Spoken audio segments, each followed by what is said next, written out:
Hey everyone, this is Kevin from the chesswebsite.com, and today we're going to be looking at the Caro Kann defense, which is one of the most popular defenses against White's king pawn opening. And it starts out with pawn to e4 and Black playing pawn to c6. And basically the idea behind this is he is looking to, on the next move, play his pawn to d5 and undermine this pawn on e4. But he wants to have support here from this pawn on c6. He would really like to have both his pawns on e and d and give up his pawn on c6, but it really depends on how White plays from here. We're going to go over the main line, which is the classical variation. Then we're going to go over some of the less common variations that you will see, because there are quite a few different variations in the Caro Kann.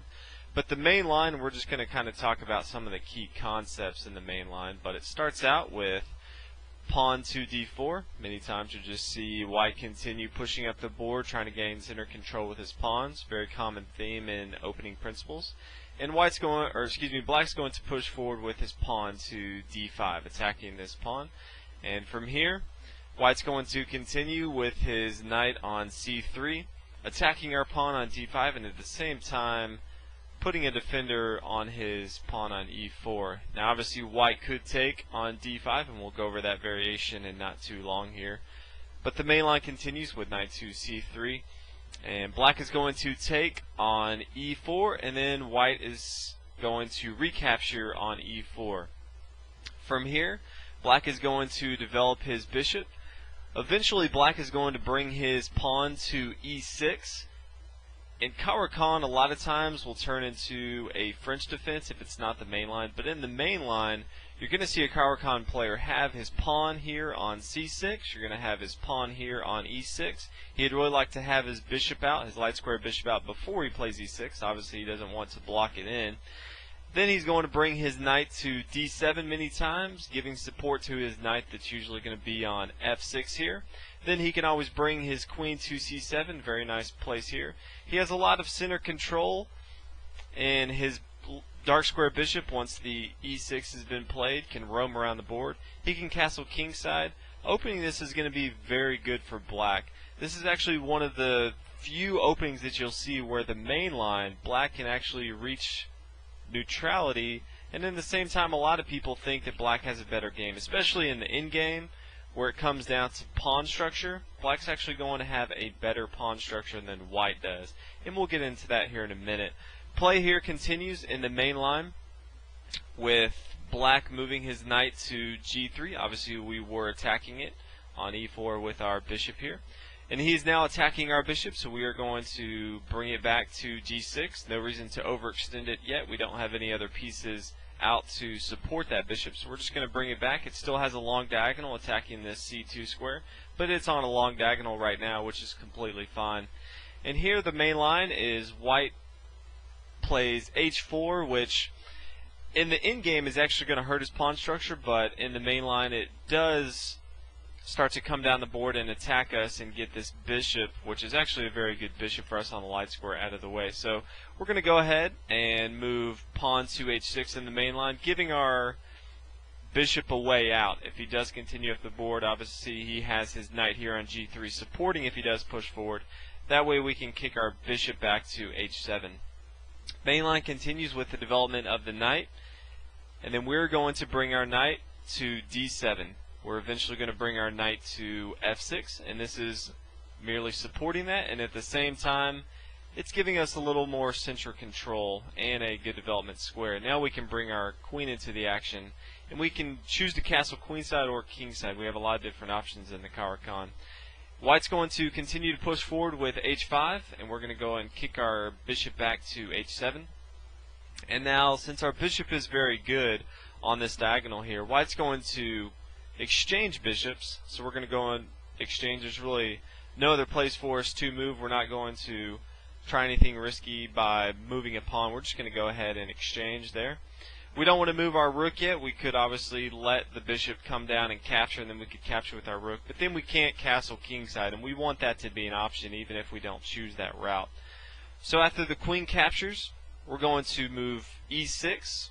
Good development move, opens up a line for our queen on the dark squares. Our queen can choose either side to go to, and our bishop now is activated, and we can move it along these dark squares, which is very good for us. And from here, this is the common thing in the main line. We're eventually going to bring our knight to f6. We can bring our bishop into the action if we want to extend it farther, if we just want to bring it to a square like e7. More than likely, you'll get it involved into the action. Again, you can castle kingside. You can bring your queen into the action by b6, attacking the b2 square. Or you can just bring it to b7, eyeing down on the king side, and then you can castle queenside. It really depends up to you. But as you can see, there's a lot of play that black has from Caro Kann, especially in the main line.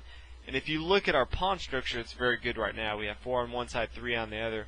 And we really haven't deviated from any overextension of our pawns like white has with his move down to h5. So that's the main line. We're going to take a look at some of the other variations that you will see. Another variation that you will see is the Smyslov variation, which is pawn e4, c6, d4, d5. Then when he brings his knight to c3 and we recapture, then we bring our knight to d7. And the goal of this is to eventually bring our knight to f6, and once we exchange knights, then our b knight, our queenside knight, will be on f6, and then we can open up our bishop here. Now white can have a lot of play here if he just plays something like knight to g5, and this is actually what Kasparov lost to when he played the Caro Kann defense against deep blue. And there's just a lot of traps that you can fall into. White's not going to allow black to exchange the knights here, and so I feel like it's a trickier position to play as black, and I usually don't recommend it to people when they're learning the Caro Kann, but it is good to know about if you do see it. Another thing you may see in the Caro Kann starts out e4. We'll go over some more variations here. c6, d4, pawn d5. Then he brings his knight to c3 and capture and recapture. One of the things you may see here is knight to f6, and then when recaptures, there's two variations. There's a Bronstein-Larsen, which is simply pawn captures on f6, which the goal of this is to give an open file to the rook. Yeah, it does give an open file to the rook, but it does kind of undermine our pawn structure here. It's going to be real tough for us to castle kingside. We're more than likely not going to castle kingside. We want to keep this open file for our rook, but in the endgame, our pawn structure is not quite going to be as good as white. As you can see, we have 3 pawn islands here. It's going to be a little harder for us. Other variation you may see in this is you may see pawn capture on f6, which I feel is a little bit better. You can still castle kingside and get a lot of play, but those are two of the things you may see. Now, another variation that you will see is the advanced variation. It starts out the same: e4, c6, d5, d4, d5. But instead of now playing knight to c3, white may simply play pawn to e5. Now from here, black has 2 options. The first one is bringing his bishop to f5, where the knight can now come to c3. And after we develop with pawn to e6, very common move after we bring our bishop out to move pawn e6, then white can play pawn to g4, putting a lot of pressure on our bishop, and we're going to have to kick our bishop back out. This is one thing you may see. Black does have another option here. If he doesn't want to play f5, he can play c5, and from here, if white chooses to take, then we can play e6, and it kind of takes on a French defense here. So we are giving up material, but we're looking to get it back later on. If you're familiar with the French defense, you'll definitely want to take a look at this variation. It's something that you may see quite often. Another variation that you may see quite often, if someone's not too familiar with the main line, is after c6, d4, and d5. It's not as common, but you may see white take on d5, and from here we can take on d5 with our pawn. This is going to be completely fine with us. There's a lot of things that white can do, but as you can tell already, we have both of our center pawns, and white only has one of his center pawns. We can simply bring our knight into action with c6, putting a lot of pressure on the center. I feel like this is actually a better position for black, as we still have both of our center pawns, and we can develop like normal. White's missing his e-pawn here, and I feel like he's better off playing c3 instead of taking in the exchange variation. So if you see this, this is actually very good for black. You you can develop like normal, and you're going to have a very good game. So these are some of the common things you'll see in the Caro Kann. Hope you guys enjoyed. If you haven't already, please subscribe, and I'll see you guys next video. Thanks for watching.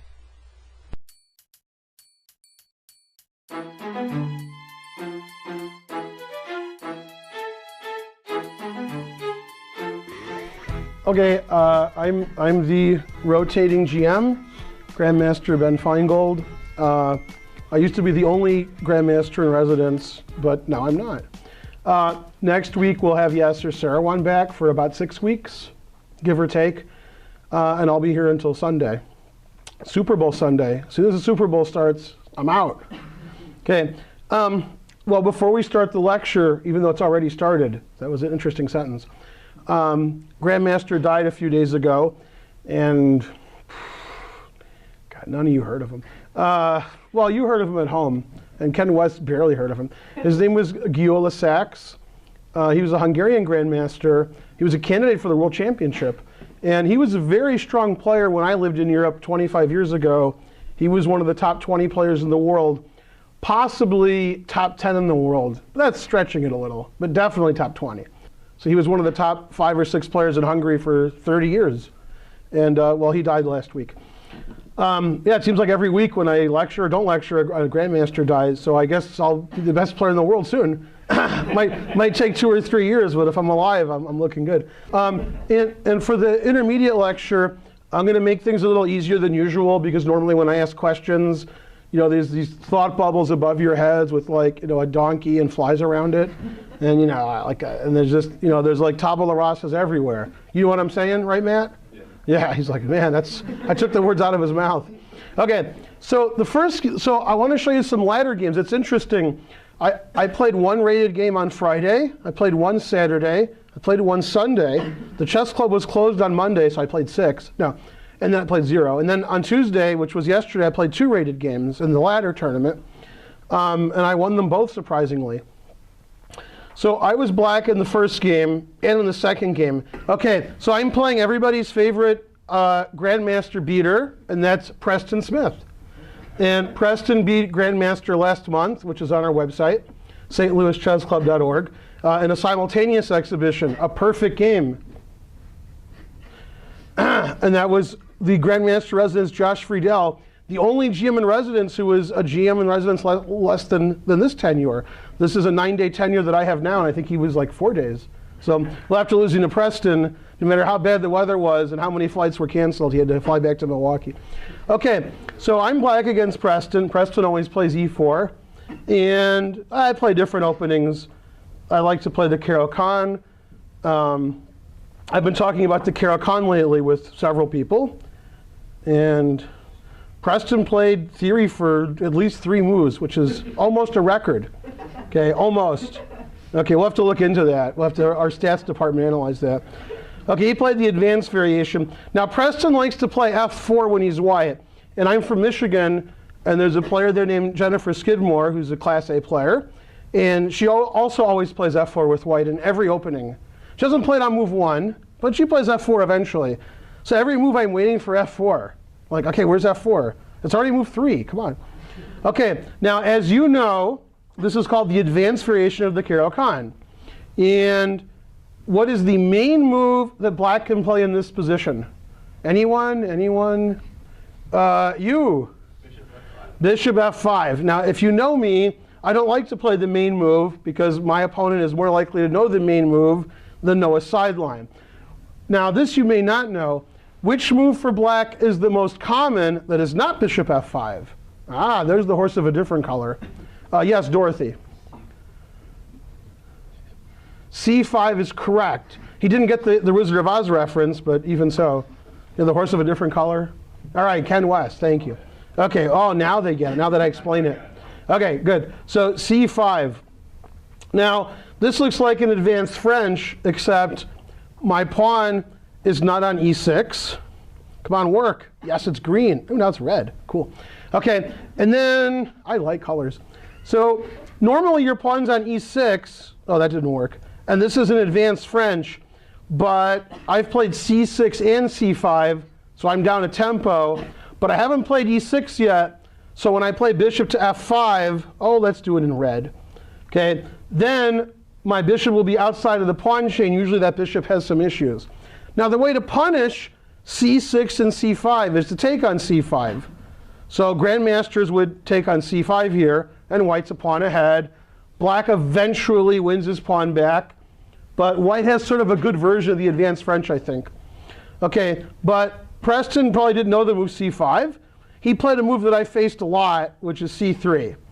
And white's still playing like in the advanced French mode, except I'm going to have a nice bishop on f5. Okay, now this is a move a lot of players like you guys and you at home would play. Preston plays it a lot against me in similar positions, and it's almost always a mistake. So hopefully Preston's not watching this. Okay, very common mistake that I see a lot. In fact, the week before I beat Preston in a ladder game where he blundered a pawn on move 5 the same way. He plays bishop to b5. He likes playing bishop b5, but that's something that you should not like, because with all of your pawns on dark squares, your dark square bishop is sort of locked behind them, but your white square bishop is pretty awesome. And it's considered your good bishop, so you don't want to trade it for my knight, although he always does that. So this opening seems to work out for me. And when I play the French defense, he plays the advance, and we do the same thing. And then I have the white square bishop, and he doesn't. So bishop e5 is a strategical error. You want your bishop on d3 if possible, okay?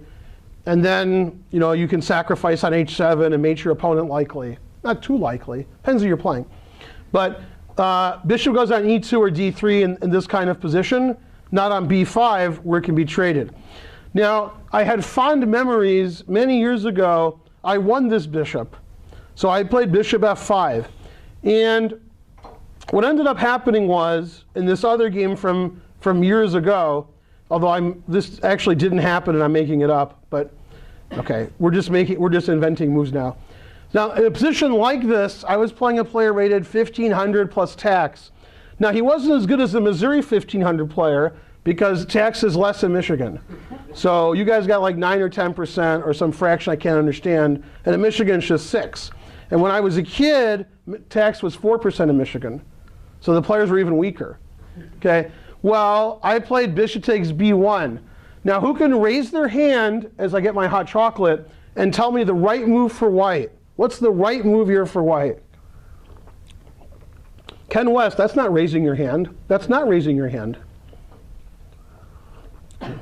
Well, let's call on a random student, Ken West. What should white play? Also, wait a minute, you were sitting in the back. Well, what happened? You got here early to sit in the back.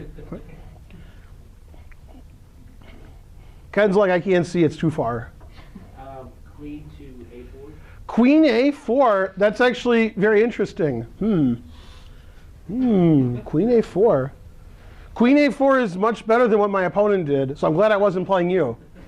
That queen a4 might be the right answer. Okay. Well, white should play bishop takes knight on c6, and then take the bishop on b1. Possibly, Ken West's move is even better. Possibly. I don't want to say probably, because by the theory, by Occam's razor and Bayes' theorem, it can't be right. So, anyway, rook takes b1 was played by my opponent. Very suspicious. Okay, and that's the move I expected him to play. And then I want a free bishop. If you're taking notes, winning a free bishop is good. Okay, anyone? Who can? Ben, do you know? Or you're just a pretty face. You just work here. The reference? What? No. Do you know their answer? He's like chess. I'm just standing here. Leave me alone. Give me the reference. I was like, No. Malvina, what do you do? You can do it. How does black win a piece? Probably this piece, since it's hanging. Check. Correct. Check. Bishop b4 check. No. No, just kidding. Correct. Queen a5 check is what I played. Or, well, I didn't do that. Okay. I had a little too much today. So. Okay, and then it was mate because the king can't go to f1 because of the other arrow. Oh man, that was an awesome move. Hold on, let me protect that square further. Okay, right, and then oh man, look how the king is trapped. Terrible. Okay, so then my opponent actually resigned, I believe. Okay, so I was hoping to do something like this with Preston, but Preston played bishop takes c6 check. And I played the best move because I'm the grandmaster in residence. So I played b takes c6, and we developed our pieces. Okay, and Preston played bishop e3, and we need to pause here because whenever somebody moves a bishop, I have to give a chess lesson. And I've said the same thing many times. Someday somebody will listen. No, I'm just kidding. Nobody will ever listen. When you move your bishop, you're undefending the pawn on the second rank that your bishop was protecting. Okay, I don't have a pawn on b7, so I can move my bishop. Okay, even though it happened later. Shh. Okay, so the pawn on b2 is now unprotected. Also the pawn on g2. But that's hard to attack. Bishop h3 is risky. Only Shirov can play such moves. Anyone? Anybody get that even? Terrible. Okay, one of the greatest bishop endings of all time was the game Shirov where he played bishop h3 and it was hanging. And then he wins by one tempo. All right, but look the game up, you'll like it. Okay, so I want to attack b2 because his bishop isn't defending b2, and it's on an open line, so it makes sense I should want to attack it.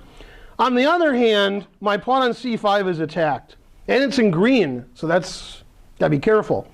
Okay, so what move can I make to defend my c5 pawn and attack his b2 pawn? 2 for 1. Who can do it? Probably Ken. Attack that b2 pawn and defend the c5 pawn, all in one move. Or double your money back for this lecture. Queen to b6. Okay, now he didn't want me to play queen takes b2 because then I'd probably win. So he played queen to d2. And now I realized that his queen on d2 was blocking all of his pieces. Neither knight can go to d2, and his bishop can't go to d2. And more importantly, his king can't go to d2. No, that's not that important. Okay, and because of that, I can play a typical Caro Kann move that you normally don't see in the French, but this started as a Caro Kann, so it's still a Caro Kann. And what you want to do in the French advance, when this bishop is on c8, is you very often play knight g7, knight f5. The reason you do that is knight f6 is too risky. Play knight f6, you can get in trouble. But you can play knight e7 to f5.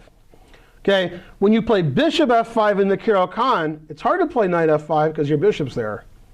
So I played typical Caro Kann move, which I first saw in a game played, around 1990, between Nigel Short and Yasser Seirawan. Yasser will be here next week. We can ask him if I got the year right. And Yasser played bishop to e4. His knight was already on e7. He wanted to play knight to f5. And now bishop e4 is extra strong because I don't know what he's going to do about his knight there. I'm going to take it and ruin his pawn structure. And if he moves, I'm going to take on g2. And knight h4 like smells because I think it's ammonia or ammonium, and h4. Yeah, I don't know. It's one of them. Okay. However, the highest rated chemist in the world is anyone? Anyone? No, you guys don't know. He's a professor at Dartmouth named David Glick. I hope you're watching this. He's 2400 player, quit chess, and became a chemistry professor. So I should actually email him and say, is it nh4, nh3? Okay, so well, White's position, he's in a lot of trouble here because I'm going to mess up his pawns. Now, he didn't want to mess up just one set of pawns, but you can mess up two. If you saw the terrible movie Contact, you'll get that joke. And no, nobody saw that movie, so. No, you saw it? Yeah, why build one when you could build two? That made a lot of sense. Okay, also Matthew McConaughey in the movie made a lot of sense. All right, anyway, he played knight to a3, very suspicious. Okay, well, that was the only legal knight move. You got to give him that. And he didn't want a castle because I'm going to take on f3, so he's sort of stuck. Maybe he should have played queen to e2. Anyway, I started to take things because that seems like a good idea. Grandmaster Ken West, you have 3 pieces that can take on d4. It's true. Which one would you capture with? Reverse psychology over here? Anyone at home have an answer? You're shaking your head at home? What's that? With a pawn. Okay, now taking with a pawn is risky. Yeah, it's risky because bishop b4 gives black a slight advantage. Yeah, that's why it's risky. Okay, now we know why the GM is in quotes.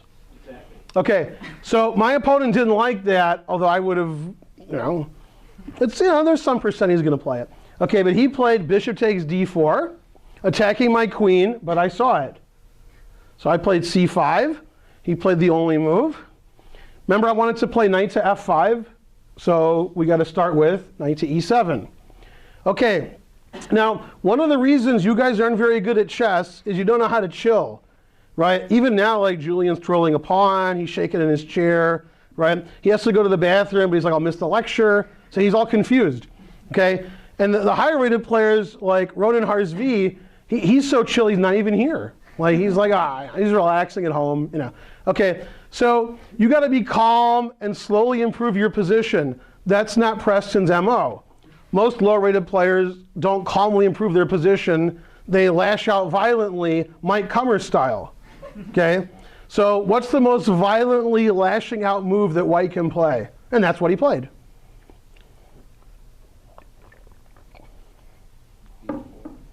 B4. Now the problem is you won't see White's position in pawn structure chess because he has 7 weak pawns. And the only reason he doesn't have 8 weak pawns is because he only has 7 pawns. Even the pawn off the board was like shaking a bit. It's like, oh my, like jumping off the table trying to escape. Okay, so my c pawn is attacked and I wanted to play knight f5, so that was sort of nice. My bishop protects. Now this pawn structure isn't bad enough, so let's make it worse.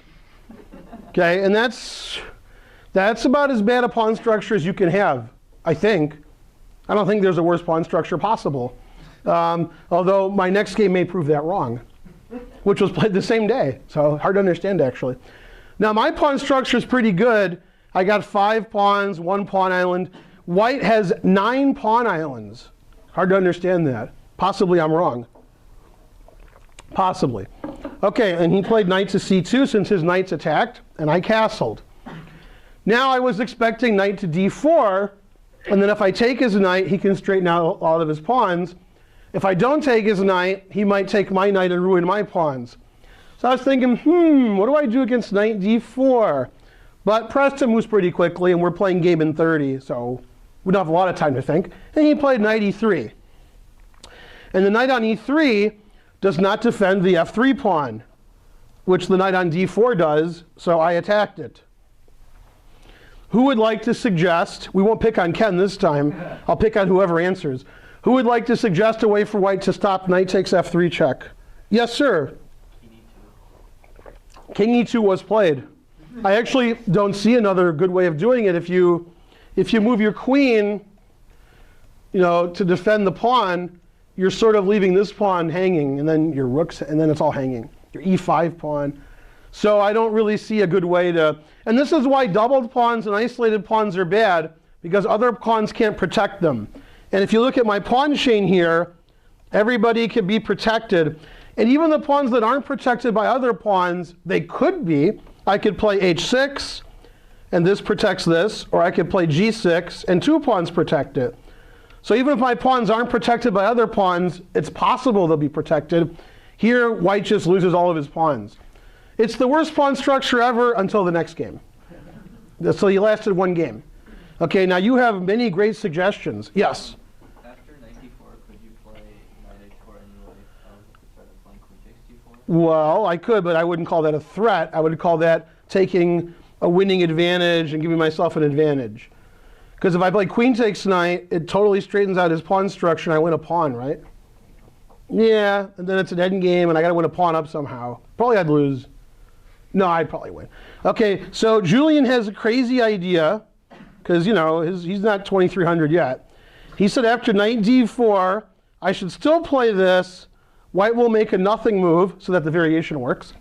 And then I sacrifice my queen, and then I win back my queen. And black's a pawn up and should win. I somewhat agree. But I think this is better for White than than not doing that. Because now he has fewer weak pawns because I took them. Okay? And, he's a pawn down, but it's hard for me to win. Probably should win. So that's a tricky way of getting rid of his weak pawns and winning a pawn. I don't know what I would have done, but it would have been something I could have lectured about. But we'll have to wait till next time. Okay, but knight d4 clearly a superior move because now there's nothing you can do. Look at all those arrows and colors. What could you do? Okay, so he played king e2 as suggested by Julian. Notice how his king is defending his f-pawn. Did you notice that? And there's something you learned earlier in your life called removing the defender. So what's defending his f-pawn? His king. So I played removing the defender. How did I remove that king? I just picked it up. No, I didn't do that. Queen to b5. Queen to b5. Now, well, if he moves his king, I remove the defender. You can't argue with that. And if he blocks with his queen, which he did not do, I take his queen. He takes back. I take this. And now he's got to defend e5. Good luck. And he's down a pawn. And somehow he has 5 isolated pawns, although not really. But it seems like he has 5 isolated pawns. 5 isolated pawns, wait till next game. Okay? Not kidding. Okay? And I think knight g4 just loses to h5, I think. Okay, so horrible. So he didn't play queen d3, he played. Well, king f1. Then knight takes pawn check, attacking his queen. No, king f1 was suggested by Matt and Justin because they don't make legal moves too often. Okay, nah, they made mostly legal moves. I'm just kidding. Okay, so he played c4, and I took. And now c3 check would win more material. Queen takes e5 wins material. So he played queen c3. And again, I want to attack the f3 pawn, so I played queen c6, attacking the f3 pawn. Okay, and I have 2 guys attacking it. This one and this, oh, I guess this is actually a girl. I have 1 guy attacking it. Okay, now, if you want to defend your pawn, you have to move your knight, then your queen defends sideways. You could play knight takes c4, which is very dangerous, because I could pin your knight with rook c8, but probably I would just take anyway. And this looks like white's not having a lot of fun. White's down a pawn, and his king is a bit iffy. His rooks are pretty active. No, not really. So, although that's better than what happened. So, okay, so knight takes c4 is probably the right move. But he played knight to g4, and now black wins in 1 move. Somehow the game continued, but I win in 1 move now. I'm attacking f3. He defended f3, but now I have a move that really crushes him. h5, so you're in the wrong class. Now, the knight does not have a plethora of squares. You say that often, don't you? Yeah. So the knight can go to h6 or f6. He did go to one of those squares. Or he could not move, and I would take a knight, which is good.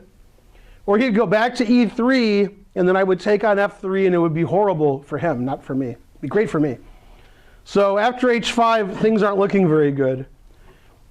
So if 2 grandmasters were playing, white would resign because if you make any move, it's going to be really bad. Like, you know, pawn down, okay, but now it's like seriously bad.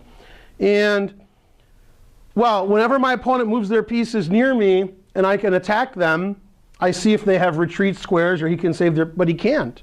So h5 is sort of a strange move because I've castled, but I'm threatening a piece that has nowhere to go.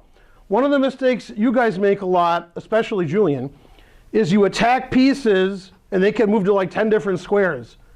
And I'm like, why'd you do that? And you're like, well, I attacked his piece. And I'm like, well, he moved it away. How'd that help? Now here it helps because he can't move it away. So that's even better. If you can attack a piece that can't move away, then you're going to capture it. So knight e3, which he did not play, would allow queen takes f3 check, or knight takes f3. And then I don't know who wants to play white here, but it's not me. I refuse to make a move for white, even if you suggest it. Probably like you'd suggest a good move because the illegal move is looking good now. So, you know, queen takes c4. Queen takes c4 attacks the knight and the queen. King takes f3. King takes f3, even better. Now there's the king of illegal moves. So, okay, my opponent played the aggressive knight f6 check, which I took. And then he checked me again. Man, 2 checks in a row.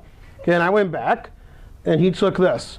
Now, some of you may have noticed my rooks aren't very active, but you were sort of quiet about it. Thank you.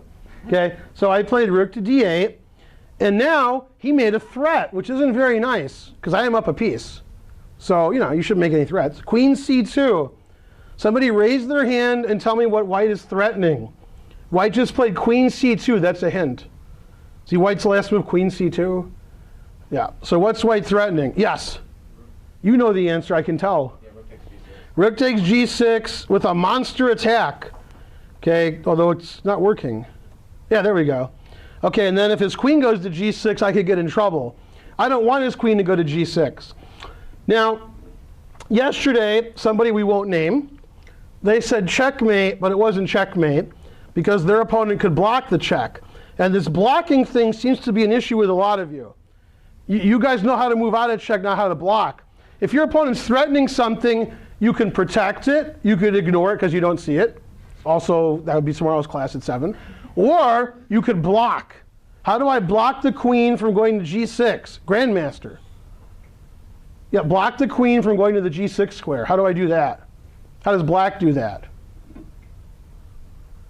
The rook to d3. Very grandmaster-like in presentation. Thank you. Rook to d3. Now, I'm threatening queen f3, which gives me the advantage, and I'm stopping him from going to g6. Now, in this position, my opponent did not notice f3 was attacked, and he was going to play rook to g5, and when his rook was on g5 with his hand over it, he was like, so f3 was hanging. Put the rook back on g1, and wondered, where can I move this rook to defend my f3 pawn? Okay. Most grandmasters would think differently. They would think, I'm resigning now. But OK. OK, so he played rook to g3, which makes a lot of sense, and was very upset when I made the right move. He was like, like he knew I would find that, but he's like, if I'd only played another move, then he'd have a chance. Yeah. So what is the move that's really crushing here? Extra crushing plus tax. It's very similar to h5. Very similar. It sort of looks like h5. Yeah, and I'm not kidding. Serious. H4. Now, your rook's doing double duty here. It's pinning my knight, but it's defending f3, and that's the only square it can do it from. So if your rook goes vertically, I will take on f3. If your rook goes horizontal, ergo h3, then knight f4 check is good for black, because my knight's not pinned anymore, and I take his rook. So he didn't like when I played h4. So he played the best move, I think. Rook takes g6, and I recaptured. Now I'm up a rook, so I'm looking good. And I never noticed until right now he has tripled pawns. Okay, so even still has a bad pawn structure. Rook g1, queen f3, king e1. Now, I tried to play the computer move here. Most humans would defend g6, and then the game would be over. Like, king f7. Okay? But I was like, well, I don't think that pawn matters very much. So I played rook to d8, threatening rook d1 with mate. He put me in check, and I moved my king. Now playing white is difficult, because rook d1 is mate, and I guess when I show this game to my son Spencer, he's like, rook g8, the computer move, best. And I was like, yeah. Then if I take it, f7 check, best. Also true, but OK. Instead, my opponent resigned. So in that game, I castled and he didn't, and I sort of dominated the center. But most importantly, I had a really good pawn structure, and his pawn structure was a bit iffy. In fact, in a lot of openings called the advanced variation, Caro Kann, French, white gets more space, but white's pawn structure can get a little iffy because he's moving all his pawns up, and then I take them. Okay, and my pawns sort of stay back. And, well, the pawn structure changed a bit when I started taking his pieces. Then the pawn structure doesn't matter anymore. OK, the next game was very similar, except black had an even worse pawn structure. Or white did. Probably black did, too. OK, so white had a much worse pawn structure in this game. But when he did it, it was intentional, because he had other advantages, but he didn't take advantage of those advantages. OK, great sentence. OK, so I played the Caro Kann. I'm playing Justin Hall, everybody's favorite 1600 player. That was supposed to be funny. OK, because I would have been right about 2 months ago. All right, knight c3. Now, I've played Justin many blitz games, and when I play d5 here, he always plays queen f3. And he told me after the game he was not going to play queen f3, he was going to play knight f3. Now, I could prepare for him for hours. Okay, but I played e5. I like playing c6, then e5, confusing my opponent. Justin moved instantly, d4. He was not perturbed. Now, I had a game with Nolan Hendrickson a few months ago where he played d3 and then d4. And I took it, he took with the queen, and even then white was better. So I was like, man, if I take on d4 now, that's a tempo down. So I played d6. And we traded everything. And this is sort of like a Philidor where white trades queens early, which I've had with white and black. King e8, f6, bishop e3, and I decided to try to ruin his pawns with bishop b4, and Justin's like, that's fine. So I did. And now, black's development is a bit suspicious. A bit. Okay, but I have a good pawn structure. So the game went from really boring when we traded queens to really double-edged. Either he's going to crush me with his lead in development and 2 bishops, or he's going to have the worst pawn structure ever. Hopefully the latter, which ended up happening. So I played b6 because I wanted at some point to play king e7 and bishop e6 and trade the bishops. But king e7 runs into bishop c5 check. Also, maybe I'll play bishop a6 and trade bishops. If I can trade, then his pawn structure is pretty bad. But if I don't trade, then he might checkmate me and attack with his bishops. So I want pieces off the board because I have the better pawn structure. Now after b6, white has a very obvious plan, which my opponent didn't think of, so I won the game. But every move, white should play this plan. The next 10 moves, white should be doing this. But since he didn't think about it, he didn't do it. That's a good excuse. Can't argue with that. If he thought about it and didn't do it, that's different. Then I would have said, well, you should have done it. You thought about it. Here he's like, oh man, I didn't see that idea. So what's the main idea that white should play in this position? It's very similar to when I played h5, h4 against Preston, except now white's doing it. So what's the winning plan for white?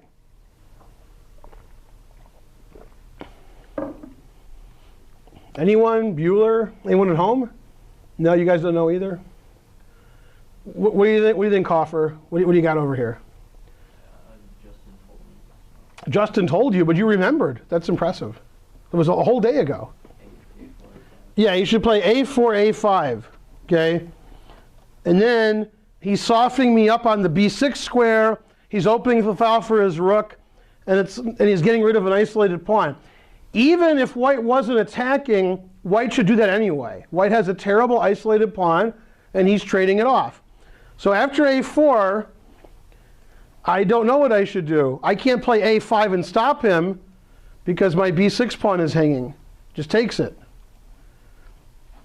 If I don't play a5, then he's going to play a5. So probably I'm going to let him play a5, and I'll play b5 when the moment's right. Then he'll move his bishop and play c4. And his dark square bishop is really good. And we want to talk about that also. When you have 2 bishops, which white has 2 bishops. Okay, if you're playing bug house, you could have 3 or 4 bishops. But in regular chess, you can have 2 bishops. Black does not have 2 bishops, which is intentional. I messed up his pawn structure, but I gave him 2 bishops. Now in this situation, my opponent has a dark squared bishop, and I don't. And we both have white squared bishops. In this instance, he wants his dark squared bishop to crush me because I can't compete with it. When I play b6, he should be playing a4, a5, accentuating the strength of his dark squared bishop. Now, it's hard to play a4, a5 if you didn't think of it. Then how are you going to play it? Now, there's a game I played with Pavel Blotny from 2002 in the World Open in Philadelphia. And I had a similar pawn structure with white. And I played a4, a5, and eventually I won the game in 1,000 moves. And the game actually went to the New York Times. It was one of the few games I won that they printed. Usually I have to lose, and then it goes right in there. Okay? Even before I lose, like the editors are there. Did he resign? Did he resign? Never mind. Click, and they put it anyway. They just write that I resigned. Okay. But, okay, I won this game, and I played a4, a5, traded off my isolated pawn. This pawn is isolated and weak, and there's just nothing black can do. a4, a5, white wants to trade it off or make it a strong pawn. And it really makes the bishop on e3 much stronger against my crushing pawn chain there. Well, he didn't think of that. He played rook fe1. And I thought he played rook fe1 for a very particular reason. But he was like, nah. So I thought that he thought that I wanted to play bishop a6, which is true. and then he can't move his bishop away because his rook is hanging. So I thought he played here, rook fe1, and if I play bishop a6, which I thought about, then he would play bishop to b3, and I can't take his rook on f1. But he was like, nah, I just thought my rook was good on e1. You! Instead of that, Instead of that? could you Use your words. e1? Instead of what? Instead of rook e1, rook f1, with the same idea. Right. He said he wanted his rook on e1, which I don't know. I don't want my rook on e1. There's like a bishop and a pawn in front of it. So I agree d1 is a better square. Also, I would always play rook f to d1 because I want to play a4, a5. He didn't want to play a4, a5, so he was going to play rook a to d1. So that sort of explains why he played rook fe1. Okay, I played knight e7. And he played knight to d2, which I perfectly understand. If the knight can go to c4 and the knight can go to d6, very reasonable. Okay, now again, I wanted to play king e7 and bishop here and trade the bishops. So I played knight to g6, getting out of the way of my king. My opponent played g3, which stops knight f4 and prepares f4, but this is the wrong plan. a4, a5 is the right plan.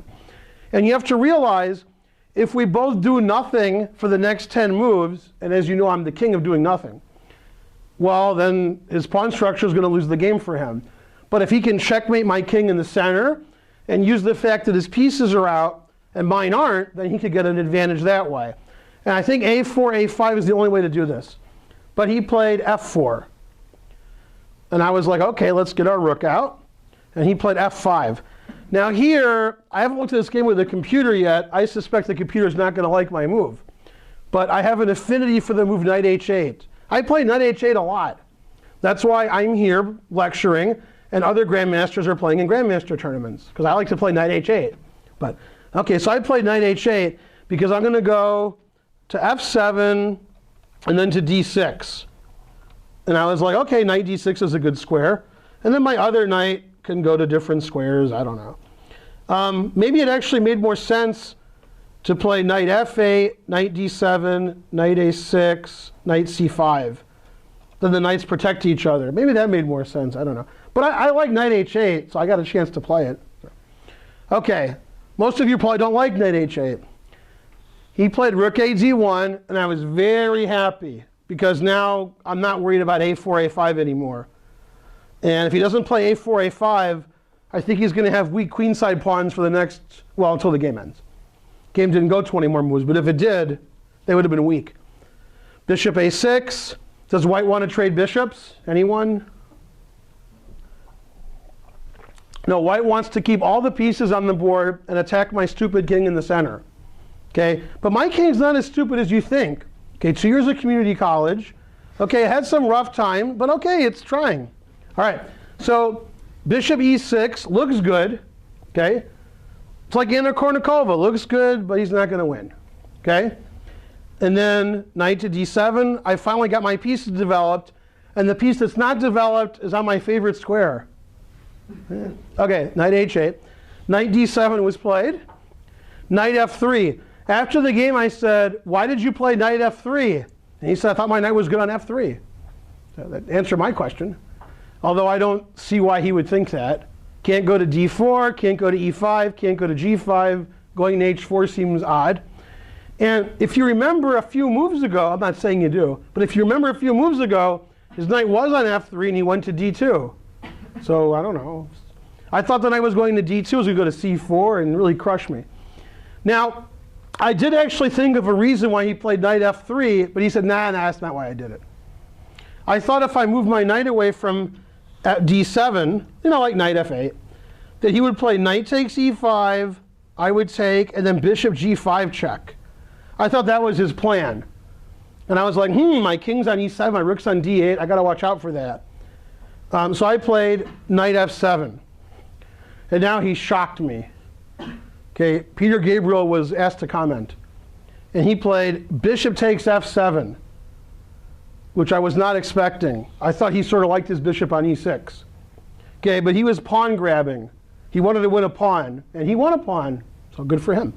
If he does nothing, I'll play knight d6, and then I'll play knight f8, and this is attacked, and my knight has c4, and he still has these weak pawns. So probably in this position, a computer would say black's better. I'm guessing earlier in the game, it's going to say black was worse because it's going to somehow attack me. One of the things I was worried about for the last several moves was bishop c1, bishop a3 check. And he was like, nah, I didn't look at that. So I was worried about a lot of stuff, but it didn't happen. And the stuff I wasn't worried about, trading pieces, that did happen. Now he played rook to d6. And I thought I had many good moves, but the more I looked, the more I didn't like it. My pawn is attacked, and if I play king to e7, he can just check me away. If I defend my pawn, he'll double his rooks on the d file, and my knight is pinned, and it's sort of hard to defend it. It's hard to break the pin. So I played knight f8. Now my knight's not pinned. Seriously. And he took a pawn. Yay, he's a pawn ahead. And I was thinking, man, I want to win that rook, because the rook has nowhere to go. So the rook can go to c7. So I thought, okay, I'll play rook to d7, and then I'll play bishop b5, and then I'll take his rook. If only things were that easy. But when he stops bishop b5, let's say a4, I don't see how to attack his rook. My king can't attack it. My knight can't attack it. If my bishop attacks his rook, it gives him an escape square. And I could keep attacking it, but I don't think I want to draw. Or if white wants to play for a win, he could go here. So I really wanted to trap his rook, but I couldn't see a good way of doing it. So I just traded the rook off, rook c8. And now white's a pawn ahead, but white's probably losing because all of these pawns are really weak. And I'm going to take all of them, and then some. I'll take some other pawns too while I'm at it. I don't know what to tell you. I would be really unhappy with white here. First of all, there's one way to defend your c3 pawn, and he played it. And now I play rook c4. And I have a very simple plan. I'm going to play bishop b7 and take your pawn. Or I'll play knight d7, knight c5 and take your pawn. Or I'll play rook a4 and a2 and take this pawn. And I don't see what white does. I don't see any plan for white. So by white pushing all of his pawns on the king side, the e4 pawn is weak. White can't play f3 and protect it. Sort of like what I did. I have a pawn chain. This pawn on e4 can't be protected. So the next two moves were sort of silly. He didn't really do anything. a3, which I don't get. I attacked his pawn. And now, I thought he was trying to trick me. I thought if I took this pawn, which looks obvious, he would play knight to d4 for total confusion. But when I showed him knight to d4, he was confused. So I guess that wasn't his plan. But yeah, now my bishop is attacked. His knight somehow defends his c and his f pawns. I don't know how that happened. So that was pretty tricky, I thought. But there's nothing he can do to defend his e4 pawn, so I might as well attack it some more. Knight to d7. Knight to c5. Now I'm going to take a lot of pawns. Now he made the strangest move of the game. And there was a prize for that, so he won the prize for strangest move of the game. King to e3. Letting me take on e4 with check and winning the g-pawn. Very suspicious. Probably better was something like h3, so his g-pawn's defended. Then I would take all his other pawns. And I thought his idea, after rook g4, was to play rook takes e5. I'm sure you were all thinking of that, right? And if I take on e5, which I would not have, he takes and forks my king and rook. Right, Alex? See, exactly. And then probably still a draw. Okay, but I have a Zwischenzug in-between move intermezzo where I don't take his rook. By the way, if I take his knight, and you'll notice now his knight can't fork me because it's not on the board anymore. That makes it hard. Unless it's bug house. Then my rook is hanging. I hate when that happens. And probably also a draw. Okay, so what I was going to do was throw in a check. This check is hard to meet because wherever you move your king, I'm going to play knight takes bishop. Let's move the king here. We'll move it somewhere. So black's a piece ahead, because I just took a piece. This piece is attacked twice. This piece is attacked. The obvious moves for white are to take my knight. Okay? As Henny Youngman would say, take my knight, please. He would have said please, right? You heard of Henny Youngman, unlike everybody else. Well, you probably heard of him too. But okay, everybody else is like, what? All right, now, if king takes knight, bishop takes knight, I think black can win because I have an extra bishop, plus a better pawn structure. And if he takes with a knight, he can't play knight takes and fork because his knight's not there. So I would take his rook, and I'm up a rook. And Justin saw that and decided that would be good for me because I'm up a rook. So instead of playing rook takes pawn, which fails to knight e4 check, he did not play rook takes pawn. And he played h3. Okay, and I have many good rook moves, but he would suspect that. So I didn't move my rook, I played knight e4 check. And this is stronger than moving my rook, because now my rook has access to g3. And when I go rook g3, it's going to be really bad for him. So for example, if king to e3, saving his king, I play rook to g3. Now we have some serious pinning and attacking action going on here. That's going to be really bad for white. If somehow white defends that, which is impossible, then I'll still win this pawn on h3. And then I'll be 2 pawns ahead. Although if you defend that knight on f3, you're a better player than I am. Because I'm gonna take a lot of things in the next few moves. And as you can see, as I promised last game, although I did promise Aroni would be Carlsen in the Blitz game when he was like +5 and he didn't win. But I promised last game there would be 5 isolated pawns this game. I promised. So white's pawn structure is not very good. And after knight e4 check, white resigned because I'm probably going to be 3 or 4 pawns up in the next 4 moves. And that was too many pawns for him. So in both games, my opponents had bad pawn structures. But in this game, my king was getting in a little trouble. That's what we call double-edged play. The first game wasn't double-edged. I just had good pawn structure. He had bad pawn structure. So it was just fun for me. This game was less fun because I had a good pawn structure. He had a bad pawn structure. But my king was exposed, and he had a lead in development. So he could have tried to punish me better. But instead, he moved all of his kingside pawns forward and didn't really attack my king. So those were played on the same day, and I got my full rating point. 1 rating point for 2 wins. Yes. Okay, the most I could have hoped for. Okay, you can't get more than that for winning 2 games. Right, Julian? Who drew a game and gained 800 points. Oh.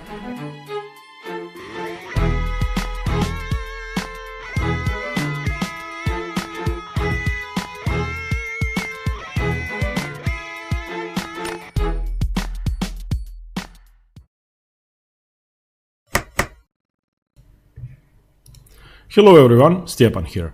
I'll continue the series on the Caro Kann defense with a slightly uncommon continuation for white, but one that's been gaining popularity in recent years. And in the last 10 or 20 years it has actually become common theory instead of being thought of as dubious and a mistake for white, even though it lets black equalize quite comfortably engine-wise, which doesn't really mean anything. White has great attacking chances.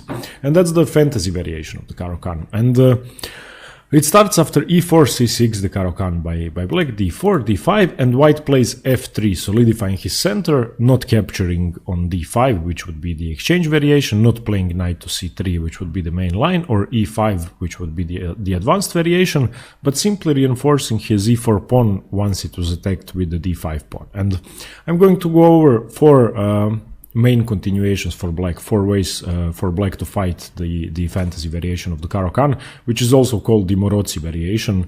The same guy, the Morozzi bind, was named after. And the third name for the variation is the Tartakower variation of the Caro Kann, but usually it's known as the fantasy variation. The first and the most common continuation for black, the most fighting one, is to simply capture on e4 with d takes e4. And after d takes e4, of course, white has played f3 exactly because of this, to make sure he would be able to capture with the pawn. If you remember the main line, then after white plays knight to c3 and black captures, then white captures with the knight. In this case, white, of course, captures with the f pawn. And now, There is only one move for black in this variation, which keeps the equality and which gives black attacking chances as well, and which justifies the pawn being on c6, because when you think about the Caro Kann defense, the c6 pawn is actually taking away a key square from the knight. So in order for black to be able to develop normally and to have central control, he has to strike in the center now with e5, and that's the only move.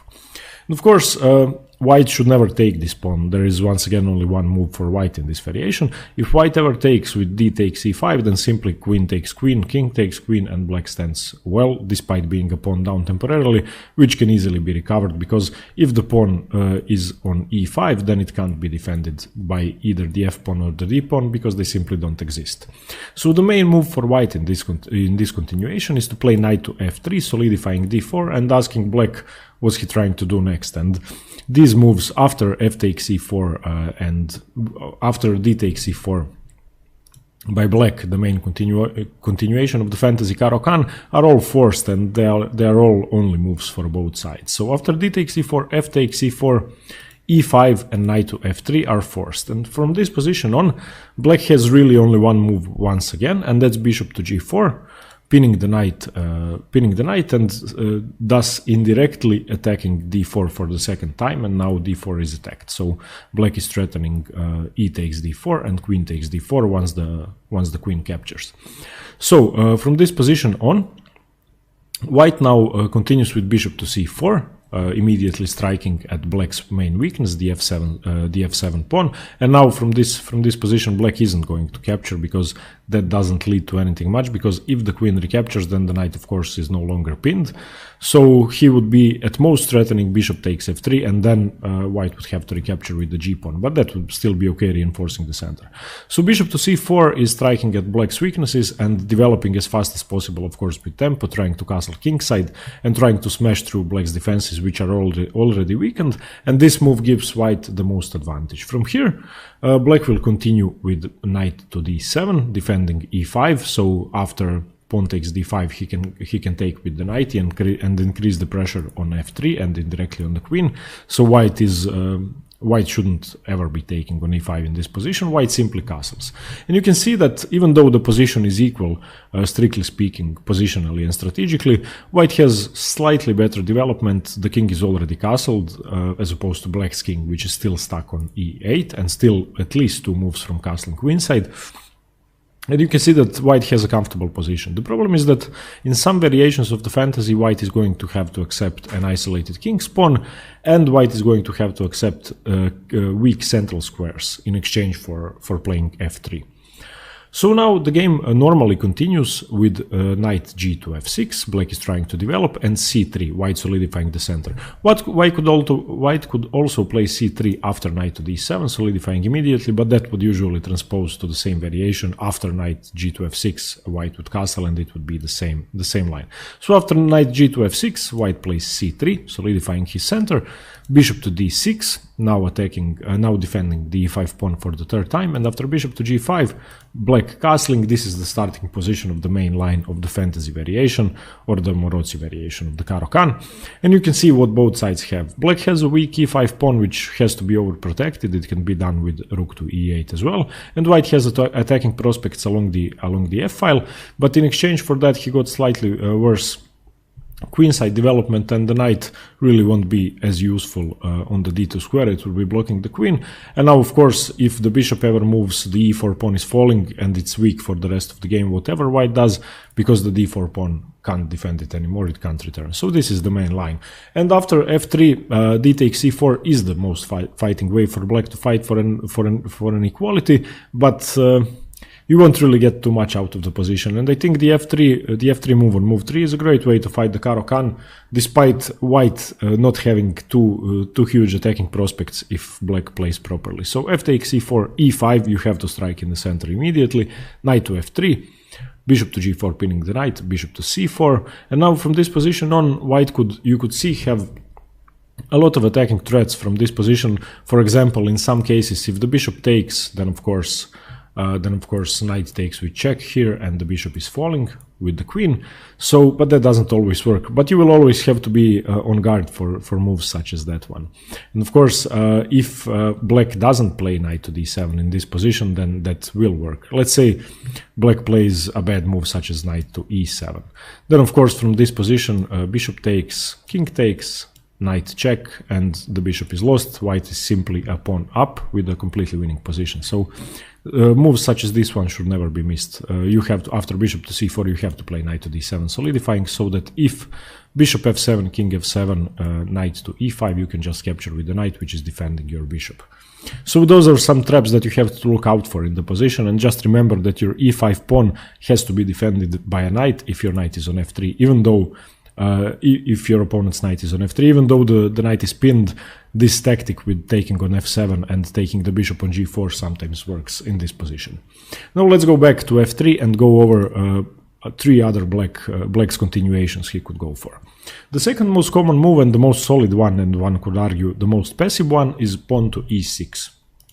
And this move immediately solidifies the center, prepares to capture on d5 with either the c pawn or the e pawn, and it gets black a slightly passive position. Firstly, because of the bishop on c8, which is, as you can see, a French defense bishop which is stuck out of the game, and this position now resembles an advanced French if white should push with d5, which he often does, and it sometimes looks like the advanced Caro Kann, in which the bishop is bad. So this continuation is okay for black, it's considered equal, but I don't think that black has fighting chances. The game would continue with knight to c3, bishop to b4 pinning the knight, bishop to f4, knight to e7, queen to d3. You can see that white is developing comfortably. He will castle queenside, push e5, and then push through with f4, f5.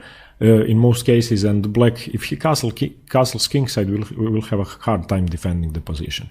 Another move after bishop to b4, after knight to c3, I'm sorry, you don't have to play bishop to b4, you can play knight to f6, simply developing, but that's provoking e5. And even though the engines will tell you that black is even slightly better in this position, I think it's quite uncomfortable to play this after knight f to d7, f4, c5. You can see that it's a bad advanced Caro Kann variation in which your bishop is still stuck on c8, and you would love to have these bishops exchanged, then black would be clearly winning, but in this case you will have a hard time developing your pieces, especially the queenside ones.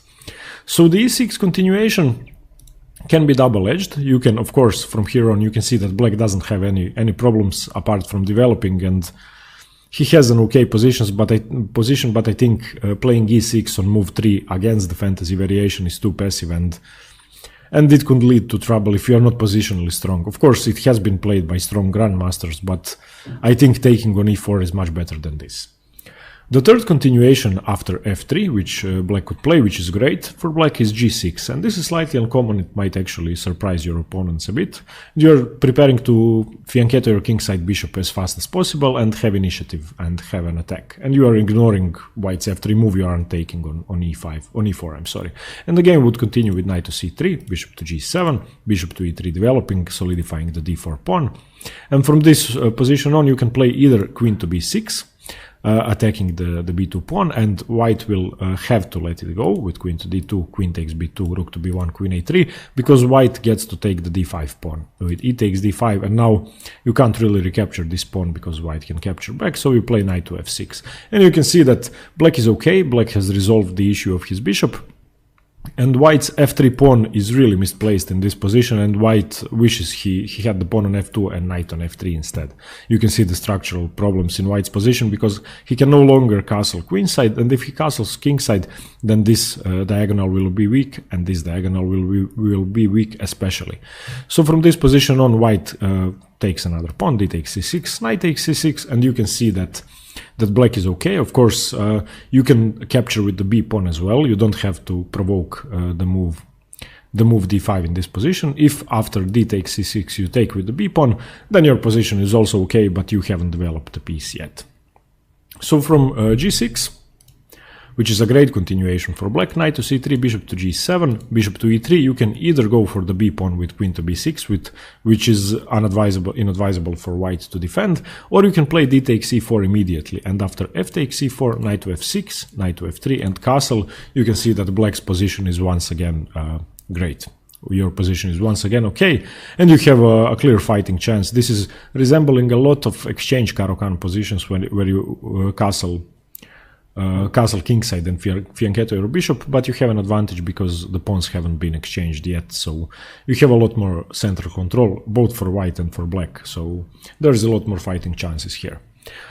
Okay, after f3, the fourth most common continuation for black, or the fourth good continuation for black, if not e6, d takes e4 or g6, is to play queen to b6 immediately, going after the b2 pawn and after the d4 pawn. And this is, I would say, the most critical line, and this justifies the move f3 to some respect, and it gives back white the opening advantage, but you have a lot of chances here.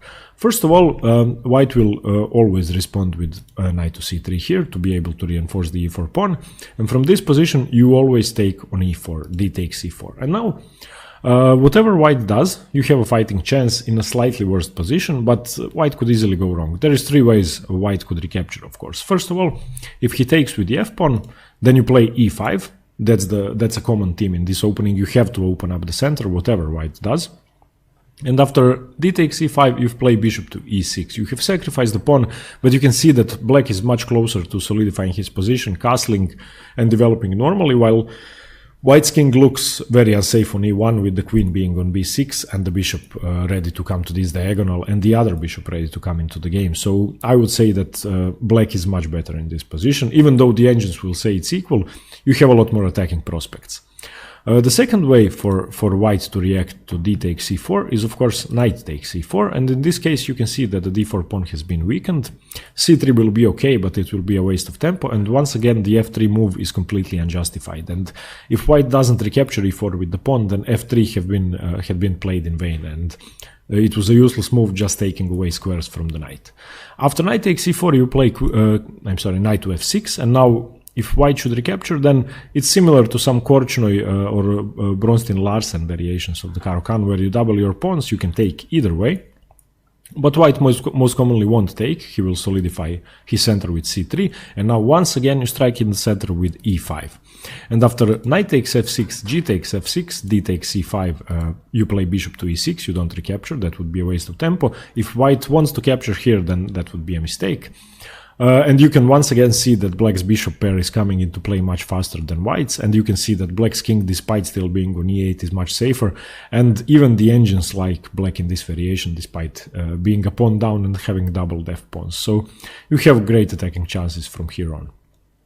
One more possibility, so if white doesn't capture with the pawn, if he doesn't capture with the knight, is after d takes c4 to simply play bishop to c4, and that's the best variation for white, simply ignoring the fact that you took his pawn, because after you play e takes f3, which is the best move here, you have to stay a pawn up if you are going to be down in development and not have the initiative, and after this knight takes f3, you can see that if you count the development, white has 3 pieces developed, so the bishop and 2 knights. Black only has a queen developed, and white is just about ready to castle and to start an attack, and your king is stuck on e8. So this can be double-edged. The variation with queen to b6 on move 3 is bad only because of this. So if white after knight to c3, d takes c4 doesn't take your pawn but plays bishop to c4, you are worse. You have to know that you are worse, but not much. You have a fighting chance and you are a pawn up, so if you manage to survive the attack, you will be great. But this is, I would say, the scariest continuation of the fantasy for black. And you have to know all of them, of course. So let's go back. After pawn to f3, the fantasy variation of the Caro Kann, black reacts either with d takes e4, which leads to the main line. After f takes e4, e5, knight to f3, you can see that both sides have a solid position and white is slightly better here. The second line after pawn to f3 is to play e6, which is passive, keeping your bishop locked on c8. g6 is much better, preparing to fianchetto with bishop to g7. And queen to b6 is the most fighting way to go for this and giving white the advantage in the opening, but you can often have very exciting games.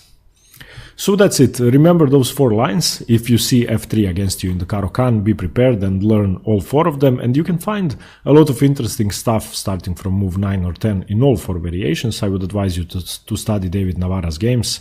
He's the biggest he's the best player who is an expert on the Caro Kann, and you can see a lot of games online if you search for the fantasy variation. Okay, everybody, I hope you liked this theoretical video on the fantasy Caro Kann, and stay tuned for more chess. Thanks very much. Bye.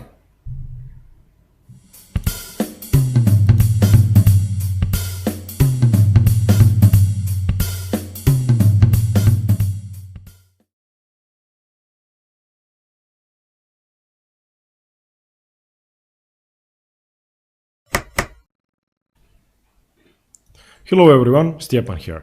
I'll continue the series on the Caro Kann with the most passive continuation white could play after black plays c6 the Caro Kann, and that's the exchange variation. And by the way, if you hear any background noises, once again I apologize because there's a lot of construction going on in my neighborhood at the moment, and I hope it doesn't bother you too much. So anyway, after e4, black plays c6 the Caro Kann, d4, d5, and now e takes d5, c takes d5, the exchange variation of the Caro Kann. And from this move on, the most logical continuation for white is of course pawn to c4, which is the pawn of Botivnik attack, but that's a completely different opening and a completely different opening system for both sides, so it will be covered in a completely separate video, in which I will go into too much detail, because I believe that the pawn of attack is the most fighting way for white to play against the Caro Kann. But as opposed to the pawn of, the normal exchange Caro Kann is by far the most passive way for white to play. And with this opening, white is simply trying to develop normally. He's trying to develop all of his pieces, castle kingside, and have a passive but solid position. But c6 and the Caro Kann is a slightly provocative opening, of course, and black is trying to challenge the center on the second move with the move d5. So after d4, d5, the best way to exploit this is either to play the advanced variation with e5 or to play the main line with knight to c3, but if you are going to exchange the pawns, then after this the most logical way of course is c4, and that's the only way to disrupt black's defenses and black's central structure, exploit the fact that black's king is weak on e1, so this is what gives white the most chances. Of course the panov is great for black as well, but it's just the most aggressive way for white to play. And the exchange variation usually begins, of course, the most logical move on move 4 is bishop to d3, but it begins after pawn takes pawn already. And after bishop to d3, white is simply trying to play c3, castle kingside, play knight to f3, develop normally, and have a solid safe position. And there are other moves on move 4, I will go through all of them, but after bishop to d3, white is capturing this key diagonal in the position, and since there is not much fight going on in the center at the moment, since white didn't play c4, the key squares or the key diagonals are the b1, I'm sorry, to h7 diagonal, and the b5 square. So this is the square with which black would usually have to look after, either with a6 or knight to c6, and white might be able after c3 to have some deadly checks on this diagonal after queen to a4 or bishop to b5. So this is something to look out for. And white plays bishop to d3 on move 2 simply to capture this key diagonal, and if he doesn't, those are the other variations on move 4 which I will cover a bit later. So after bishop to d3, black has no way to contend the diagonal. So if developing the bishop to f5 is not possible, so black has to develop normally. First knight to c6, as I said, covering this key diagonal to black's king. Now white usually continues with pawn to c3, solidifying his position, and now knight to f6. And from here on, white gets to play a normal game. The position continues with bishop to f4 and bishop to g4. Both sides develop normally. Here, of course, white shouldn't be playing knight to f3, pinning his queen. The best move is queen to b3, but we will get back to that. This is now attacking the b7 pawn. After the move c3, black, of course, doesn't have to play knight to f6. This is the most solid way for black to play. There are other options. After c3, the second most common move on move 5 is queen to c7. And this is now defending the b7 pawn. It's preparing to develop the bishop to g4 or to f5 if the possibility arises, and then the b7 pawn will be protected after queen to b3. So this is a very solid move as well. After this, white will usually continue with knight to e2, castle kingside, and prepare either a queenside pawn push, because black might actually castle queenside, or just have a safe solid position. It's actually also threatening to place the bishop on f4 and develop to the most active square. As you can see, the bishop on e3 would be slightly misplaced. So this is the second option for black on move 5. After pawn to c3, Another great way for black to play is to play g6 and fianchetto his kingside bishop. And this is, I think, the best way for black to play against the mainline exchange variation of the Caro Kann. And with this move, black is contending the key e5 square, and this is one of the key pawn breaks black has in the position. And if black achieves e5, his position will be solid because it's breaking up white's central structure. So g6 is preparing that, and after knight to f3, bishop to g7, castles, and knight to f6, you can see that black's position is perfectly solid. And of course, after black's castles, the b5 square wouldn't be a problem anymore. For now, of course, the b7 pawn is still defended, but usually black will be okay in these positions. The only problem that black has to face is the knight coming to e5. So this is something you constantly have to think about. However, a huge advantage of this position is that white, of course, would like to develop his bishop to the f4 square, and after bishop to f4, black constantly has a threat of playing to knight to a5, contesting the bishop, and of course, if the bishop retreats to d3, then to e3, then black has achieved something. I played the game in this exact variation 2 weeks ago, so you can check it out on the channel if you'd like. I'll put a link in the description below. So I think this is a great way for black to play, fianchettoing his bishop, solidifying the position, and now preparing somewhat of a minority attack on the queen side with a6, b5, b4, and destroying the structure, and ultimately attacking the e5 pawn, the d4 pawn. So that's the key idea for black in this line. After c3, however, black has another great way to fight the exchange Caro Kann, and this is the most aggressive way for black to play, and that's to play e5 immediately, because after c3, white has actually allowed e5. So now you are immediately breaking up white's pawn center and punishing him for not pushing on the queen side with c4 or developing either, because c3, when you think about it, is a pretty passive move. It doesn't give white his natural developing square, it doesn't do much to develop white's pieces at all, and much more solid would have been knight to f3 or something else, or something else on move 4 or move 5. However, after playing bishop to d3, capturing this diagonal, the d4 pawn was undefended, so c3 was probably the only option white had. So this is what is a downside for white in this position, the fact that black is actually immediately able to play e5 and to push through the center. After e5, of course, white can't allow e4. That would be absurd and a completely losing position on move 5. So white has to take d takes e5, and after knight takes e5, the only thing you should be worried about as black in this position is the move queen to e2, which is pinning the knight, and this is the most active way for white to play. Of course, if white decides to give up the bishop by developing the knight to f3, then black is simply better already, despite having the isolated d5 pawn, which actually provides a lot of safety for black's pieces on the e4 and the c4 square, and it's taking away squares from white's pieces as well. So it's not a weakness, it's actually a strength in black's position. However, as soon as some pieces get exchanged off, then white will be better, because in the end d5 is a structural damage to black's position. So if black goes for this e5 on move 5, the most aggressive way, then you have to go for an attack and not give white too much time to develop normally. Of course, after knight takes e5, queen to e2 is played, and now black has to play queen to e7, and white will usually not give up his bishop, so bishop to b5 with tempo, bishop to d7, bishop takes d7, and now, of course, king takes d7, and in this position, black stands great. He's equalized, perhaps even more than equalized, and you are threatening a lot of checks. For example, if white allows it, then knight to d3 will be double check, and white can't capture the queen, of course, so white is almost completely winning. This is a great position for black, and in fact the king on d7 is pretty useful, much more useful than the king on e1, and you wouldn't want to castle in this position anyway, because the queens will most likely get exchanged off. So those are the possibilities for black after the move c3. This is the position which you will get in 99% of your games, bishop to d3 and then c3 on move 5.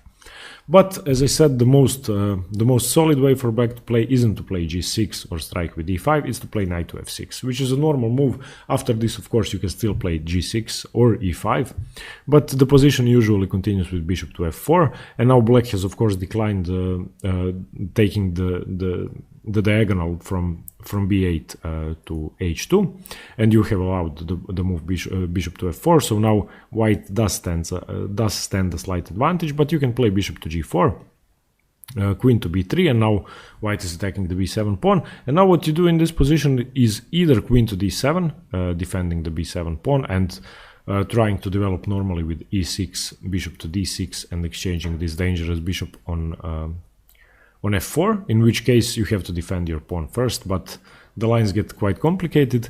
And after this, after queen to d7, white will usually play knight to d2, and now e6, knight g to f3, bishop takes f3 is the main move, because your light squared bishop is actually pretty useless in this position, and the knight coming to e5 is a much stronger threat than anything you could do with your bishop. So you are actually, after bishop takes f3, you are preparing to capture the other knight with your knight when it jumps to e5, which is the main weakness in black's position, as you can see, and there is no easy way to contend this square with the pawn.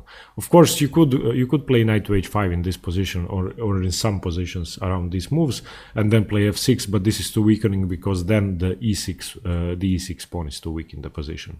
However, after you take on f3, of course, white recaptures, and now you can play bishop to d6. And the fact that after bishop takes d6, queen takes d6, the b7 pawn is falling is irrelevant, because white probably shouldn't take the pawn. If white takes on b7, then your position is equal after castles, and you will probably regain the b2 pawn and stand slightly better. So this isn't really that much of a threat for black. You should just give away this pawn for the initiative. And as you can see, white's king is still in the center. You are now threatening knight to e4 and opening up the position completely, and rook to b8, rook to c8, and you will be almost strategically winning in this position, despite being a pawn down, because the queen can only go to a6, which is a useless square. So usually after queen takes d6, white will continue with castles. And this is now the starting position of the main line of the exchange Caro Kann, and as you can see, the position is pretty equal. It's sort of a reversed Carlsbad structure, and black's main idea in this position is to push with b5 and b4 and disrupt white's central structure. Of course, to do that you have to play a6, and then b4, and then rook to b8, rook to c8 after castling.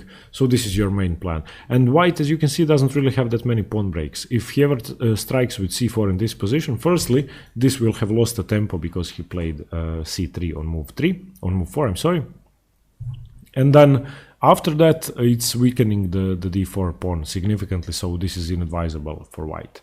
And white, of course, doesn't have any pawn break but f4, f5, which is white's main goal. So white usually strives to play knight to d2, f4, f5, and then contend the e4 square with the knight. So these are some of the main plans. And this is the main position you will get if black plays passively. But I believe that the exchange variation is a mistake for white, and that he should definitely play after c takes d5. He should go for the Panov attack with c4. This is what gives black the most problems in the position. As I said, once again, this will be covered in a separate video. But after white plays bishop to d3 or c3 or knight to f3 or bishop to f4, which are normal continuations of the exchange Caro Kann, I think black has already equalized or stands slightly better in this position. So okay, let's recap on this. After c takes d5, bishop to d3 is the main move. c3 is the second most popular move, but it usually transposes to the pretty much same position, except for one variation. And of course, white will usually play bishop to d3 on move 4 for a very good reason, as I said, because he wants to take this diagonal. And since white played c3 now on move 4, then black is best advised to play bishop to f5 and capture the diagonal himself. So after bishop to f5, of course, white doesn't want to exchange these bishops, because if he does, then black simply plays e6 and has a very solid position, because the b5 square is no longer such a big problem, and black doesn't even have to play a6 in the position. So after bishop to f5, the only way for white to compensate for the sort of mistake of playing c3 is to play queen to b3, attacking b7, and after queen to d7, knight to f3, knight to c6, the position is now once again normal, and it will most likely transpose to the position we've seen before. The only advantage for black is that the bishop is not on g4, it's on f5, so it's on a slightly more active square. So c3 on move 4, you can't call it a mistake for white, but it's inaccurate. Another position after c takes d5 which could occur is if white plays bishop to f4 immediately, not capturing the white diagonal, but capturing the most active dark square in the position. And after this, the best plan for black is to play bishop to f5, e6, white can't play e3 in this position. So this is a sort of improved London system for black, because he traded his c pawn for the e pawn. And once again, as in many Sicilian positions, you will see the advantage black has, because if you trade your side pawn for a central pawn, then in any endgame you will stand a slight advantage because you have more central pawns. So this position is once again favorable for black, I would say. And now, of course, once again, the position which is most crucial from here on, from move 4, is c4, the Panov-Botevnik attack, but that will be covered in a separate video. I just wanted to go in detail in the exchange variation, because I think it's important for black to learn how to exploit the fact that white is playing passively. So after c3, knight to f6 is the most passive move. I would advise g6, which goes into sort of active positions for black, because you have a clear plan of pushing e5 and weakening the d4 pawn, and you can do that with a6, b4, b5, and you can even sacrifice the b pawn for the e pawn. You can pin this knight. This is also weakening the defense of d4, and you have a clear plan of disrupting white's defenses, while on the other hand, white doesn't really have a clear plan in the position, and as soon as black castles, black is slightly better and at least equal. Another thing you could play after c3, which is by far the most active, is e5, once again striking in the center immediately, and the only thing you should be scared of is after d takes e5, knight takes e5, queen to e2. But even in this case, you play queen to e7, and white will most probably not give up the bishop. If he does, first of all, in this position the bishop is just hanging because this is with double check, so it can be taken. So bishop to b5, bishop to d7, bishop takes, king takes, and this is a great position for black, especially because your isolated pawn is now defended by the king. It can be defended by the king. You are going to develop your rook to c8, your bishop to d6, knight to f6, rook to e8, and your position is going to be great. White doesn't really have anything out of the opening. So remember these two lines. Most likely after move 5, if white goes for the exchange variation, you will have this position, and now either g6 or e5 for black. These are the most active moves. And if you like the theory in the basics of the Caro Kann opening, the Caro Kann defense, I have made a video on the general ideas and principles and the most common variations, so I would advise you to check that out as well. I will put the link in the description below. And thanks very much for watching. Stay tuned for the Panov attack, which is coming next. Thanks very much. Bye.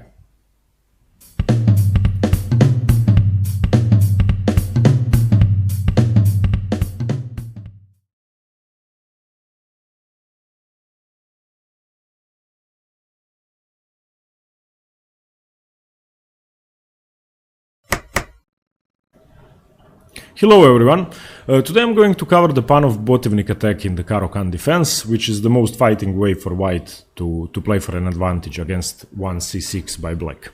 Of course, after pawn to e4, c6, the Caro Kann by black, d4, d5, e takes d5 and c takes d5, this is still now the exchange variation of the Caro Kann. And if you are unfamiliar with the theory of the exchange variation, I have made a separate video on that. I will put the link in the description below. And you can also watch the video on the basics of the opening itself, the Caro Kann, with the main principles, ideas, and all the common variations. But today we are going to focus on the Panov-Botevnik attack, which branches out of the exchange Caro Kann. And this is the best way for white to play in this variation. Of course, the exchange variation itself can be slightly passive for white, but the Panov-Botevnik attack is, on the other hand, the most aggressive variation that could occur out of the Caro Kann defense. So the Panov-Botevnik is c4 by white on move 4, striking at black's weak center and emphasizing the fact that white is a tempo up. And in many exchange variations, such as the exchange French, white will have a bigger edge than in other openings, since when the position is open and simple, one tempo could mean a lot more. And in this particular case, with this diagonal being weak, the black king is pretty exposed to checks from b5 and from a4, and you can immediately see now that the queen is open as well. And white has a lot more initiative right out of the opening. Of course, this move is technically imprecise for white, and black has technically already equalized, but that doesn't mean anything. You shouldn't trust engine evaluations on these things, and practically speaking, white has a great chance to create an attack much faster than black. And now, From this position on, I'm going to cover 4 key moves for black on move 4, 4 key responses. The most important and the most common one is knight to f6. And the other 2 common responses, g6 and e6, which I will cover a bit later on, often transpose to this variation as well after a while. So now, after knight to f6, black is simply defending this pawn. He isn't capturing on d takes c. He is reinforcing his center and preparing to castle kingside. That's the simplest way to explain this move. And white will usually continue with knight to c3. And now black can play several different moves from this move on. The most common idea from this position is to play e6, closing down the center, closing down the bishop, reinforcing the d5 pawn, and playing a sort of a passive game. This is the most solid continuation, but it's slightly passive for black. I will just go back to show you a few sidelines white could play after knight to f6, but these moves will rarely be played against you. After knight to f6, instead of knight to c3, white can play h3, pawn to h3, preventing any pieces from coming to g4, or knight to f3, which often transposes to the line we just saw. And this move is okay as well, but it doesn't increase that much pressure on the center by white. And usually this line will continue with g6, because black now has time to do that. He doesn't have to over-defend the d5 pawn. Queen to b3, and now bishop to g7, c takes d5, and in this position black will usually castle. You can recapture the pawn with the knight if you'd like. Of course, capturing with the queen isn't good, because white gets a tempo on the queen, and you can check, but then the bishop returns it, and white is supposed to have a slight advantage. So either castles from this move on, or capturing with the knight. In both variations, the position is almost completely equal. So these are the sidelines. But often after knight to f6, most often you will see knight to c3 by white. And even if he plays knight to f3 or h3, the positions most often transpose to this line. So black's first response, e6, the most passive line, the most defensive line, and the most solid line, which lets black castle immediately. The bishop isn't fianchettoed in this position. Most often it will come to the b4 square and pin the knight, and this is almost developing the bishop with tempo. And from this move on, white will play knight to f3, bishop to b4, c takes d5 by white, knight takes d5. Of course, the knight is pinned, so it can't recapture on d5. Bishop to d2 unpinning, knight to c6, bishop to d3, and from this position on, both sides castle. And this is sort of the starting position of the main line pan-bottomnik attack for white, if black goes for the most solid continuation. And you can see from this position on that white has an isolated queen's pawn. For now, it's doing a lot in the center and is preventing black's pieces from maneuvering normally, but very soon it could become a weakness as well. And of course, if at any point black should capture on c3, then the pawn would be reinforced with b takes c, so that's not a good idea. So if you are black, you should first blockade this pawn, and knight to d5 is a good idea.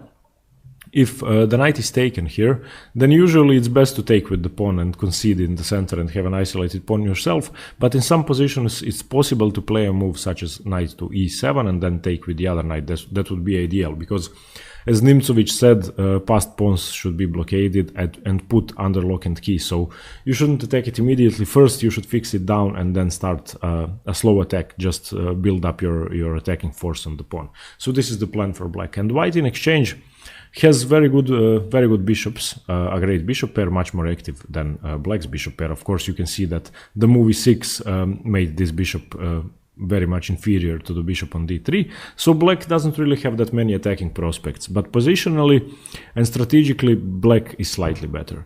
The position will usually continue with bishop to e7.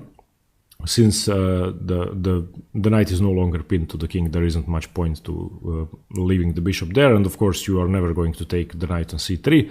So now a3. This is a very important move, because black can't be allowed to put any of his knights on b4, attacking this bishop, dislodging it. Now bishop to f6, getting to a more active square. Queen to c2. This is the normal continuation, now attacking the h7 pawn, g6 defending, bishop to h6, and now from this position on, the most common move is rook to e8. You can play bishop to g7, and position is equal. White is supposed to have a slight opening edge. Of course, both sides have something to play for, and there is still about 100 Grandmaster games from this position, so this is still very well analyzed. And if you are going to play the pan of attack with white against the Caro Kann, this is the position you should know. This is now move 13, and it isn't really that hard to study. You just have to know the plans with the isolated queen's pawn. So it's this position is actually useful for d4 players and for players who understand d4 positions, especially positions such as the exchange queen's gambit declined. So you should know what to do with an IQP, the isolated queen's pawn. But as I said, this variation with e6 on move 5 after knight to c3 is the most passive way for black to play. Black can play much more aggressively. After knight to c3, I think the best move for black in this position is knight to c6, and that's immediately fighting for the center. It's not blocking out the light squared bishop from the game yet. It's preparing to develop it to f5 and to have a much more fighting game. Of course, this is double-edged because at any point after c takes d, this diagonal becomes open. White is able to put immense pressure on this diagonal, and as you can see, the move knight to c6 is not helping black castle. Of course, e6 is developing the bishop. So in this position, black's king is much less safe. Of course, practically and tactically speaking, white still can't do anything, but there is a lot of ways for black to go wrong. So from this position on, you should be very careful. Of course, now the most common continuation for white is bishop to g5, and that's trying to relieve the defense of the d5 pawn. So from this position on, black has two main moves. One is to play e6, defending the d5 pawn and the knight with the queen, but that is once again very passive, and the best move from this position is bishop to e6. And now this move can be played because of two things. Firstly, something has to be done to defend d5. You will be happy if white gives up the bishop pair to take on f6. You will take with the e pawn, and you will have a better position. But the point of bishop to e6 and why it's possible to play that move is because, firstly, the knight is not on f3 anymore, and secondly, the bishop is on g5. And if you imagine this knight being on f3, then you are aware that had the bishop been still on c1, then white would simply play knight to g5, dislodging this bishop or taking the bishop, and the d5 pawn would be undefended. And since the g5 square is taken by the bishop, that will take 1, 2, 3 tempi to attack the bishop, so black has time to do that, and he can afford to do that. And it's actually much more solid than playing the move pawn to e6, because that will block out the bishop on c8. So bishop to e6, after that white will normally continue with a3, preventing the knight from coming to b4 and preparing to push his queenside pawns. Queen to d7, solidifying, perhaps even castling queenside in some positions. Bishop to e2, rook to d8, over protecting the d5 pawn. And now bishop takes f6 is the best idea for white. The bishop isn't that useful, it's blocked. E takes f6, c5, bishop to e7, and white will most commonly push b4, b5, open up the queenside and easily create a passed pawn. But in exchange, black has the bishop pair and a lot of initiative in the center, and black will be able to put his king to safety much faster. So this is a fighting way for black to play. After knight to c3, e6, as I said, is the passive way to play.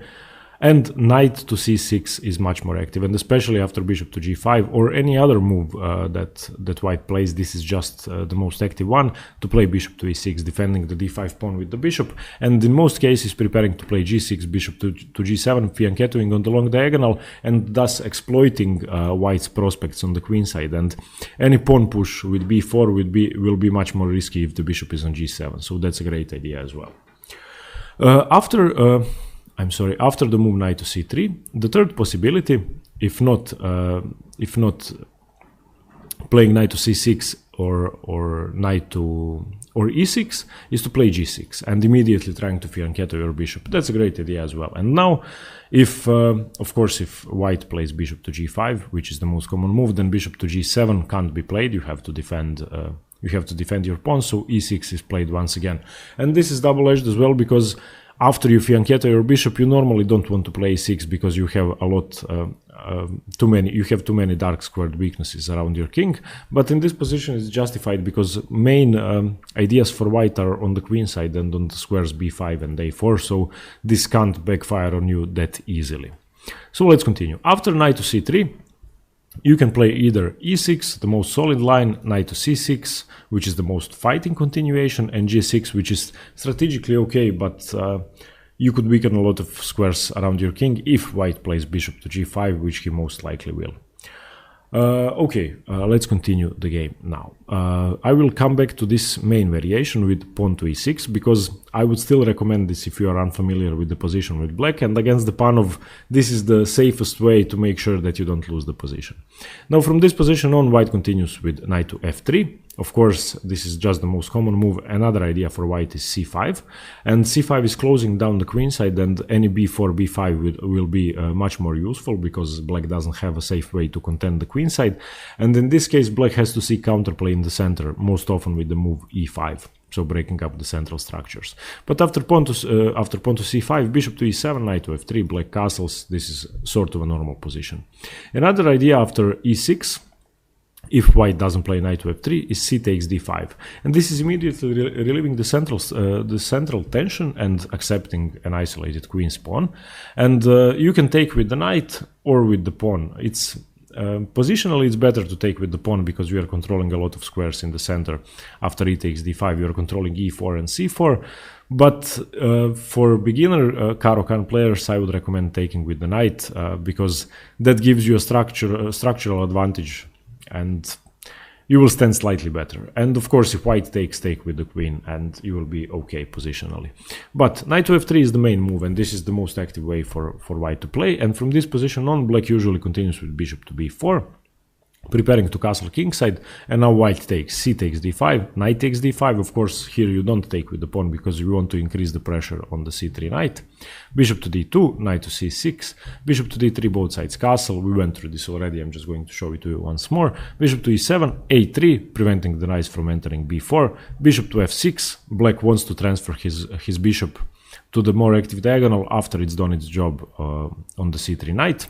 And now queen to c2, creating a battery, g6 defending, and bishop to h6. This is the main line. Now let's go back to this starting position. Of course, after you've learned the main lines of the Panov, it's good to try and create complications from the position. Try to get this position with c4. Of course, knight to f6 should be played. This should be your main move in the position, but there are other possibilities as well. And from this position on, with knight to c3, and don't play e6 if you are practicing the line, play something more active like knight to c6. Try to create possibilities for white to disrupt your development and checkmate you and create problems on the b5 square. Let's say that from this position on, white plays a normal move such as bishop to g5, and you play bishop to f5. From this position on, white has a lot of possibilities, and of course first one of them is bishop takes f6, and after e takes f6, white is able to take with c takes d5, and you can immediately see that black is in a lot of trouble, because after a move such as knight to b4, bishop to b5 check, and white is almost completely winning already. So it's very easy to go wrong in the pen if you are black. And here, after bishop to d7, queen to e2 check, you can see that black's king is naked, unsafe, and completely lost. So you should be careful from positions such as this one. This is just move 5, but still you can go badly wrong with just one move. Of course, knight to c6 is the most active move, but if you neglect to protect the d5 pawn, these squares, b5 and a4, could mean the end of your game very soon. Let me just show you one aggressive sideline for black, one more sideline. After c4, of course, knight to f6 is the main move, g6 is a very good alternative, e6 is the most solid line if you don't go for knight to f6, but I think it's just too passive. Trying to play g6 is a good way to probably surprise your opponents, and after knight to c3 you play knight to f6 transposing, but still a different move order might confuse your opponents. This is by no means worse for black, it's just a different move order. Of course, after knight to c3 you can't really play bishop to g7, you have to start defending with knight to f6, so you will most likely transpose. But one position which doesn't transpose, which actually equalizes for black right out of the opening, is to immediately take the pawn with d takes c. And this isn't the best, of course. Knight to f6 is the best move, but this position could give you a lot of attacking prospects. Of course, after bishop takes c4, you play queen to c7, immediately taking the bishop, and after it retreats, bishop to g4. And this is a very nice tactical idea, which firstly, in blitz chess, it could confuse your opponents. White should never take the bishop, because if queen takes g4, then queen takes c1 with a menacing attack. So this is a very nice surprise weapon. And just remember, after d takes c4, if white doesn't take the bishop, then you have time to defend with b5. But if he takes with the bishop, then queen to c7 attacking, and there aren't really any other moves to defend the bishop, but bishop to b3, everything else is too passive. And now try bishop to g4, and after f3, which would be the best move, bishop to d7, knight to e2. You can see that black stands okay. White has a slightly better development, but in exchange for that, he has an isolated pawn, and black's king is much more safe, because the move f3 has weakened key diagonals to white's king, and it could cause a lot of trouble if you imagine the moves such as e7, bishop to e7, e6, bishop to e7, and bishop to h4. So this is one attacking line which you could try after c4 to just capture with d takes c. But after knight to f6, which is the most common variation, and knight to c3, you should practice all three variations. e6, the passive one, knight to c6, the active one, and pawn to g6, which is a slightly different move order, but leads to very exciting positions. And of course, you don't have to fianchetto your bishop. You could play it both ways. Fianchettoing your bishop could give you a lot of attack on the queen side, and placing your bishop on a square such as d6 or e7 could solidify your position more and give you kingside attacking prospects. So these are some lines which you have to practice and see what works for yourself. I will put some example games in the description below, and you can find them on many places online, the PGNs of the games, and I would advise you to look at them over the board just to get a feel of the position and practice the opening for yourself. Okay, everybody, I hope you liked this video on the pen of Caro Kann, and stay tuned for more theoretical videos and more chess. Thanks very much. Bye.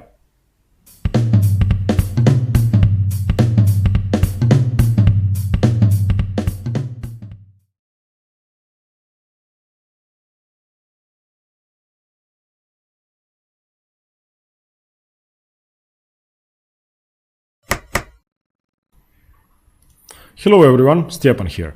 I'll continue the series on the Caro Kann defense with a slightly underrated variation called the Karpov variation, which isn't that popular at all levels in fact, but it offers black great fighting chances, and it can be a great surprise weapon because not many players with white will expect the Karpov variation of the Caro Kann. And of course, after e4, black plays c6, d4, d5, and from here on, the Karpov variation continues if white enters the classical Caro Kann with knight to c3, which of course, after d takes c4 and knight takes c4 could lead to the main line. With bishop to f5, which I will cover in another video. And the Karpov variation is, instead of bishop to f5 or knight to f6, which leads either to the Korchnoi or to the Bronstein-Larsen variations of the Caro Kann, to play knight to d7. And this is now the Karpov variation. And if you lack the knowledge of the basic theory in the Caro Kann, I have made a video on the opening theory and the basics, the main ideas and variations for both sides, and I will put the link in the description below if you want to check it out. In this video, we are going to focus only on the Karpov variation. So after knight to d7, white has 5 options, really, and some of them are good, some of them are not as good, and some of them are passive for white, and I will cover all 5. The point is that after you play the Karpov, after you play knight to d7, you are actually letting white decide what to play, and you have no choice but to accept white's decision. So if you are going to play knight to d7 on move 4 instead of the main line, which is arguably simpler to learn than the Karpov, then you should know all 5 variations. The main line and the most common move you are going to see after knight to d7 is knight to f3, and this is simply trying to reinforce the center, control the d4 pawn, control the e5 square, and develop normally, most probably castling kingside. And to knight to f3 you have only one response really, and that's knight g to f6 you are trying to develop. And now from this position on, you can see immediately that you have challenged white's knight on e4, and white can either capture your knight or retreat to g3. Retreating to c3 would be absurd because you are taking away a square for the c3 pawn, which has to be played to solidify the center. So from this position on, the most common reply is takes, so knight takes f6, and of course you recapture with your d knight. So this is the point, you are preparing to develop both of your knights to a single square, and in fact reinforce the f6 square and still have central control. And you can see now that once again the development is equal, both sides have one piece developed and one pawn, and from here on white normally continues with with developing moves, or white can play knight to e5. This is the most aggressive line. I will just go back to this position when after you play knight g to f6, white doesn't capture. This is considered too passive for white because he's giving you a lot more tension in the center, but in fact it's not as bad because your knight on d7 is commonly misplaced if it doesn't recapture on f6 because it's blocking your bishop and it's just in the way at the moment. So you will, after, if the knight retreats to g3, after knight to g3 you play e6, trying to develop, and most commonly white will continue with bishop to d3, and your main break in this position, main break in the Karpov variation of the Caro Kann, same as in the advanced variation, is to play c5, and immediately when you're able to play it, you have to play it. Developing the bishop or castling would be a waste of time since you have an opportunity to open up the position to your favor, and if you let white solidify with c3 castling and bishop to e3, then white will be slightly better. So we have to strike in the center immediately, not giving white time. So c5 is the move here, and most commonly white castles, c takes d4, knight takes d4, and now bishop to c5, developing with tempo. Now you can see that it was pointless to develop the bishop to, let's say, e7 if it can do something before that. From this position on, white normally doesn't return to f3, it gains the tempo with knight to b3, and you retreat to e7. Going to b6 would be inferior because in that case white could play bishop to g5, pinning your knight, and you can't unpin easily. Of course, so bishop to e7, rook to e1, and castling. And this is the starting position if after knight g to f6, white doesn't take your knight. So I would say that this is equal. I would even say that black has more fighting chances because I think the knight on g3 is misplaced and white is either going to have to exchange it for one of your knights by losing a tempo, and you can play b6, bishop to b7 and have a very active diagonal here. So I think black has great attacking prospects, and most commonly though the position would end in a draw because there's a high possibility of the queens getting exchanged in this variation. Let's go back now. After knight g to f6, of course, we just covered knight to g3, which is slightly uncommon, best is to take. So after white takes, you recapture, and now white has two options. The aggressive option is to play knight to e5 immediately. I will just cover one sideline first. Well, not sideline, both moves are okay and both moves are played almost equally. So, bishop to c4, and now you can see the point of all of white's moves. Even though you have managed to exchange your bad knight for white's good knight, so to speak, white has the attack first, and white is striking at your weakest point in the position, which is often the weakest point in the Spanish, in the Italian, in many e4, e5 openings, or e4 openings. And he is ready to jump into either e5 or preferably g5 and pressurize f7 further on. So your response here is either to play e6, which would be too passive, closing down your bishop, you would have a French defense bishop, or to develop your bishop first in anticipation of playing e6, which you will inevitably have to play. So the best move here is bishop to f5, and after white castles you play e6. Your position is now solid, your bishop is outside the pawn chain, and if white ever tries knight to h4, you can simply retreat to g6, let white capture, retake with the h-pawn and have an open file to white's king, and a perfect position. Because if you imagine the h-file being open, your rook is active, you can play queen to c7, you can play bishop to d6, and white is strategically losing.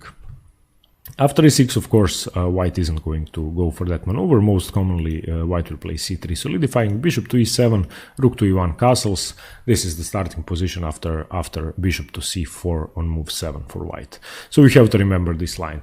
Most commonly, after knight takes f6, bishop to c4 will be played, or knight to e5. And in this position, just remember that you have to develop your bishop before playing e6, because it will be hard to defend if you don't play e6. And if you play e6 while your bishop is on c8, you will have a worse position. So develop your bishop and let white develop normally, and you will have a solid enough position to play with.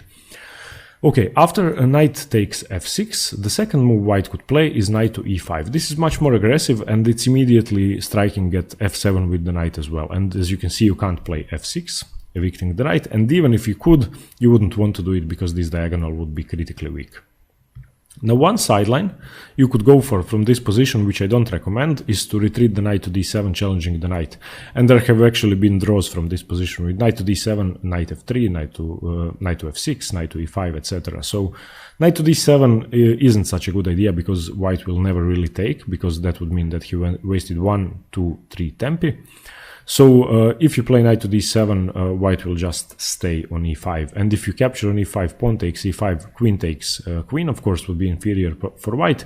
But white would normally play bishop to e2 to be able to retake with the queen, or play bishop to e3 to be able to retake with the rook. So that doesn't work.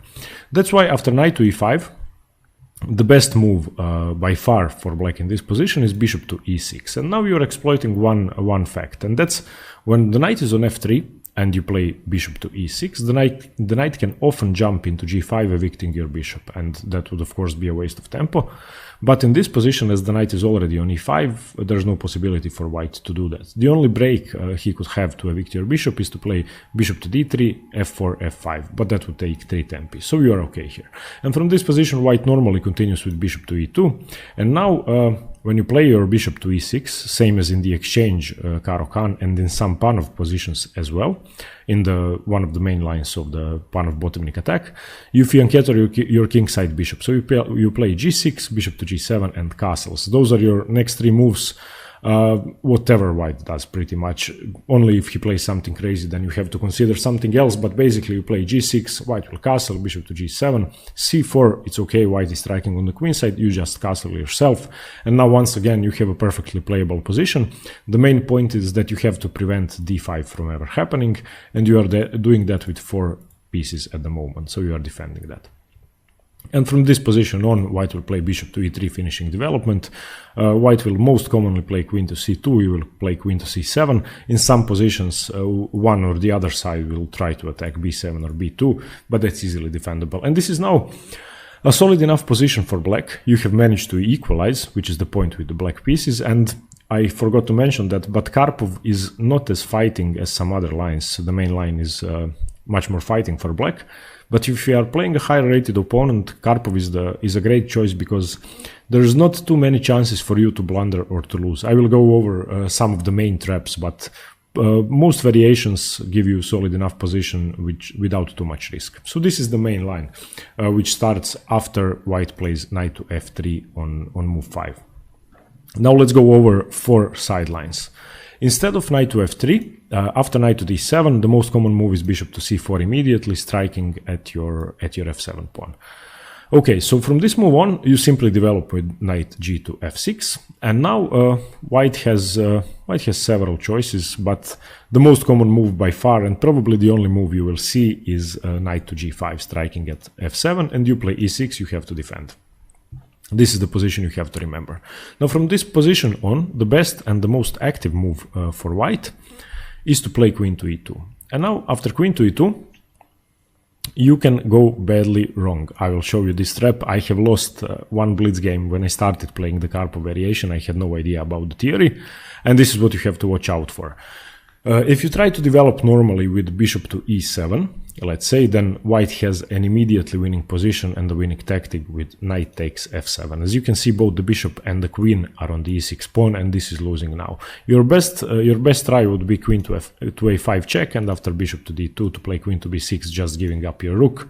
Okay, you will regain the knight later, but it's definitely lost. So, by the way, if you don't play queen to a5, if you take the knight, then that's mate in 3 inevitably, with queen to e6 check, king g6, bishop d3, king h5, and queen to h3 checkmate. So, just remember that after queen to e2, you can't develop normally. You can't play bishop to e7 trying to evict the knight or whatever, or try to prevent the battery from the queen on your king and the pin. So, what you have to do after queen to e2, your only move is knight to b6, and with knight to b6 you are defending the e6 pawn. So if white ever captures on f7 and you capture with your king, this pawn is defended twice, by the king and by the bishop, so the tactic doesn't work. And in this case, white will have to accept the fact that he wasted several tempi moving his knight to g5, because the knight is pretty useless here now, and he will most commonly play bishop to d3, the bishop was attacked.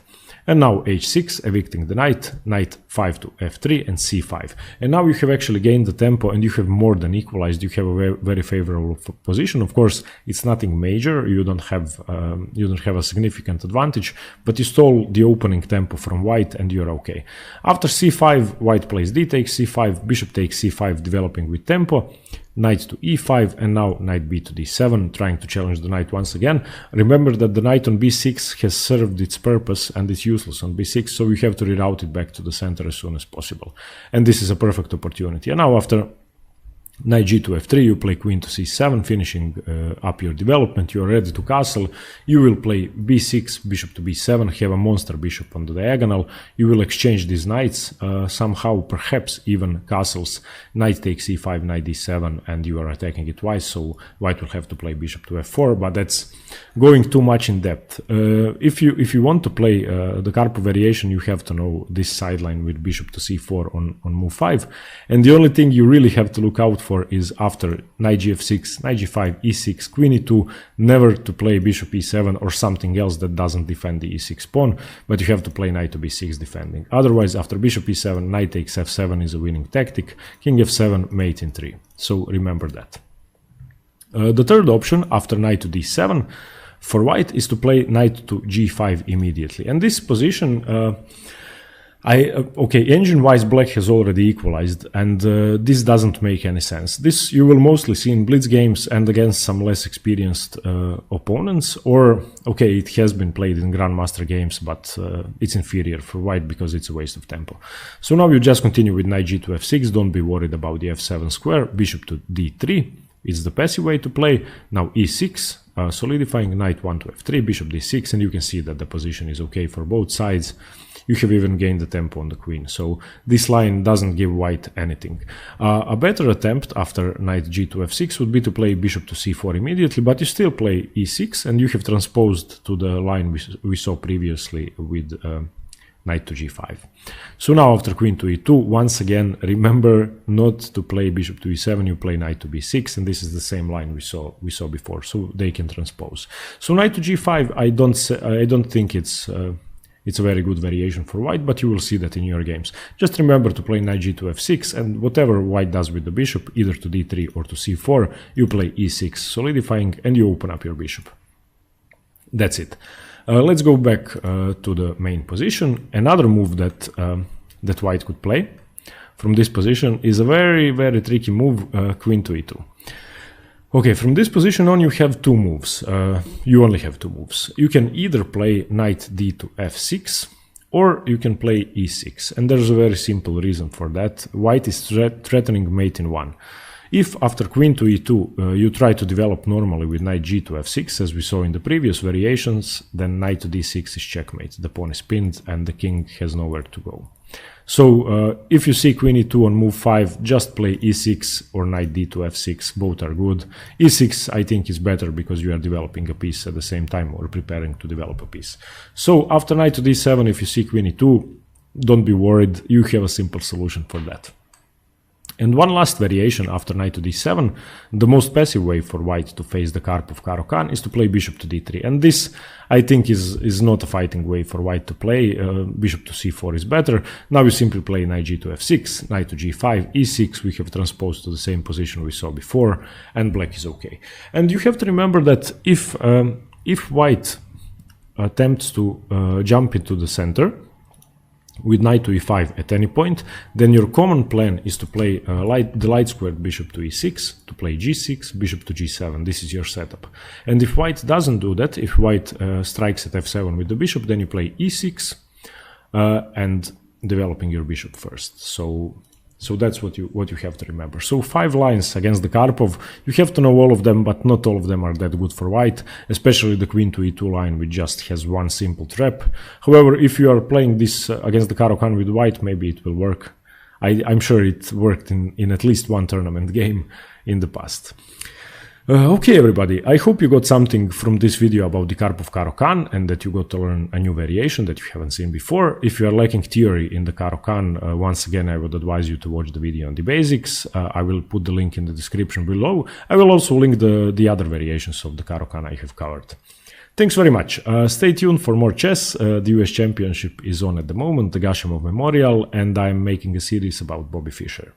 Thanks very much. Bye.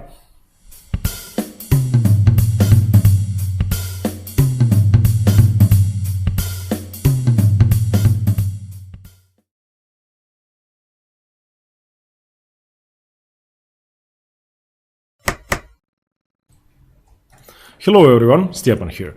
This will be the first video on the Caro Kann, and I will make a series of videos, one for each variation, one for each individual variation in great detail.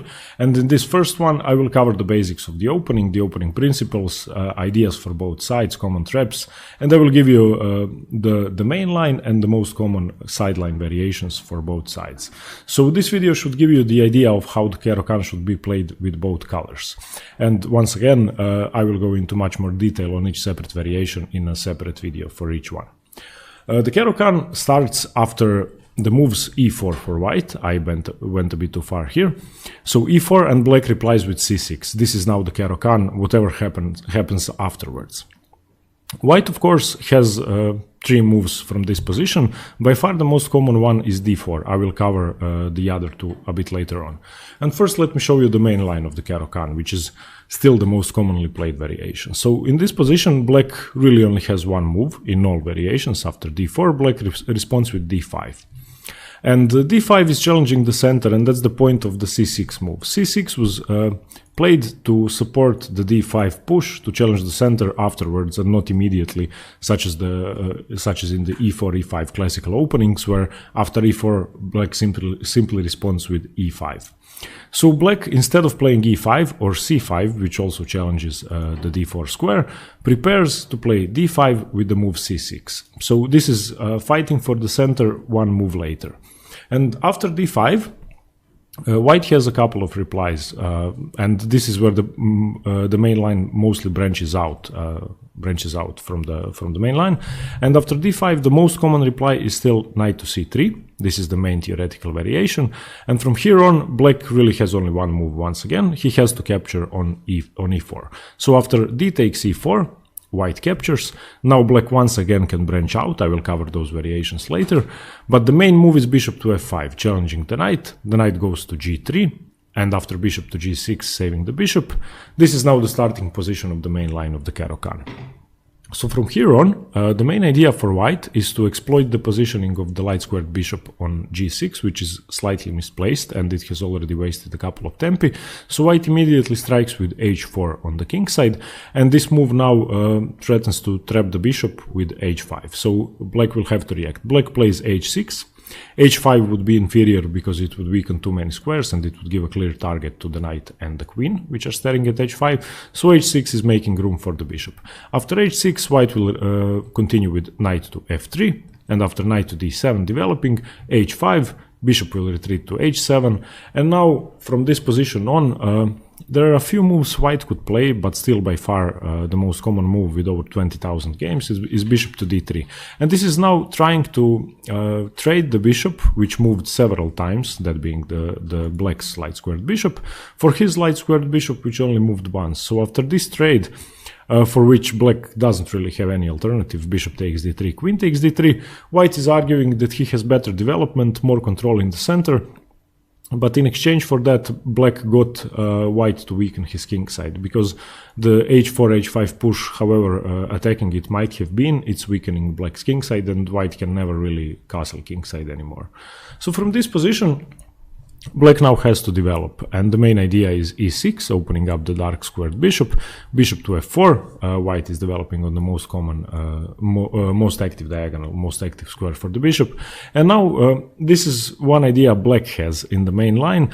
He will force white to weaken himself some more on the queen side as well. So black develops with queen to a5 check. This is now forcing white to retreat the bishop to d2 or to play c3, and after the bishop retreats, now bishop to b4, challenging the bishop bishop once again, and after white responds with c3, now weakening his kingside as well, the bishop simply retreats, and black actually didn't waste the tempo because the bishop could have just developed from f8 to e7, but this way it provoked c3 as well. So after bishop to e7 and c4, now attacking the queen goes to c7, and you can see that black played only 2 moves. In fact, he didn't waste any tempi, but he provoked the moves c3, c4, and bishop back from f4 to d2. So this is a favorable position for black now, even though white still has a slight opening edge. But black has a perfectly playable position. From this position on, white will most commonly castle queenside. Castling kingside is too risky, and black will finish his development. Knight g to f6. White puts his king to safety with knight to b1, and black castles. And this is the starting position of the main line. I know I didn't go into too much detail. I just wanted to show you what the most commonly played moves are, and this is the position you will see in a lot of Caro Kann games. These are just the best moves from each side from move 2. So after e4, c6, this is the best both sides could play. So if you want to play the best moves engine-wise and best moves theoretically, this is the line you have to remember. And if you ask the engines, black stands slightly better in this position. It's minus 0.5, so black has half a point advantage, and practically speaking, that really isn't true, because engines don't like the fact that the h-pawn is overextended. The knight on g3 is pretty useless in this position. It will have to exchange itself, and that will activate the d7 knight after coming to f6. What the engines also like more about black's position is the king safety, because you can see that white will have to spend a couple of moves to start an attack, and black actually has a ready-made attack on the queen side already. So this is the starting position of the main line, and if you want to study it, I would advise you to look at least 10 or 20 games starting after bishop to f5, because from this position, the moves I just showed you were the main line, but there are other ideas you could go for. Of course, knight to g3 has to be played, bishop to g6 has to be played, but you don't have to start with h4 in this position. You can play knight to f3 from this move, you can play bishop to e3, you can play bishop to d3, challenging the light squared bishop immediately, and you don't have to weaken your king side, so that might even surprise your opponents. But the main line is h4, h6, making luft for the bishop, knight to f3, knight to d7. Developing the g knight to f6 would be a mistake from this position, because white could get a lot of activity with knight to e5 immediately. So knight to d7 is the most principled continuation for black, and after h5 retreating the bishop, white exchanges the bishop, and this is the main line. So this is what actually most strong players attempt to deviate from early on, because almost everybody knows the theory in this line. Okay, now let me go back to move 3. After knight to c3 and black taking on e4, and after white recaptures with the knight, bishop to f5 was the main move. However, black has 2 more options from this position, and 2 very good options, and arguably even better than bishop to f5, because they give black even more activity. The engines would disagree. The engines think that bishop to f5 is by far the best move, but 2 other variations are not playable but very good for black. The first one is the Karpov variation, named after Anatoly Karpov, of course, and that's knight to d7. And with knight to d7, black isn't challenging the e4 knight immediately, which is overextended, but he's preparing to support his other knight coming to f6 and to be able to recapture it with the d knight. And with that, he isn't making white push his h-pawn forward and challenge his light squared bishop, because the light squared bishop is still on c8. And now the most common continuation for white, and the best one, is knight to f3. Black, of course, continues with knight g to f6, and white is forced to recapture here with knight takes f6. And after knight takes f6, there are a few moves for white. If white doesn't take on f6, then black would take, and after let's say white defends it instead of taking with bishop to d3. After black takes on e4 and bishop takes, then knight d to f6 would be with tempo on the bishop, so black would be 1 tempo up. So the best move for white is to capture. And in the Karpov variation, after knight takes f6, you can see that development is equal now. Both sides have spent 2 moves and developed 2 pieces, 1 piece and 1 pawn each. The most active move for white in this position is bishop to c4. And bishop to c4 is staring at the f7 square and preparing to double attack it with the knight coming to either g5 or to e5. And white could even support that idea with queen to e2 later on. After bishop to c4, black still has to develop his light squared bishop before playing e6 and securing the f7 square by closing this diagonal. So black plays bishop to f5, opening up the bishop, and after white castles f6, this is now the standard line in the Karpov variation. However, there are a few more moves that could occur from this position. If after knight to d7, black entering the Karpov variation, white plays knight to g5, and then he is immediately striking at f7, so black actually has to be a little careful, and the best move from this position is knight g to f6. This is the most commonly played line, and after bishop to d3, let's say, which is the most common move for black, e6, and white stands a bit better, but black has compensation because of white's loss of tempo. And challenging the knight, immediately chasing it away with h6 is okay, but it doesn't have to be played yet because white doesn't have that many threats. After knight to d7, another idea that white could go for, which is very scary, which you have to remember, is queen to e2. And in this position, of course, white is threatening checkmate if you start to develop normally. Of course, if you play knight g to f6 from this position, then knight to d6 is checkmate, because the knight can't be taken and the king has no moves. So just remember that after queen to e2, you don't develop your g knight. You either play knight d to f6, to make sure you can capture the knight with the queen if it takes, or from this position you play e6 to make sure that the king has a square and the bishop can capture on d6. So this is the Karpov variation, knight to d7, and I will make a separate video on it in which I will go into great detail about 20 moves in depth. Another line that black could go for after knight takes c4, which isn't bishop to f5, the most common line, or knight to d7, is knight to f6. And this is the second most popular continuation, and it branches out into two variations. One of them, of course, white has to capture now. That's the only move. Sorry for not mentioning that. He has to take, because once again, if he lets his knight to be challenged, it will just be with tempo. So knight takes f6, and now black has two options. One of them is to capture with the e-pawn, one of them is to capture with the g-pawn. E-takes is the so-called Korchnoi variation, and it's a very drawing line, and it doesn't give black too much counterplay. The most common continuation would be black developing his bishops to d6 and to e6, white will castle, develop to d3, place the knight on f6 and castle kingside. So both sides will be equal in a slightly boring middle game, but any endgame is unfavorable for black because of the doubled pawns. And this now resembles the Berlin defense or the exchange Roy Lopez, in which black doesn't really have a pawn majority on the king side. Another way to play this position after knight takes f6 is the so-called Bronstein-Larsen variation, with g takes f. And this variation gives black a lot more counterplay.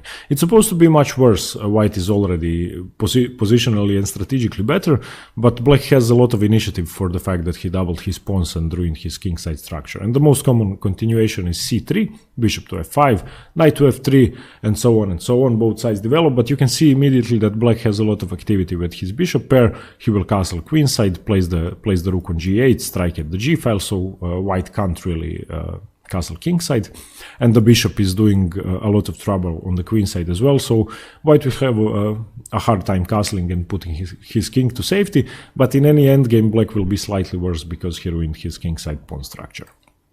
So these are the moves after knight takes e4. Black could either go for bishop f5, the main line, knight to d7, the Karpov variation, or knight to f6, which leads either to the Bronstein-Larsen variation or the Korchnoi variation. Now let me go back. In this position, after d5, white doesn't have to go for the main line with knight to c3. By far the most common variation today, which has even surpassed the main line, and it might be called the main line shortly, is the move e5. And this is the advanced variation of the Caro Kann. And this position gives white the biggest advantage if played properly. And he's counting on the fact that black lacks space in the center, and that white will extend his pawn structure further on, have a lot more space and a lot more piece activity. However, after black's most common move in this position, bishop to f5, black has a very improved French defense structure, and if you know the French defense, you know that the biggest problem is the bishop on c8. And in this position, after the bishop develops to f5, the bishop is already outside of the pawn chain, and after black plays e6, which is a very common idea in the advanced Caro Kann, black has an improved French defense. Now white can reply with two moves, basically. There are no more. The main move is knight to f3 in this position, and this is the so-called short variation. And this wasn't played that often until the 90s, until Nigel Short, the English grandmaster, employed it with great success in his own games. And before this, white used to play a much more aggressive line. I will show you a bit later. From this position, black plays e6, closing down his pawn structure, and you can see that black has a lot of chances here because he has such a solid structure and it's extremely hard to penetrate. And black has a clear plan of pushing c5, getting his pawn break in, developing his knights to d7 and to e7, opening up the bishop, etc. So the most common continuation is bishop to e2, knight to d7, white castles, knight to e7, knight b to d2, and now c5 striking in the center. From here on, white could reply with either c4, he could take, he could play b6, he could play queen to e1 or rook to e1. There are a lot of lines for white, but this is just the let's say, starting position of the short variation of the advanced Caro Kann. Another move after bishop to f5 for white would be knight to c3, and this is the old way for playing against the advanced variation, and this line offers white a lot of attacking chances, and black has to be extra careful. The continuation, which is played in 99% of the games starting from this position, is once again e6 for black. And now white pushes on the king side immediately with g4. The pawn is of course defended by the queen, it can't be taken, and now bishop to g6. Knight g to e2, preparing to play knight to f4, challenging the bishop on g6. c5 striking in the center, and black has to do this to seek counterplay immediately. If he doesn't, then he will be just smashed on the king side without any chances. h4. This is now threatening to trap the bishop, so black has to react. The best way to react is to play h5, sacrificing a pawn. h6 is too passive and it gives white a lot of play. So h5. Knight to f4, attacking the bishop, and giving up the bishop here and allowing knight takes g6 and playing f takes is just horrible and immediately losing, so black will retreat to h7 and give up the h5 pawn. And now after knight takes h5, black will play c takes d4, and after knight to b5, knight to c6, this is sort of the starting position of this line. And you can see that black has given up a pawn, but in any late middle game or end game, he will be much better because his central pawn structure is very dominant and it's controlling half the board, and white's king is very much unsafe as well. So if black manages to compensate for his lost pawn or regain his lost pawn, he will be better. However, this variation was replaced with the short variation starting with knight to f3, which is much simpler, much more passive for white, and it gives white, in fact, more chances than the other aggressive line.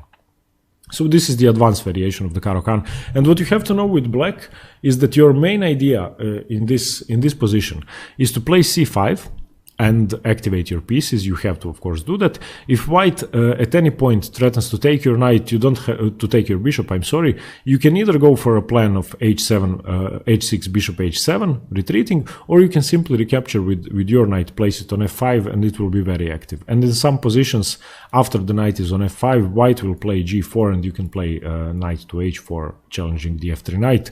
So these are just some ideas. The other thing you could do is, after playing c5, transfer the bishop to h7 by playing h6, and then place the knight on c6 to attack e5.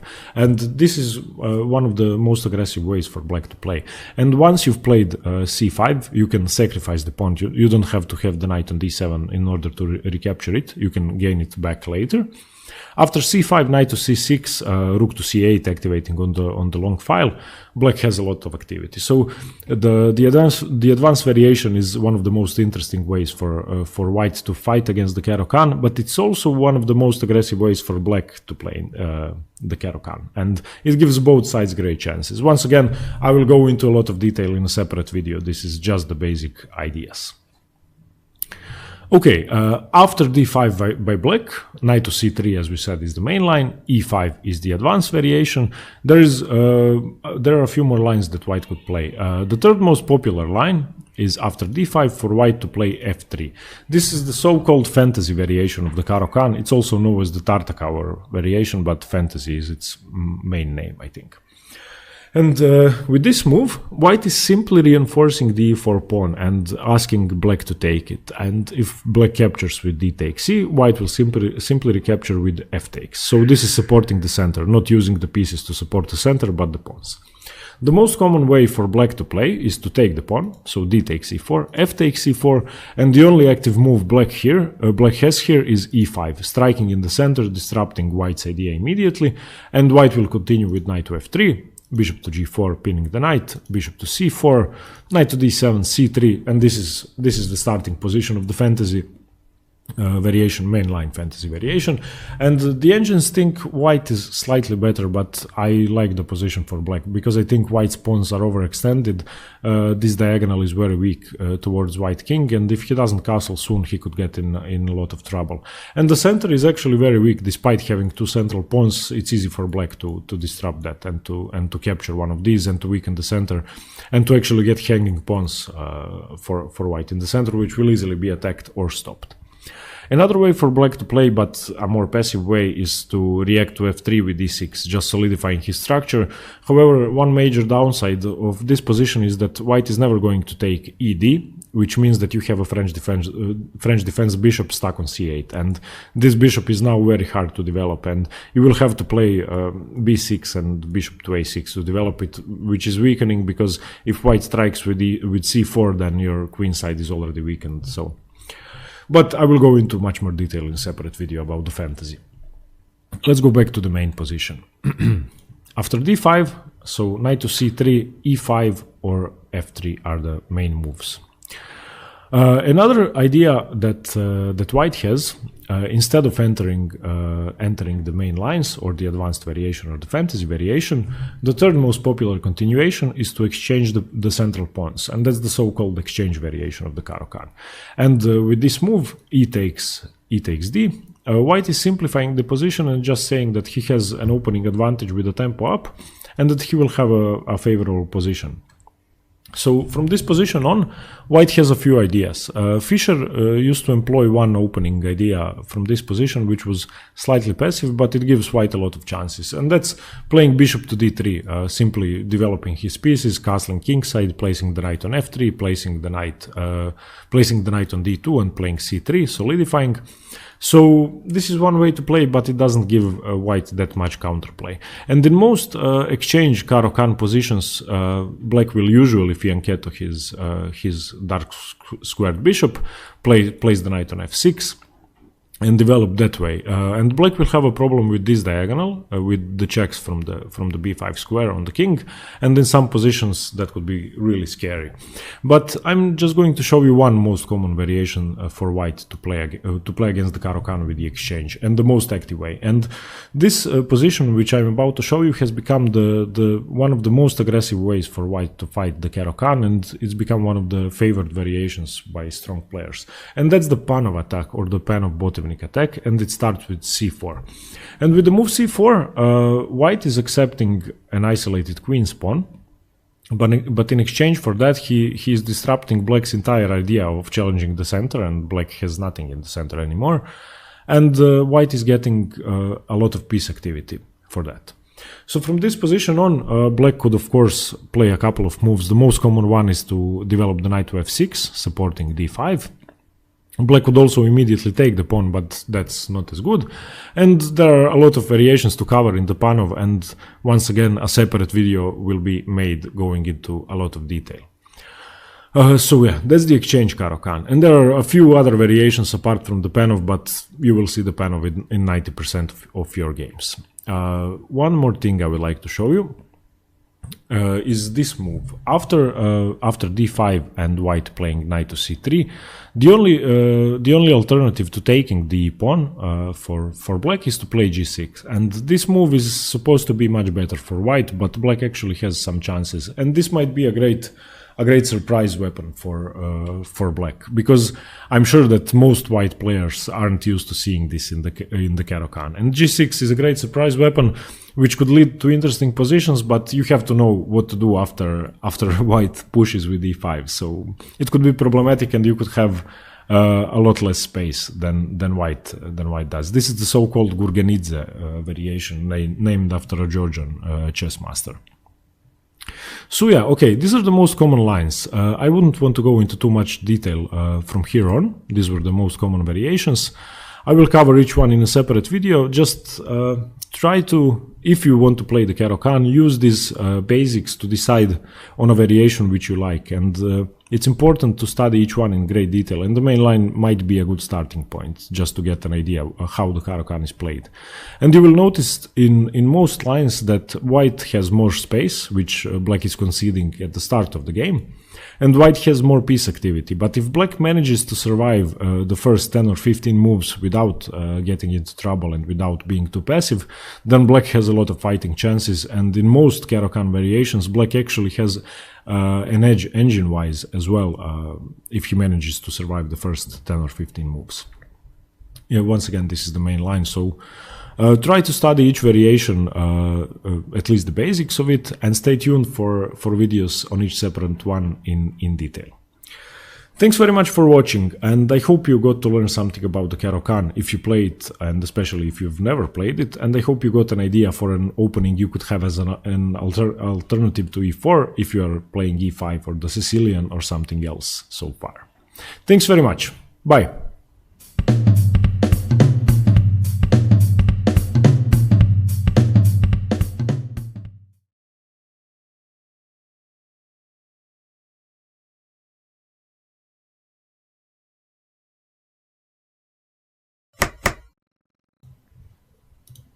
Hello everyone, I'll continue the series on the Caro Kann with a very good variation for black as an alternative to the main line with bishop to f5, and that's the Korchnoi variation. It was named, of course, after Viktor Korchnoi, the great Soviet player of the, I would say, second half of the 20th century, and it goes like this. Of course, after e4, c6, the Caro Kann, d4, d5, it starts after white plays knight to c3, which could once again enter either the main variation, the Karpov variation, the Korchnoi variation, or the Bronsted-Larsen variation. I will show you all of them.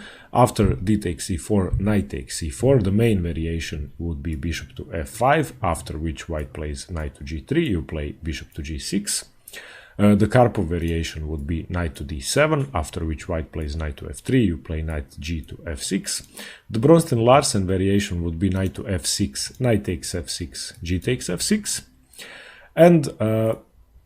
And the Korchnoi variation is from this same position where black takes with the e-pawn, which is far more solid, although it's taking away from the center. So e4, c6, d4, d5, knight to c3, white goes for the classical Caro Kann or the main line, d takes c4, knight takes c4, and now black doesn't go for bishop f5, which is the main move, but knight to f6. White is obliged to take. Every other move is passive for white. Of course, black's next move, if white doesn't take, will be knight b to d7, transposing to the Karpov variation with a much better position, because black is even free to take the knight. So, if white should try defending, then knight to d7 would force white to take. So e takes f6 after knight takes f6, and this is the start of the Korchnoi variation. Now the problem with this line. First of all, it's superior because it's keeping black's kingside solid and preparing to castle kingside. Secondly, it offers quick development to black. Of course, you can see that white doesn't have a single piece developed, and the most common move for white in this position is c3, so black is actually the first side to develop a piece. So black has great prospects in development, and the second thing is that black's king is actually pretty safe after a move such as g6, and castling kingside, the extra pawn on f6 actually provides a lot of defense. The major downside of this position is the d pawn that white has, and if you remember normal Caro Kann positions, usually this pawn is here. And when you have pawns on e6 and on c6, then d5 is pretty hard to play for white, and in this position white will create a passed pawn on the d file easily. Not easily, but much simpler than had the pawn been on e6. And if he wants, if the pieces are off, if you imagined all the pieces of the board, then a simple move such as c4 and d5 would create a passed pawn. So black has to be careful about that. Long term, this is the worst thing about the Korchnoi variation for black. By the way, if you lack the theory in the basics of the Caro Kann, I have made a video on the basic principles, ideas, and main variations for both sides. I will link it in the description below. And I have also made a video on the Bronstein-Larsen variation with g takes f6 on move 6 on move 5 for black, and the Karpov variation, which is another good alternative, so you can check them out as well if you are looking for something else in the Caro Kann. But let's focus on this now.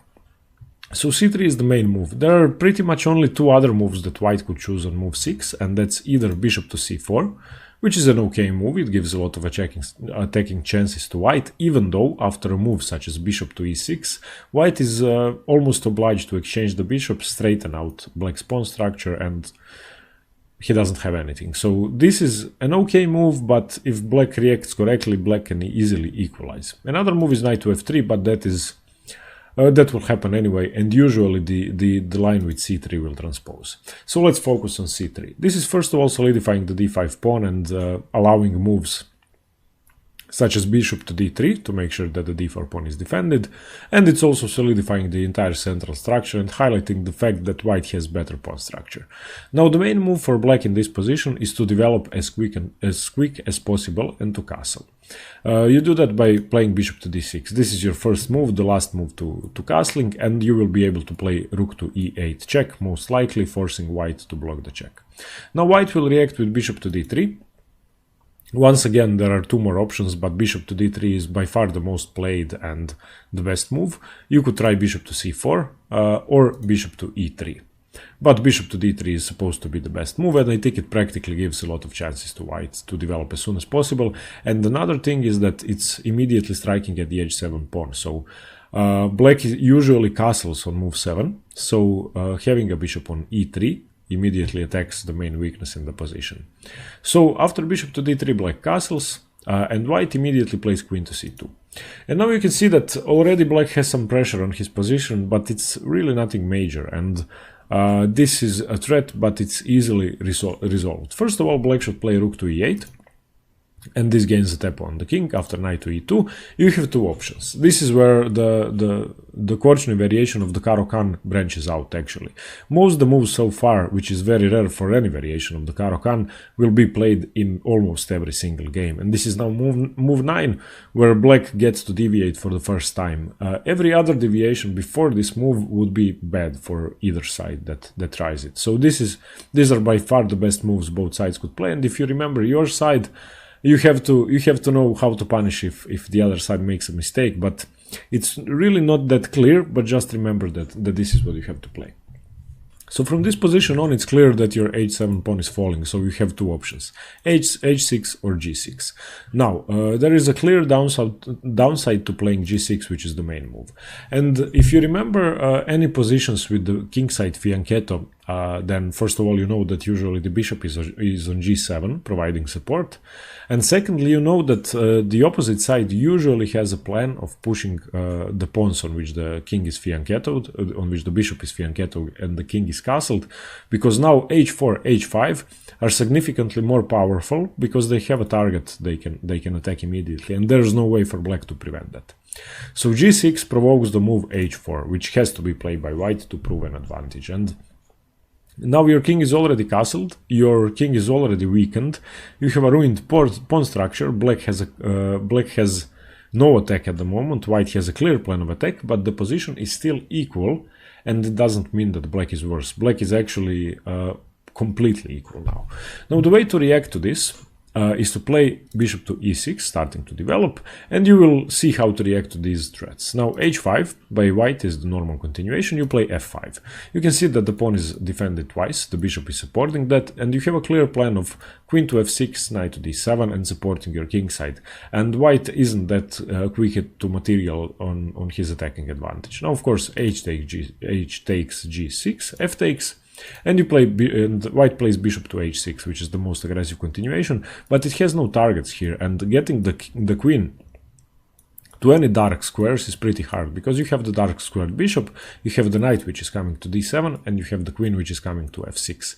So this looks promising for white, but practically speaking there is no progress to be made. Now we play queen to f6 immediately, solidifying your kingside structure.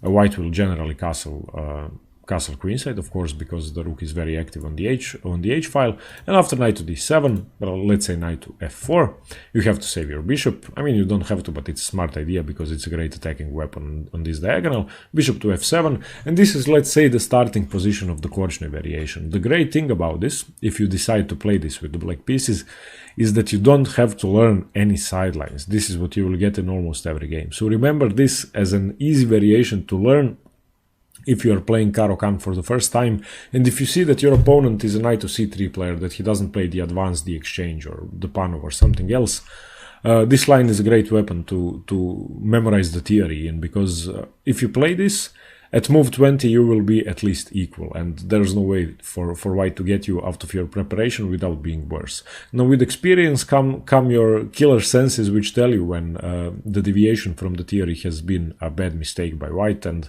you will have to learn that yourself. Now the plan for white in this position is obvious, but the plan for black is obvious as well. White is going to play f3 g4, open up the position, and black is going to play b5 a5, b4, open up the position that way. And you can see that black's bishops are really active on the diagonals. The queen is ready to come into the attack as well. The rook is perfectly placed on a8, and you have a plan of knight to b6 after you play b5, or even before if you want to strike at the c4 square. So those are your general plans. I will show you the position a bit further on. So f3 by white, knight to b6, rook d to g1, supporting the g4 push, knight to d5. This is a great idea to exchange this very active knight. This is why knight to b6 can be played. Knight d5, bishop d5, and now tell me who's better here. I think that the position is equal, but black actually hasn't started his attack yet, and so he has more potential, and white's attack has somewhat slowed down, and I don't see what white is doing. And okay, white is by no means worse. I would just rather have black in this position. I have a safer pawn structure, I have b5, b4 in the position, and after g4 I can even push f4 and stop the advance of white's pawns. So I think black's position is perfectly playable. After f3, as I said, you don't have to play knight to b6. You can play b5, but just remember not to chase this knight away. And a move such as g5 would be pretty bad and almost losing, or in fact losing for black. After knight to e2, knight to b6, you can see that firstly this pawn is falling and your position is crumbling. So just remember not to move your pawns after you get this structure, and you will get it almost every game after f5 and h4, h5, h takes, f takes. So this is the position. Now let's return to this line. After knight to e2, to this position where the bishop and the queen are forming a battery on h7. Last time we played g6, so stopping the attack that way and provoking the moves h4, h5. The other option that you can play is h6, and now with this move you get a completely different game. And h6 of course doesn't provoke the move h4, h5, because if you imagined this move being on h5, it doesn't really do anything, and white is going to have to play g4, g5, and you have 3 defenders on g5. You could even add the fourth. So h4, h5 is a plan that doesn't work after h6. So in that position, white isn't going to castle queenside, he's going to castle kingside. So the next move by white is castles in 90% of the games. Now you play queen to c7, and now you provoke white, and now it's his turn to weaken himself. Once again, h3 is a sensible move. g3 would firstly take away the square from the knight and weaken the king unnecessarily. Now we play b6, and your plan is to get your bishop pair striking directly at the king. And once again, I ask you to think about who's better in this position. Of course, white has slightly better development, a slightly better pawn structure, but after bishop to d2, bishop to b7 and c4, which would be the best idea for white to advance on the queen side, who's better in this position? Of course, remember not to try and c4 is designed to close down this bishop, so if you play a move such as c5, then after d5 you are immediately losing, so don't do that. But white most commonly won't play c4 because that is the most active move, and white will generally try something else. But if he does, remember to develop normally. Just play knight to d7. Let's say rook a to e1. You can try a5. You can expand on the queen side. You can play rook to d8. You can play rook to e7, rook to e8, doubling on the e file, and all of your pieces are optimally placed. The bishop on b7 is yet to be activated, and the knight is yet to find a safe square. But you can do that easily. You can try moves, as I said, such as doubling rooks. You can even try knight to f8, knight to e6, provoking the move such as d5, which would be great for you if you don't play c5. And the plans there are many plans for both sides, but black's position is perfectly playable. Let's go back to this starting position. So after knight to c3, the Korchnoi variation starts after d4, knight takes e4, knight to f6 by black, and after white takes, you capture with the e pawn. So now, once again, let's repeat what you have in this position. Remember that your h7 pawn will be a target most often after c3, bishop to d3, queen to c2. They will be striking at the h pawn. You can defend it either by playing the move h6 or the move g6. The move h6, if you play h6, that's provoking the moves h4, h5, weakening... I'm sorry, my phone is ringing. Sorry about that. So the move g6 provokes the moves h4, h5, and that would weaken your kingside structure. And the move h6 means that white is going to castle kingside and not attack your kingside structure. So if you play g6, white is castling queenside, attacking you with h4, h5. If you play h6, white is castling kingside, and you will have the attack first with queen c7, bishop to d6, and striking at h2. So these are some of the things you have to know. And generally, in any endgame, let's go back to this position. You can already see that if these bishops would get exchanged with these bishops, if the rooks get exchanged and the queens get exchanged, then this pawn is much weaker than this pawn, as is this pawn. So this is the start of the game for white, and if the pieces get exchanged, white's main plan is to get the king somewhere around here and to push the pawn. So this is what you have to look out for. Remember that in any endgame, white is practically better because of his pawn structure and the advanced d pawn. And while the game is going on, you have great chances for attack. So that's it. I hope you learned something from this video and that you got a new variation in the Caro Kann. The Korchnoi is a great way to fight white and to avoid the main lines, which have a lot more theory. And I hope you will use it. Thanks very much for watching. Stay tuned for more chess. Bye.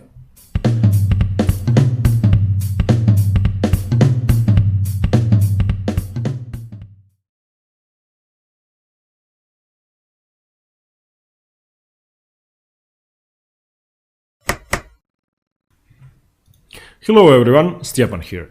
With this video I'm going to go over the advanced Caro Kann, continuing the series on the theory of the Caro Kann defense. And in the first video I went through the basics and the introduction of the opening, so if you are unfamiliar with the theory of the Caro Kann and the variations which can occur, I would advise you to watch that video first. I will put the link in the description below, and today we are going to go very much in depth in the advanced variation only, so only focusing on e5 on move 3. Of course, after e4, black plays c6, the Caro Kann, d4, d5, and now white doesn't go for knight to c3, which is the main line of the Caro Kann, but he plays e5. And this is arguably the best way for white to fight against the Caro Kann, and the engines would approve of this opening choice for white, and this is what gives white most space, most piece activity, and the most chances actually if played perfectly.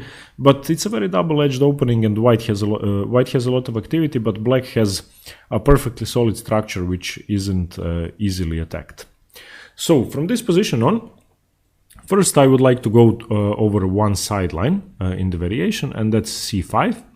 And after c5, black is sacrificing a pawn virtually and allowing white to take. Of course, white should take, but what black achieves with c5 is cracking open white's pawn structure, weakening e5 significantly. And of course, in many variations, the move f4 isn't a possibility. So this is now destroying white's idea of a strong center. And if you remember, white actually wasted 3 tempi to play e4, d4, and then e5. So this move takes away a tempo for white in exchange for a sacrificed pawn, which can sometimes be regained afterwards, but usually black just lets it go for activity. The main move here, of course, is knight to c6, and after knight to c6, bishop to b5, e6, bishop to e3, knight to e7, and you can see that white doesn't have that much. And black has even more than enough for the pawn. Black stands great here. Another move black could try after d takes c5 is e6, solidifying his position immediately, and after bishop to e3, knight to h6, developing this way, preparing to bring the knight to f5 and attack the bishop. So after c3, knight f5, the bishop would go to d4. So remember this as one sideline after e5. Of course, in 99% of the advanced Caro Kann games, you will see the main line with bishop to f5, but c5 could be a great idea to surprise one of your opponents. And if you study the line 10 or 15 moves in depth, you will surely have a better position out of the opening.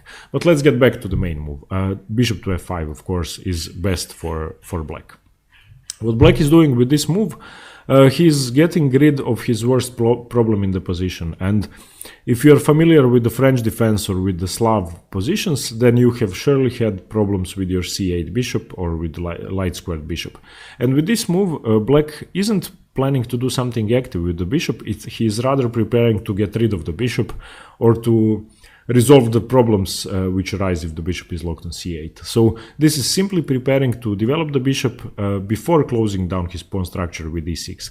And with this, black is creating a pawn triangle in the center, same as in the Slav defense. And this is a very hard structure for white to crack. In exchange, white has, of course, a strong pawn center, more space. He's controlling a lot of key squares.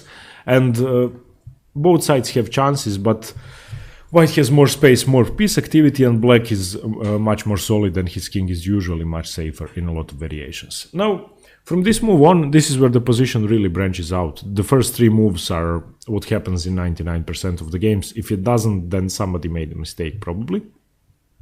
So the main move on move 4 for white is knight to f3. And this wasn't the most popular continuation until the 1990s when Nigel Short popularized it in his own games.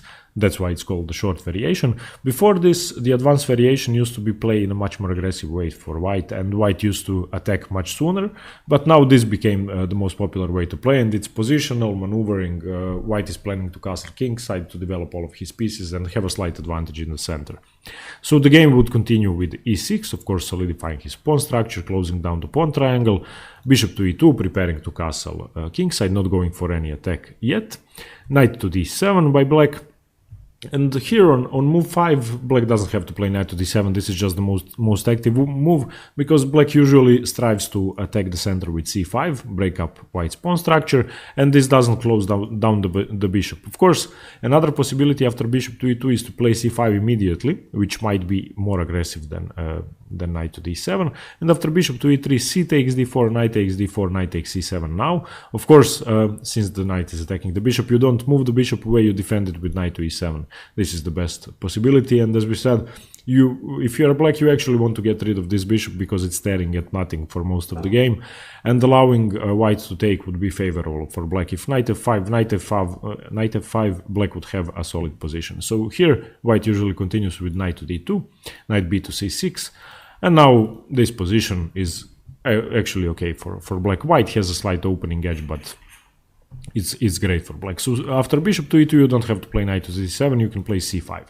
Another possibility is knight to e7, immediately protecting the bishop on f5, but this is the least favorable for black because you are undefending the c5 square, you are blocking your bishop, but it's also playable. All 3 moves are playable, so this is the position. Castle c5, if black takes, of course, you are temporarily sacrificing a pawn, but white usually plays c4 in this position. And here what you have to remember is that you never take the d pawn, you never play c takes d.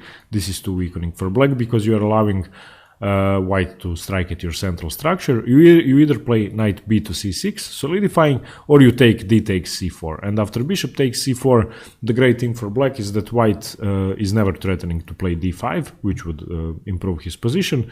So you are great here. If he takes at some point at c5, you're okay. But after knight b to c6, you would actually like white to take on c5 because you will have a lot of activity for the pawn. Another possibility, of course, after knight b to c6 is that white will play d takes c5, and now you just play d4. And you have an advanced pawn. C5 is inevitably falling. It's not easy to defend with b5. So this is another possibility you have to remember. So after bishop to e2, in the short variation, black chooses either knight to d7, c5, or knight to e7. As I said, knight to d7 is the most popular way for black to fight for an advantage and to equalize. And white will castle, knight to e7, knight b to d2, h6. And from this position on, black usually has three plans. One of them is to put the queen on c7, castle queenside, and attack the kingside. Another one is to simply play h6, solidify your position by retreating the bishop to h7 and playing knight to h5, attacking d4. And the third possibility is the most active one, which after white plays knight to b3, is that black strikes with g5. So the move h6 is either preparing to hide the bishop on h7 or to strike on the king side with g5. And this is the most active way for black to play against the short variation. This is what you have to remember if you want to fight for an advantage with black. And the game will usually continue with knight to e1, queen to c7, and knight to d3, defending the e5 pawn. And what black is threatening in a lot of advanced positions, especially in the short variation, is after c5 to weaken the defense of the e pawn. And this is the common theme in the opening. If black wants, he can even develop the bishop to g7 and strike at this diagonal, and any f4 is too weakening, especially after g5. So you are aiming to disrupt the defense of e5, and it could even be done by f6 and dislodging the pawn this way. So once black achieves c5 and disrupts the defense of e5, black is pretty much winning in the position, and white has to prevent that. And now those are the middle game ideas for black. So if you want to study the opening, I would advise you to look at games of Nigel Short, of course, and his opponents. He played this against Kasparov as well. And of course, David Navara, who is the most famous Caro Kann player today. He's a Czech super grandmaster over 2700. You can check out his game against Kasparov in the Singfield Rapid and Blitz from last year. And I think he has over 50 games in the Caro Kann, so he would be the one to study. But basically what you have to remember in the main line after bishop to e2, that you aim to develop your knights, you don't mind exchanging this bishop, and you will either give it away by retaking with the knight on f5, or you will hide it on h7 with h6 and then play knight to f5, and you are basically aiming to play c5, take here, plays the knight on c6 and weaken e5. So when black starts his middle game plans, it's usually about this pawn, and he will have a lot of pieces attacking this pawn. So this is the short variation of the advanced Caro Kann. After bishop to f5, the second most common move, which used to be played before the 90s, one of the main exponents of this idea was Alexei Shirov, and you should definitely check out his games. He was one of the most aggressive players with white against the Caro Kann. The move is knight to c3, and this is the so-called Van der Wiel attack in the advanced Caro Kann. And what this does is white is preparing a kingside attack on black, and he's planning to do it swiftly and not give black too much time. Usually this position ends up in black sacrificing a pawn for the initiative on the queenside and in the center, and it's favorable for both sides. Actually, both sides stand a chance. I would say that black is slightly better despite being a pawn down, but anyway. In this position, black of course plays e6. You don't know what white is going to play. The Van der Wiel attack is g4, which is the most common idea, but white could still play knight to f3 and go for the short variation. So now g4, this is the Van der Wiel attack, dislodging the bishop. You have to play bishop to g6, knight g to e2, and this is now preparing to play knight to f4, attacking the bishop. So now c5, and black has to seek counterplay. You are relinquishing your bishop if white wants to take it. You are also accepting the fact that you are going to lose your h-pawn. You will see that in a few moves. And you have to seek counterplay in the center and on the queen side. And the best way is to disrupt white's central control, which he fought for at the start of the game by wasting 3 moves with e4, d4, e5. So now white continues with h4, trying to trap the bishop. In this position you play h5, h6 is too slow. And this is basically sacrificing a pawn, because now after knight to f4, you should never allow your bishop to be taken. If you allow white to take on g6 and you take with the f-pawn, your position is busted and your king is so unsafe that you aren't going to survive 10 more moves. So you play bishop to h7 and you give away your h5 pawn, which is okay. Knight h5 and you play c takes d4, striking in the center. And you can see that despite after knight to b5, knight to c6, knight takes d4, despite black being a pawn down, black has a lot of initiative in the center, and on the queen side the knight is pretty much misplaced on h5. The e5 pawn is weak, the diagonals to white's king are weak as well, and there are a lot of key squares that black could exploit in this position. The knight is actually misplaced as well, so black has a lot of initiative for the pawn, and I'm not going to go into too much detail on this line. I'm not going to go further. This is pretty much where the theory branches out, and there are several possibilities for both colors on each move from here on. And if you're interested in an aggressive way to fight the Caro Kann with white pieces, this is the position you should be studying. And if you are black, you shouldn't be afraid of this. You have a lot of chances. Just don't be afraid to sacrifice your pawn and seek counterplay in the center instead. Okay, so after bishop to f5, the Nigel Short variation with knight to f3 and the Van der Wiel attack with knight to c3 are the most common lines. I'm going to go over a few sidelines which are very popular and very good for white as well. One great way for white to fight in the advanced Caro Kann is to play h4. This is the Tal variation of the advanced Caro Kann. And with this move, white is immediately, of course, threatening to trap the bishop. If black plays a nothing move like e6, then g4, bishop to g6, h5 traps the bishop. So black has to react. The only move in this position for black is h5, not allowing g4, and now white strikes on the queen side as well with c4. And this is a very active way to play for white, and you're actually expanding on both sides of the board, but your pawns aren't over advanced. Your pawns are pretty safe in this position. From here on, of course, black should never take on c4. You play e6, solidifying knight to c3, knight to e7, knight g to e2, knight d7. These are just the most common moves, but you can see that white is grabbing a lot of space. In some positions he might prepare f3, g4, getting rid of black's bishop and pushing it further back. And one main idea as well is to play queen to b3, and after black plays queen to b6, allowing him to exchange the queens by playing c4. This is forcing a trade, and what's worse for black, it's weakening the bishop on f8. And in the Tal variation of the advanced Caro Kann, this is the most problematic piece for black, because if white closes down the position with c4, the bishop will have to develop most probably to h6 to exchange itself, but there are ways for white to prevent that with f4. So if f4 g3, then the bishop is dead for the rest of the game. This is what you have to... I would advise you, if white plays h4 on move 4, start thinking about your dark squared bishop and how to exchange it off, because you will have a lot of problems with the bishop. So this is the Tal variation. Another great way for white to play against the advanced Caro Kann is to play knight to e2 on move 4. This is the Bronstein variation, named after David Bronstein, the Russian super grandmaster. And this position is also very attacking, even though the move might seem passive. The idea is that after e6, and by the way, if you're black, you pretty much have to play e6 on move 4. You have to start developing. The idea is that after e6, white immediately plays knight to g4, challenging the bishop, and after bishop to g6, h4, once again striking on the king side, and after h5, bishop to e2, c5, black seeks counterplay. This is a position in which black is once again offering a sacrifice of a pawn, but here white should never take it. Even though the h5 pawn is attacked 3 times, white pretty much wasted tempi to get to this position, because he can't take the pawn, and if he doesn't take the pawn, he will stand okay. So the position is normal. Black has space on the queen side, and white has space on the king side, and white will usually castle short, black will usually castle long in this position actually. And let me just show you why can't the pawn be taken.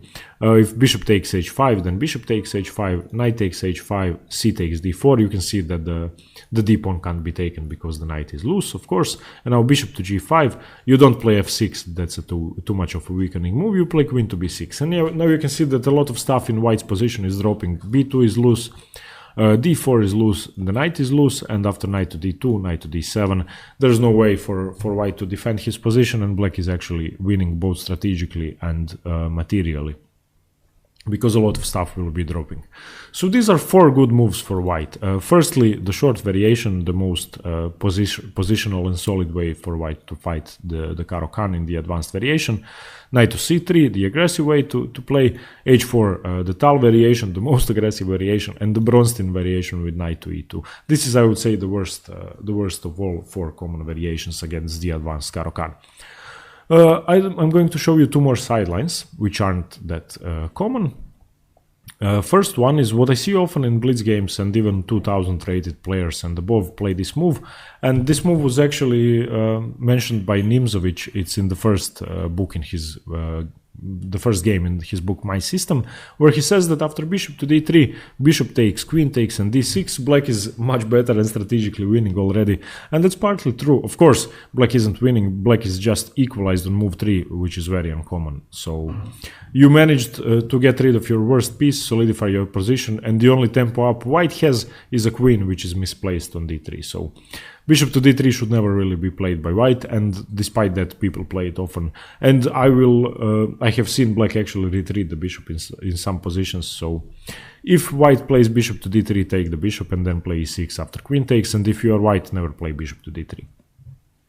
A good move for white to play as a sideline is to play c4 on move 4, and this might be actually a surprise to black, and this is a great way to fight the Caro Kann. After e6, knight to c3, you only develop your knight after you have moved your c pawn forward, and after knight e7, queen b3, queen b6, you can see that the position is solid for white, and here you play c5, you initiate the trade of queens, and after queen b3, a b3, you can see what I was talking about once again in this variation as well. Black has a horrible bishop on f8.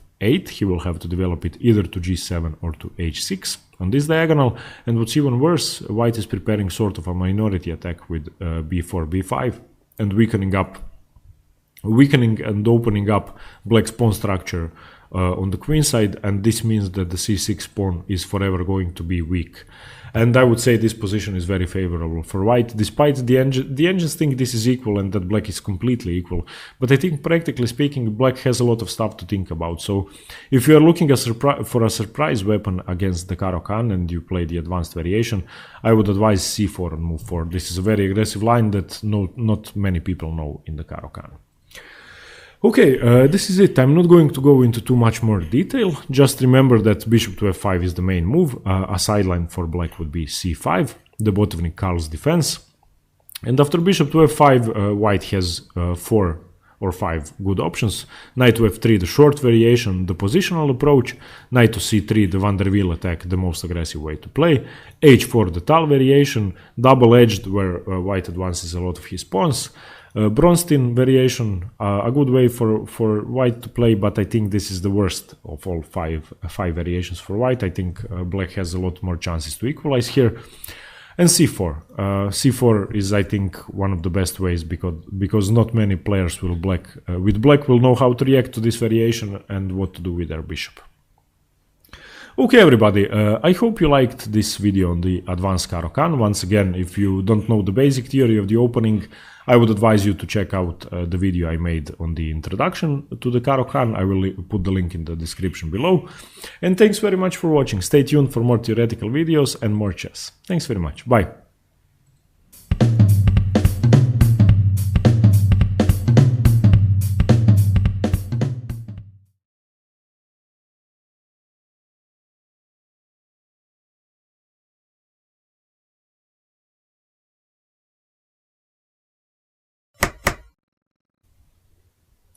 Hello everyone, I'll continue the videos on the Caro Kann defense, the theoretical videos on the Caro Kann, with a slightly unsound variation which in which black accepts that he is worse if he knows what he is doing. And that's the Bronstein-Larsen variation, named after David Bronstein, the Russian grandmaster, the Russian genius from the middle of the 20th century, and Bent Larsen, the great Dane, the best Danish player of all time.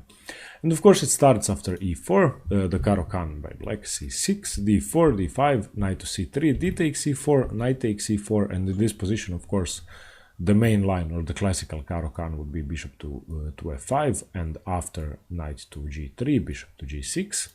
The Karpov variation would be knight to d7, and the Bronstein-Larsen variation starts after knight to f6 on move 4 for black. And now from this position on, white of course captures, knight takes f6. Now this would be the Korchnoi variation, e takes f6, that I will cover in a separate video, and the Bronstein-Larsen is g takes f6. And if you like the theory in the basics of the Caro Kann, I have made a separate video on the introduction to the opening. I will link it in the description below. And if you are looking for sounder variations to play with black, I will link the other normal variations of the Caro Kann as well. But remember that the Bronstein-Larsen is something that can most probably be refuted with correct play by white, and I myself have played it in a lot of blitz games. I have seen people play it in tournament games as well. I've never tried it yet, but I know the variation, and I think it can be pretty dangerous for white if he doesn't know what he is doing. The highest rated game in this variation is Michael Adams' Nigel Short, and that game Michael Adams won with white convincingly. There have been other 26 and 2700 games, but not that many. Of course, if you ask the engines, after this move black is positionally and strategically immediately losing, and I think it's minus 0.7 or I'm sorry, plus 0.7 or 0.9. It depends on the engine, but definitely white has a structural edge. You can see that black's f pawns are doubled. The king is much less safe than white's king. The development is still equal, so black doesn't really get anything in exchange for that, except if white decides to castle kingside, and then black has the open g file to work with. Of course, if white should castle queenside, then the g file is still open, but it's easier to exploit it if the king is on g1. So from this position on, white has three moves. The best one by far is c3, just solidifying the center. I will go over the sidelines first, even though this position exits theory in about 3 moves, and there have only been perhaps 900 games played from this position on Grandmaster level, so there isn't that much to work with, but it's still a great weapon for black. After g takes f6, another move white could try is knight to f3. He could also play bishop to c4 or bishop to e2. This is, I think, the worst option. It's too passive. You should exploit black's, let's say, structural mistake and structural weaknesses. So I would say c3 is the best try to immediately solidify your structure and highlight the fact that your pawn structure is better than black's, and you can develop normally later on. From this position on, black has, let's say, 3 moves. One of them is the main line, that's bishop to f5, and that's preparing to play e6, solidifying the center.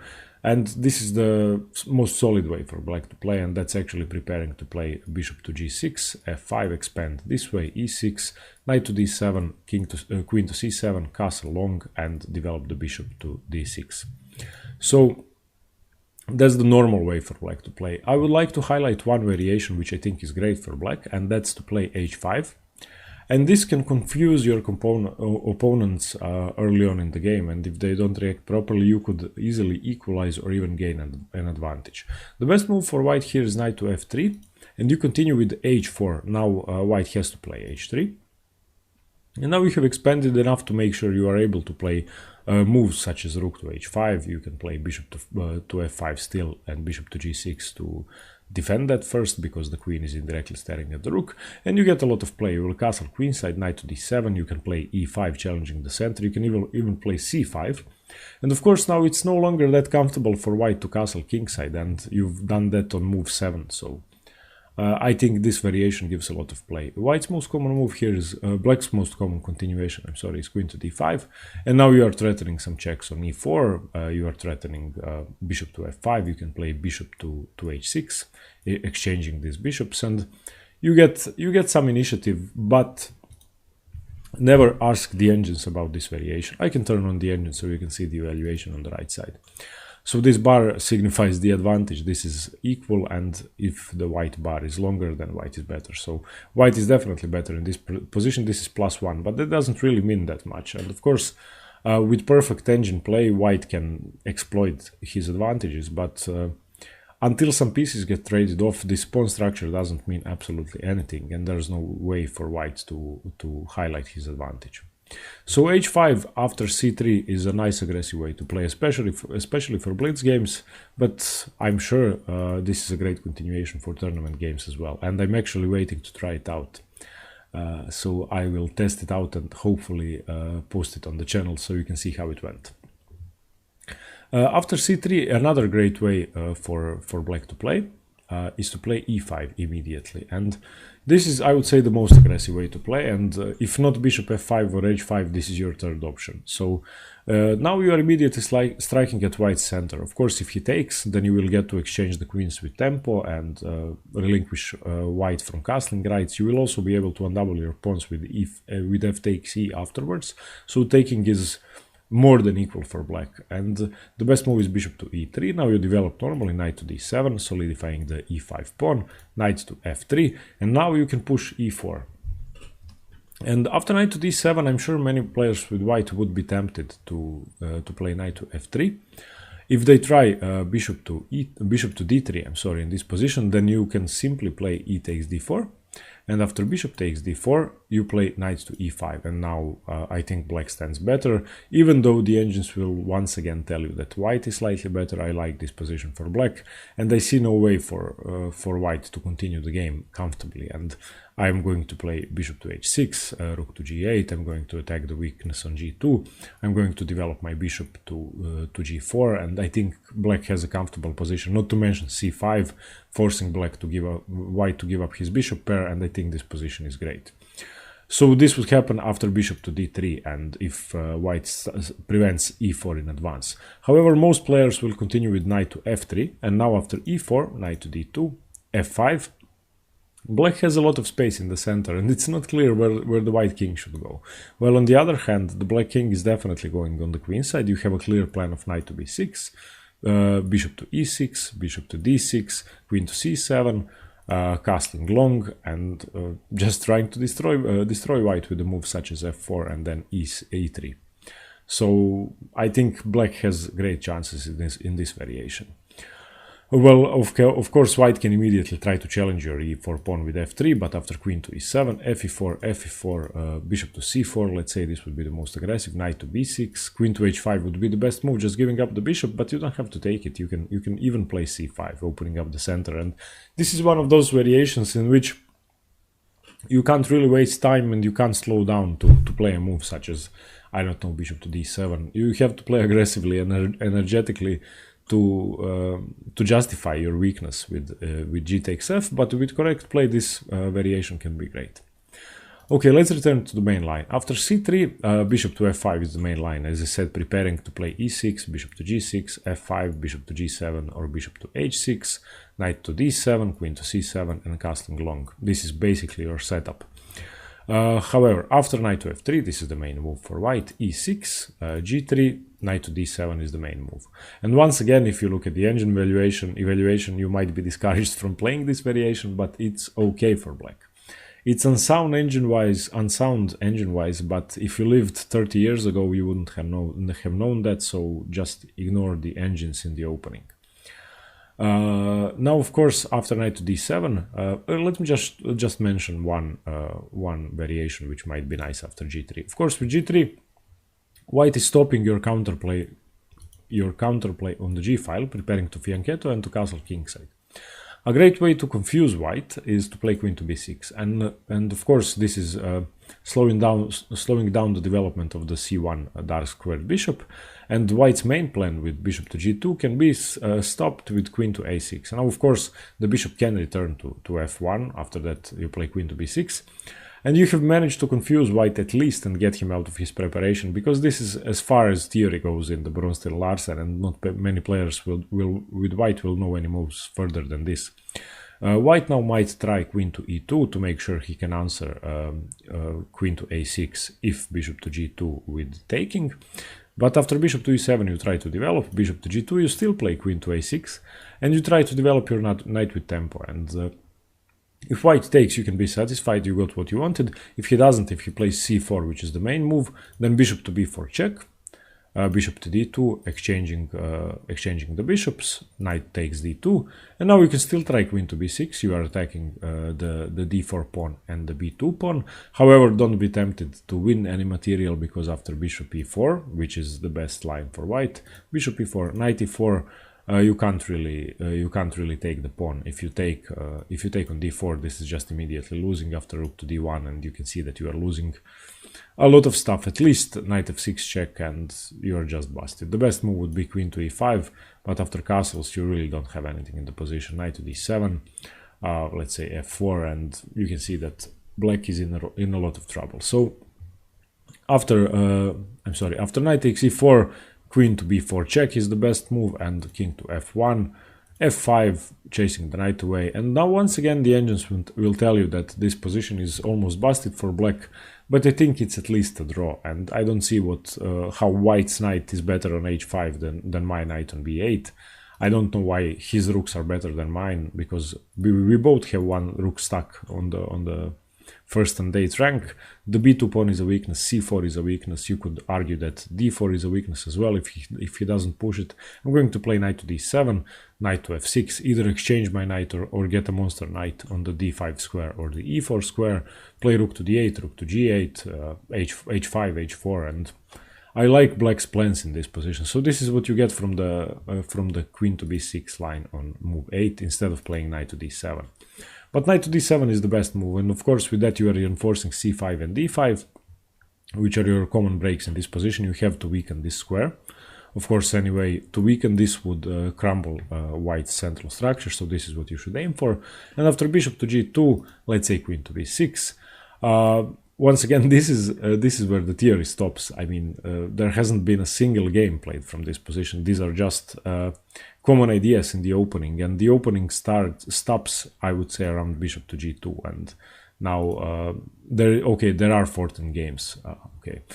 Bishop to g7 is the main move, played 14 times. White would castle, black would castle. So this is what has been played. The highest rated game, Michael Adams versus Kevin Spraggett in 1989, when Michael Adams was rated 2500. So he was playing this game with white and he won. But I would say that your main plan shouldn't be to go to castle kingside. I think instead of bishop to g7, it's better to play queen to c7, and when white castles, you castle kingside. This is what I usually play in this variation, albeit in blitz games, but I would play it in a tournament game as well, no matter what, because I want to be able to play h5, h4 and just break through. Of course, bishop g6, f5, f4, and I don't think white can hold his entire kingside structure, so I will have something in the position. However, once again, I would like to emphasize that engine-wise and positionally and practically, white has better chances. However, you have more attacking chances, so from a human perspective that means a lot more. And I'm sure that pawn structure is insignificant compared to king safety when humans are playing. Perhaps Stockfish and Houdini would cherish the pawn structure more, but king safety is the number one thing when two humans are playing chess. So the Bronstein-Larsen variation is dubious, but it's playable, and it's a great weapon to surprise white, especially if they are used to you playing the normal stuff in the main line. Okay, everybody, I hope you like this video on the Bronstein-Larsen variation of the Caro Kann, and that you got something, or at least that you learned a new variation, or at least saw a new variation, and stay tuned for more chess. Thanks very much for watching. Bye!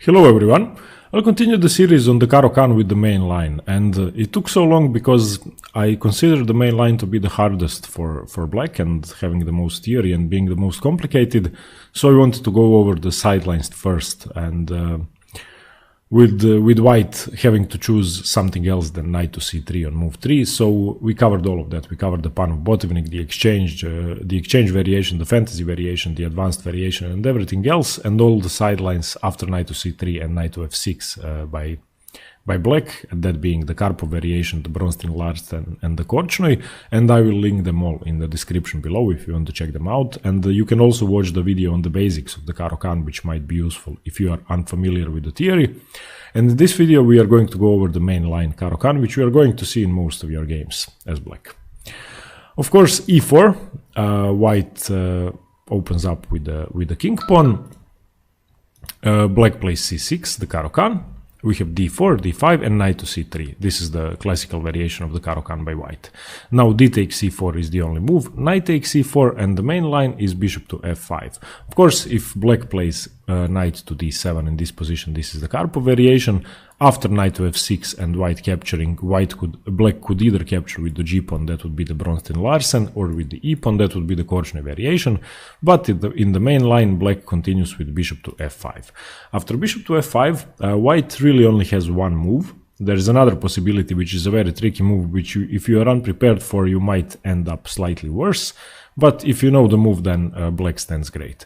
And I will go over that shortly just now. And that's the move knight to c5. After knight to c5, of course, white is attacking the b7 pawn, so you can either passively defend with b6, and then after knight to b3, e6, you have equal development, you are okay, you have slightly weakened your pawn structure on the queen side, but nothing major. White has a slight opening advantage. However, the way to challenge white after knight to c5 is to play the move e5, immediately crashing through the center with your e-pawn, and now white will have to take the b7 pawn to have some compensation, but black has already equalized. So after knight b7, queen to b6, knight to c5, you can regain your pawn. And after queen takes c5, you can see that black is 2 points up in development. Black has 2 pieces developed, white has none.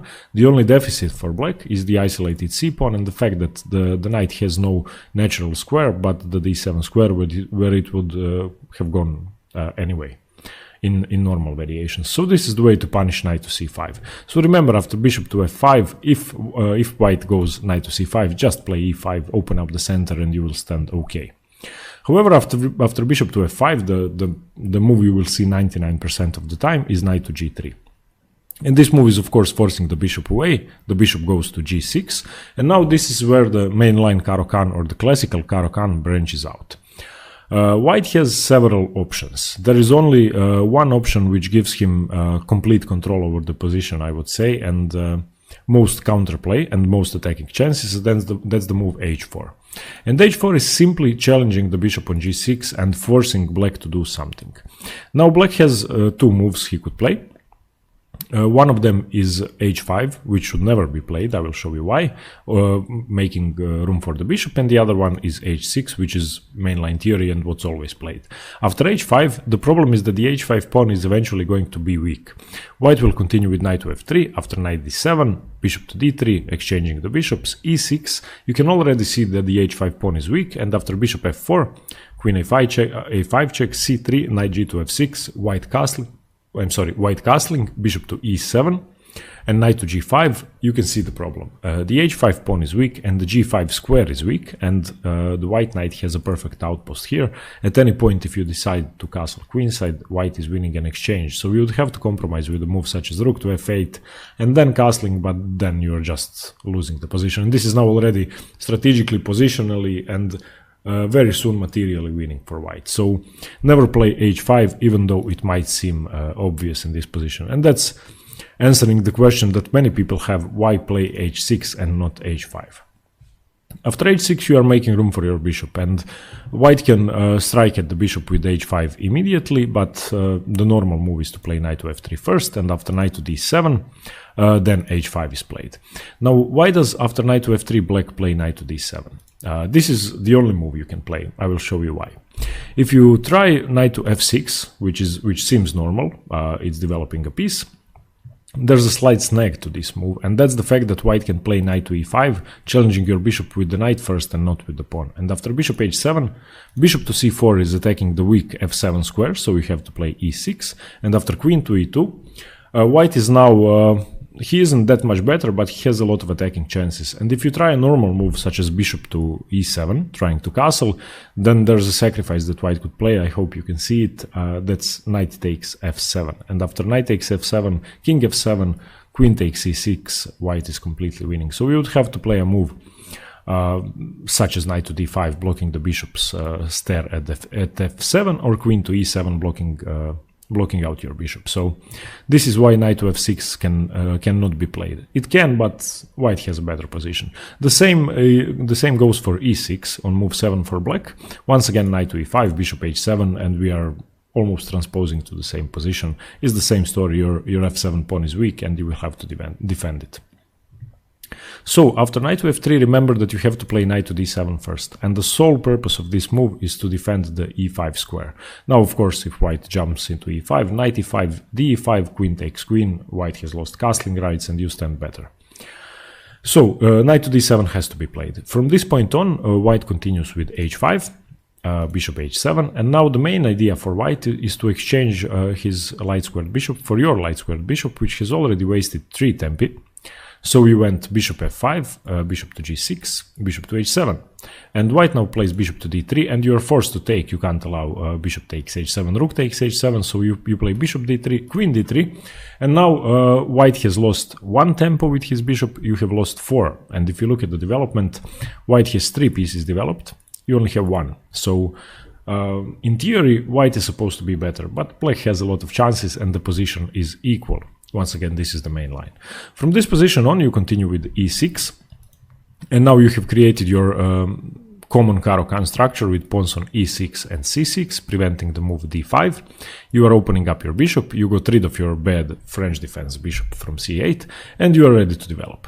After e6, bishop to f4 is played, or bishop to d2 is played, and they would often transpose into one another. The point of bishop to f4 is that black is unable to play bishop to d6, a normal developing move. He will have to concede to bishop e7. And that's why black reacts with queen to a5 check, forcing bishop to d2. c3 would be too weakening in this position. And after bishop to b4, c3, bishop to e7, c4, white is gaining a couple of tempi, but you get your queen to c7. And if you noticed, you have managed to develop both of your pieces in time. You have provoked a couple of weaknesses. And white now has weaker central pawns, and he is inevitably going to castle queenside, so this is a weakness, not a strength, this pawn on c4. From this position on, you only have 1 more piece to develop and you have to castle, and once again, the position is great for black, you have a lot of attacking chances.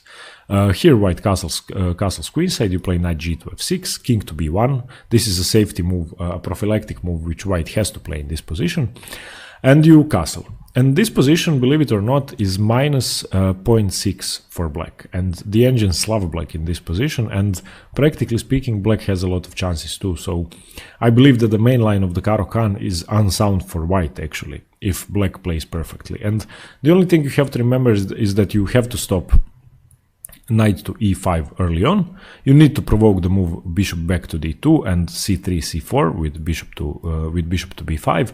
And when white castles, you have a clear plan of attack. You are going to push b5, a5, b4, open up the queen side and smash white to pieces. Now the position continues rook h to e1, rook f to d8, queen to e2 is the most common move, and a5. You are starting your attack. You are starting your attack on the queen side. And this position is what you will normally get out of the mainline Caro Kann. This is, let's say, the starting position in which the players start to think by themselves. Now you have several options, of course. You can hold off your attack on the queen side and reroute your rooks. First you can play rook to b8. You can play knight to b6, attack the c4 pawn. If white at any point pushes c5, then you have a great outpost for your knight on d5.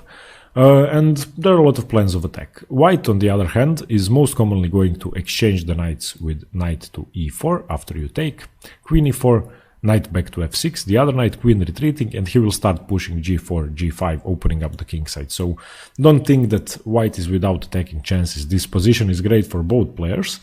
And unlike what most people think that Caro Kann is a passive defense, it's actually very aggressive, and it offers great, volatile, double-edged, interesting, exciting games most of the time. So this would be the main line. After e6, instead of bishop to f4, which I just showed, white can immediately go to bishop for bishop to d2 instead of going to bishop to f4, and that's simply not provoking queen to a5. And here you continue with knight g to f6, white would castle, and you can see the difference that the pawn is still on c2, so white's position is slightly safer, but black is supposed to have a greater advantage. From this position on, you have two moves, basically. The most aggressive one, and which I would recommend, is a5 immediately, opening up the position on the queen side.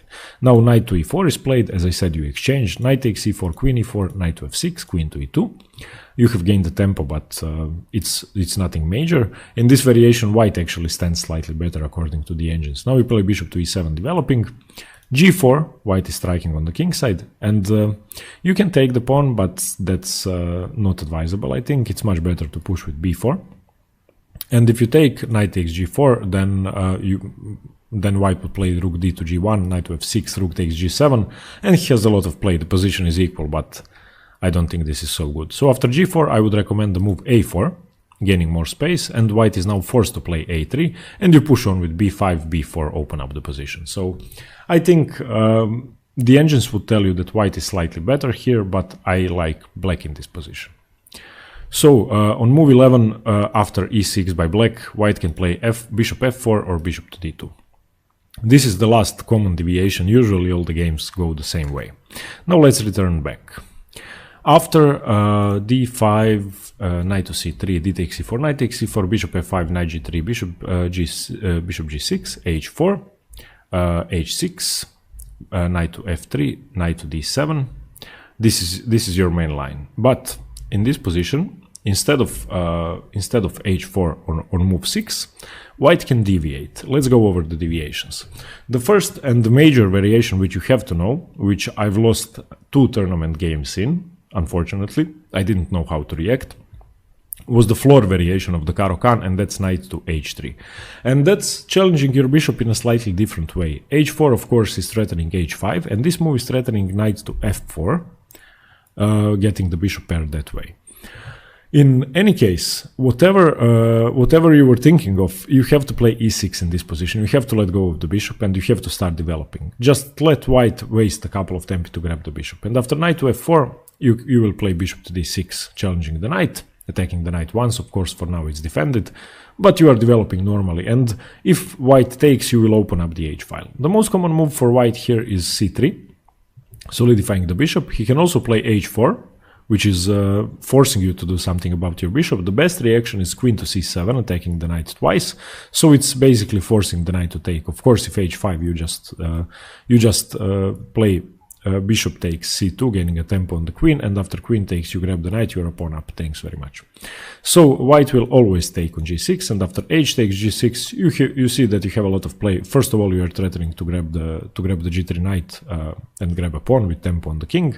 So that's the first threat white has to react to. And secondly, the h4 pawn is now a weakness. It hasn't served its purpose, and it's going to bother white for the rest of the game. After bishop to d6, instead of c3 and h4, white can also play knight f to h5. And this is now attacking the g7 pawn. This is, I would say, the most challenging continuation. From this position on, you have to take the knight once, and you will see why. Bishop takes h5, knight takes h5. You had to take because you had to free up this square to play g6. And now knight to g7 is of course not a threat. If knight g7, then king to f8 is winning the knight. The knight has no squares. So after g6, white is going to have to play knight to g3. And arguably black has weakened his dark squares. Of course, all of these squares are weakened because the pawns are on the light squares. So positionally and considering pawn structure, white stands better, but black still has a lot of chances. The development is equal and both sides have something to play for. So that's the floor variation. After knight to h3, just remember that you have to play e6, and after knight to f4, bishop to d6, and you just let white decide. He will play either c3, h4, or knight f to h5. In any case, you are good. This is the most challenging line, and you have to remember that you have to give up your bishop in order to be able to play g6. So this is what you have to know about the floor variation. After bishop to g6, the second line that white could go for is knight to f3. And this is, I would say, the least challenging way for white to play. You play e6, bishop to d3, challenging the bishop. You don't take in this situation because, of course, if white captures, you can capture with the h-pawn. You don't have to capture with the rook because your bishop is not on h7. So you play c5, opening up the position immediately, and white has to play c3. Knight to c6, bishop to e3, c d4, knight d4, knight to f6. Your position is amazing here, and you are actually going to castle queenside here and attack white straight ahead. Of course, if you ask the engines, once again, they will tell you that white has a slight opening edge, but I don't believe that the move 6 knight to f3 gives anything to white. Let's go over another variation. After bishop to g6, now once again remember, I'm just showing you the moves on move 6 where the position deviates. All the other options I have shown you, you will see very, very rarely, extremely rarely. After bishop to g6, if not knight to h3, the floor variation, h4 the main line, knight to f3, white can play knight 1 to e2. And that will most usually transpose to the floor, because the point of this move is after e6 to play knight to f4 anyway, which white did from h3. So this is the floor variation transposed. Another move after bishop to g6, and I think it's a very good way for white to play, is to play bishop to c4. And now you can see the purpose of that immediately. It's striking at f7. You have to block that out, e6. White has to play c3, and now you are most often going to transpose to some other variations of the Caro Kann, namely the Korchnoi variation of the Caro Kann, in which this pawn is on f6. Everything else is pretty much the same. So after bishop to d6 development, knight to h5, attacking the g7 pawn, you have to react. You have to take the knight, bishop h5, queen h5, and now your position is solid. White's threats aren't as dangerous as they might seem, even though the queen is very active. You are just going to play knight to d7, and after queen to e2, the queen was useless on h5, knight gf6, knight to f3, both sides develop normally. You have your normal pawn structure e6, c6. The main thing you have to remember is that you have to stop the move d5, even if you have to play knight to b6, reinforcing that, moving the bishop to c7 if that's what it takes, and you just develop normally. And I will just show you one common idea in this line, and of course you can go for many plans of attack. In this position, white is most commonly going to castle kingside. And the great way to challenge white is, if you have ever played any queenside openings, such as the London system, then you have a common plan with the white side of rook to c1, bishop to b1, and queen to c2. In this position you can do the same. Rook to c8, preparing c5, but also preparing bishop to c8 and queen to c7, and that way you would create a strong battery on the diagonal and challenge white significantly. Of course, in that case you could either go for h6, g5, g4, dislodging the knight and checkmating, or you could simply castle queenside after queen to c7, castle queenside, and go h5, h4, h3 and checkmate. So I think in this position white, if you ask the engines, white is slightly better, but black has great attacking prospects. Okay, I hope you got to learn something about the mainline Caro Kann. I hope I wasn't going too fast. Let's just go over the main opening moves once again. So c6, d4, d5, knight c3, d4, knight e4, bishop f5 is what you play to enter the main line. Knight to g3. Remember that if knight to c5, you strike with e5. After knight to g3, move your bishop to g6. White will most commonly continue with h4. Then h6, making luft for the bishop, preparing to exchange the bishops after white plays bishop to d3, knight to f3. Now remember that you have to play knight to d7. If you play knight to f6 or e6, then white can play knight to e5, and knight to d7 is challenging the e5 square. Now white continues with h5, bishop to h7, bishop d3 exchanging, and you stand great. You have a clear plan of development despite white being up in development at the moment. Okay, everybody, I hope you liked this video on the main line of the Caro Kann, and I hope you got to learn something. Once again, I will link all the other variations in the description below, as well as the video on the basics of the opening ideas and principles. And thanks very much for watching. Stay tuned for more chess. Currently, I'm covering the US Championship, the Gashimov Memorial, and the next series on the opening theory will be about the French defense. Stay tuned. Bye.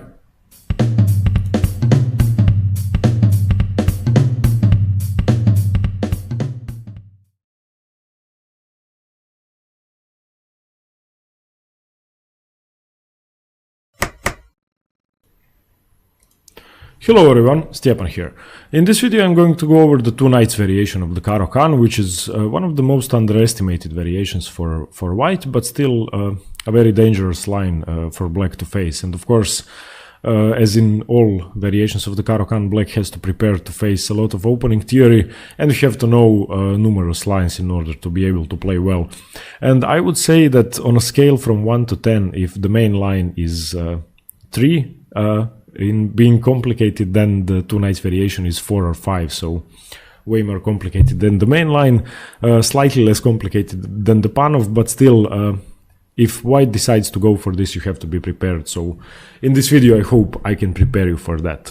Of course, after e4, c6, the Caro Kann, the normal move for white, the most common move, would be d4, and this would enter the advanced variation, the Panov variation, the main line, and every other variation of the Caro Kann.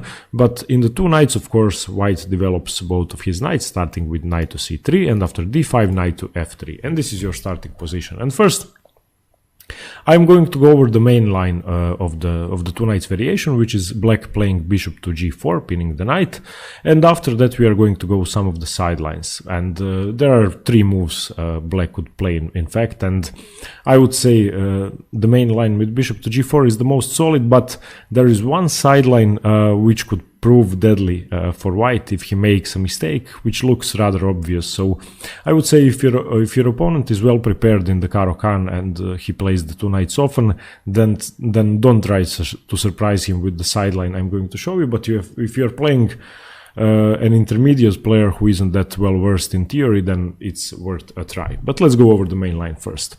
So bishop to g4, this is your move, pinning the knight, and white pretty much has only one move, that's h3, forcing the bishop to take, and after bishop takes f3, queen takes f3, this is your starting position. And of course, what you have to understand from this line, if you remember the video on the advanced Caro Kann, this is quite similar to this position, and I will put the link in the description below on all the variations of the Caro Kann I have covered. And if you are unfamiliar with the basics of the opening and the meaning behind the opening moves, I would suggest you watch the video I made on the basic principles of the Caro Kann. I will link that in the description below as well.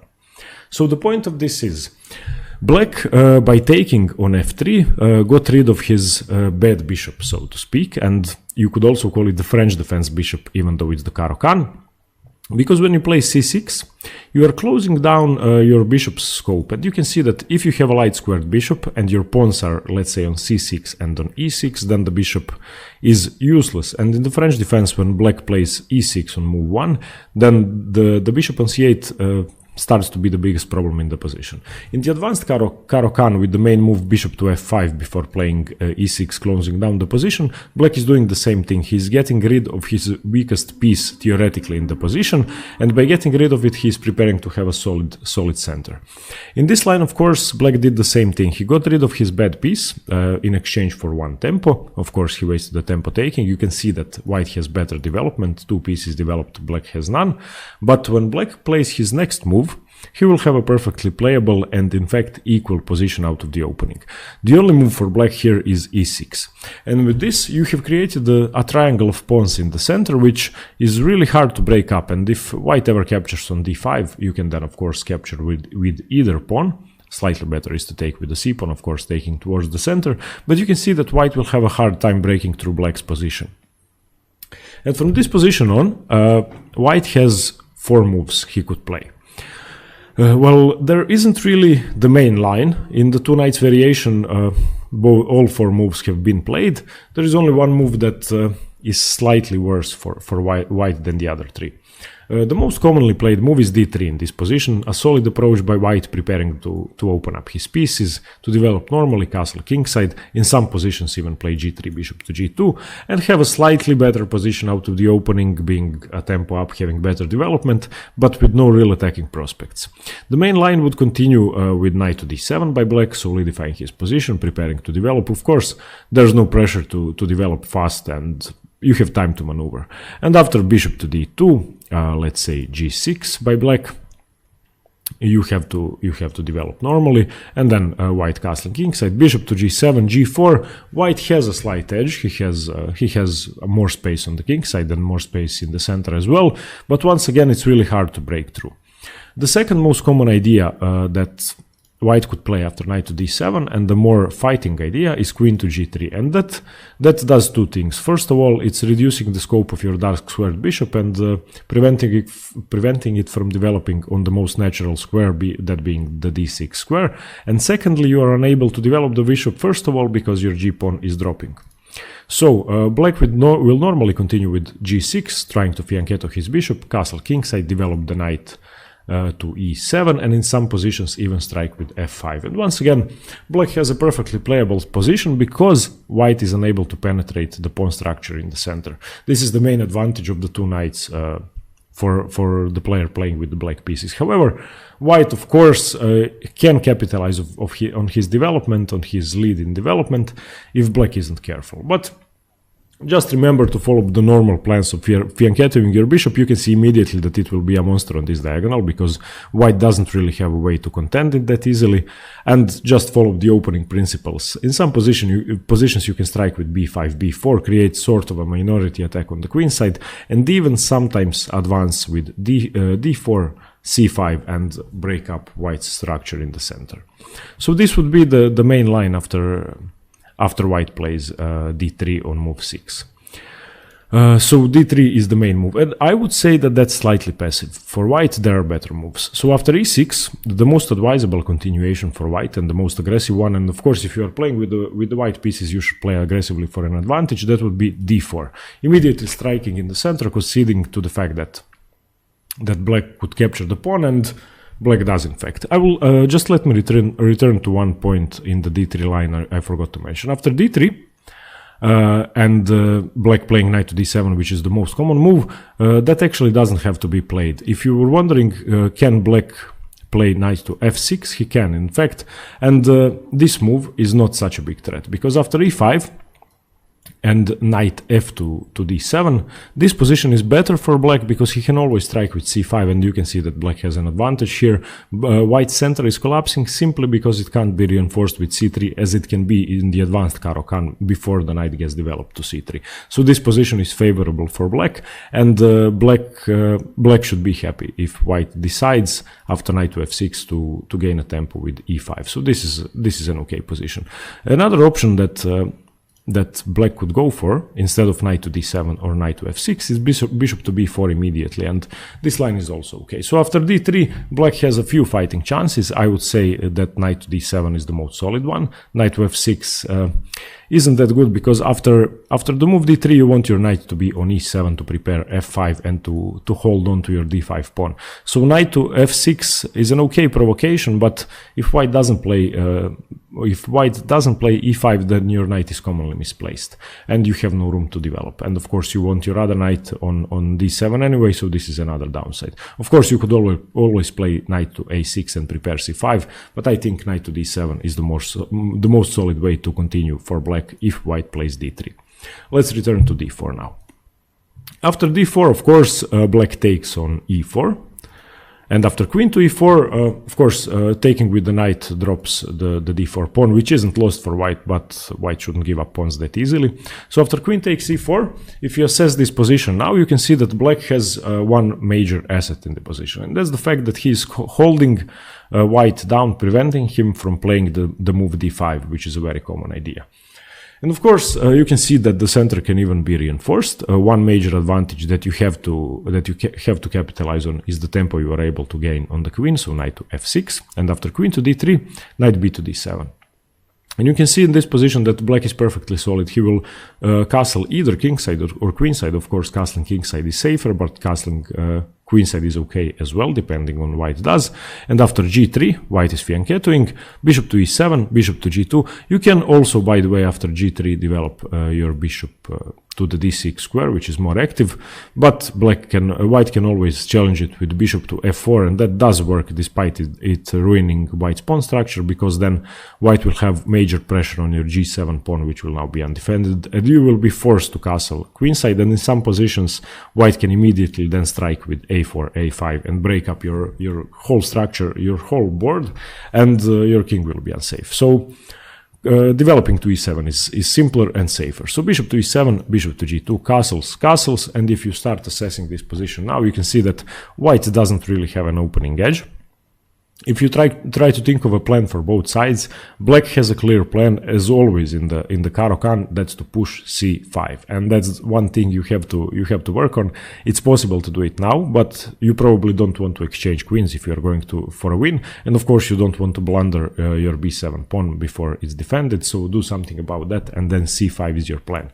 Since the bishop is on g2, of course b7 is dropping. So that's your major plan. Sometimes even e5 can work as a break, but before that I would advise rook to e8, bishop to f8, perhaps even g6, bishop g7 if needed, but just remember that c5 and e5 are your main breaks. So that's d4 for white after e6. That's the most fighting way for white to play. The third option is g3, and this of course prepares to fianchetto the bishop immediately. Of course, if knight to f6, once again white is ill-advised to push with e5 because of the same reasons mentioned before. If e5, knight f to d7, d4, now c5. You are breaking up the structure. Your position is almost completely winning because this bishop has prepared to develop to g2, and now it's dead for the rest of the game, so it will have to remain on this diagonal. Thus g3 was a waste of tempo, and you are also wrecking white's central structure, so you are simply much better. The best move after knight to f6 is not to concede to the provocation to play e5, but to develop your bishop to g2 and simply continue with this diagonal being open. And that's a great way actually for black to provoke a weakness. After g3, always play knight to f6. And I think I have faced this position probably 20 or 50 times, I don't know, in blitz games, and so often white will play e5 that you can't even imagine how often this mistake is made, because it looks natural, you are gaining the tempo, but what comes afterwards is much better for black, in fact even winning. Okay. So g3 doesn't really work for white. I mean, okay, it does work, but I think that's the worst continuation. And the position would normally look like this: e5, knight to e4. Of course, after you develop your second knight to the d7 square, e5 is much better because knight to d7 can't be played. So after e5, you play knight to e4, of course, increasing the pressure on the c3 knight. And from this position on, white will commonly castle, and you play bishop c3, b takes c3, and once again, engine-wise, white is supposed to have an advantage, but practically speaking, black stands great. You have a great knight on e4. It can be taken by the bishop, but you always have the possibility to play f5. And if white takes en passant with e takes f, then playing the d knight to f6 and solidifying your position.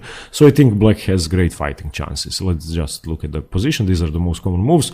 Of course, this line after g3, bishop to g2, when white doesn't play e5, immediately gaining a tempo on the right, is supposed to be slightly better for white, and you have to be careful. But if you are careful and you don't blunder b7 or lose your pawn in the center by letting white capture on e4 and then recapture the pawn with the queen, you will be okay.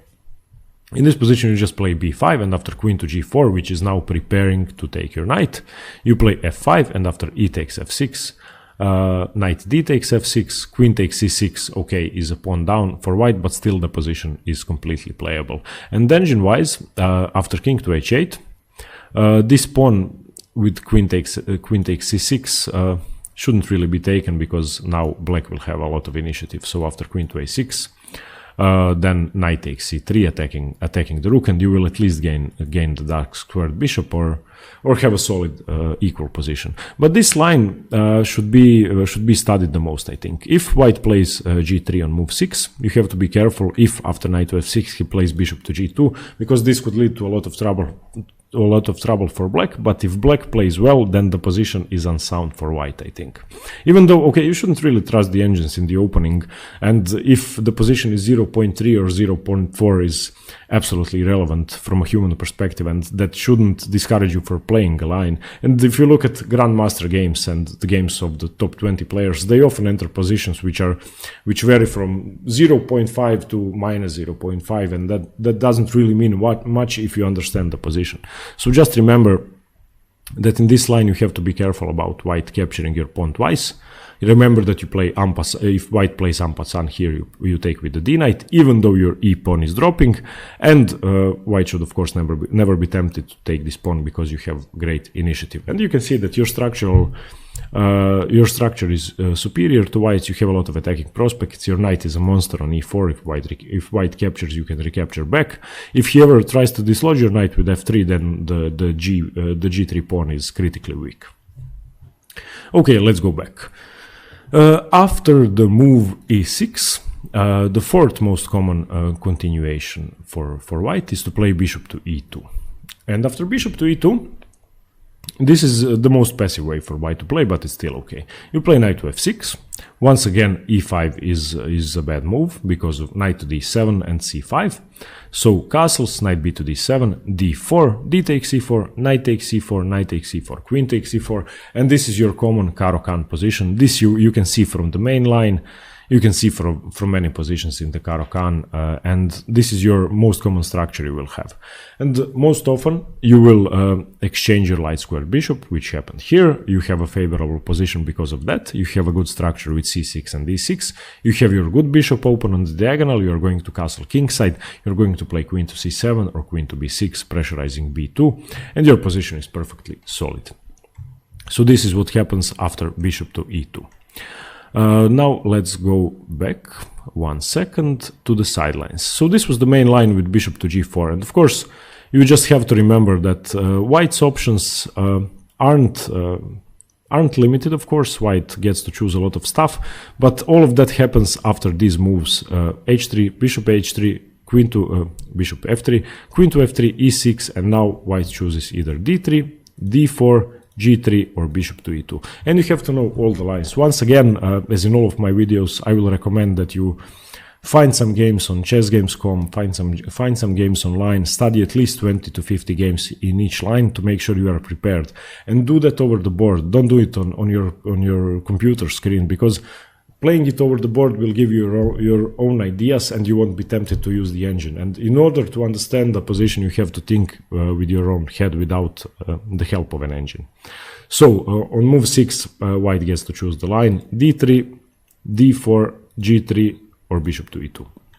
And this is if black goes for the main line with bishop to g4, which is perhaps the best, but perhaps you can surprise your opponents. Let's go back. So after knight to f3, you don't have to play bishop to g4. The most common sideline is in fact d takes e4, and after knight takes e4, you play knight to f6. White of course captures. You have to take with the e pawn, and after d4, you can see that black's position is perfectly playable. You're going to develop your bishops to d6 and to e6, castle short, and have a solid position. So the line would continue like this. And you can see that once again, your pawn on f6 is actually a strength, not a weakness, because it's preventing the knight from entering key squares on g5 and on e5. You have two monster bishops staring towards white king. Your knight will come to d7, to b6, and try to mess up white's queenside, so your position is okay.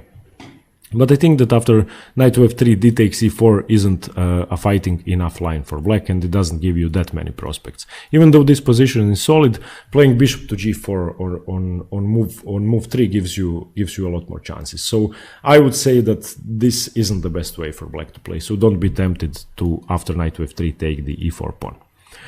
One tricky line for black after knight to f3 is to play knight to f6. This is one of my favorite lines. Of course, one position has to be highlighted. First of all, white may be tempted to play e5. If white plays e5, you play knight to e4.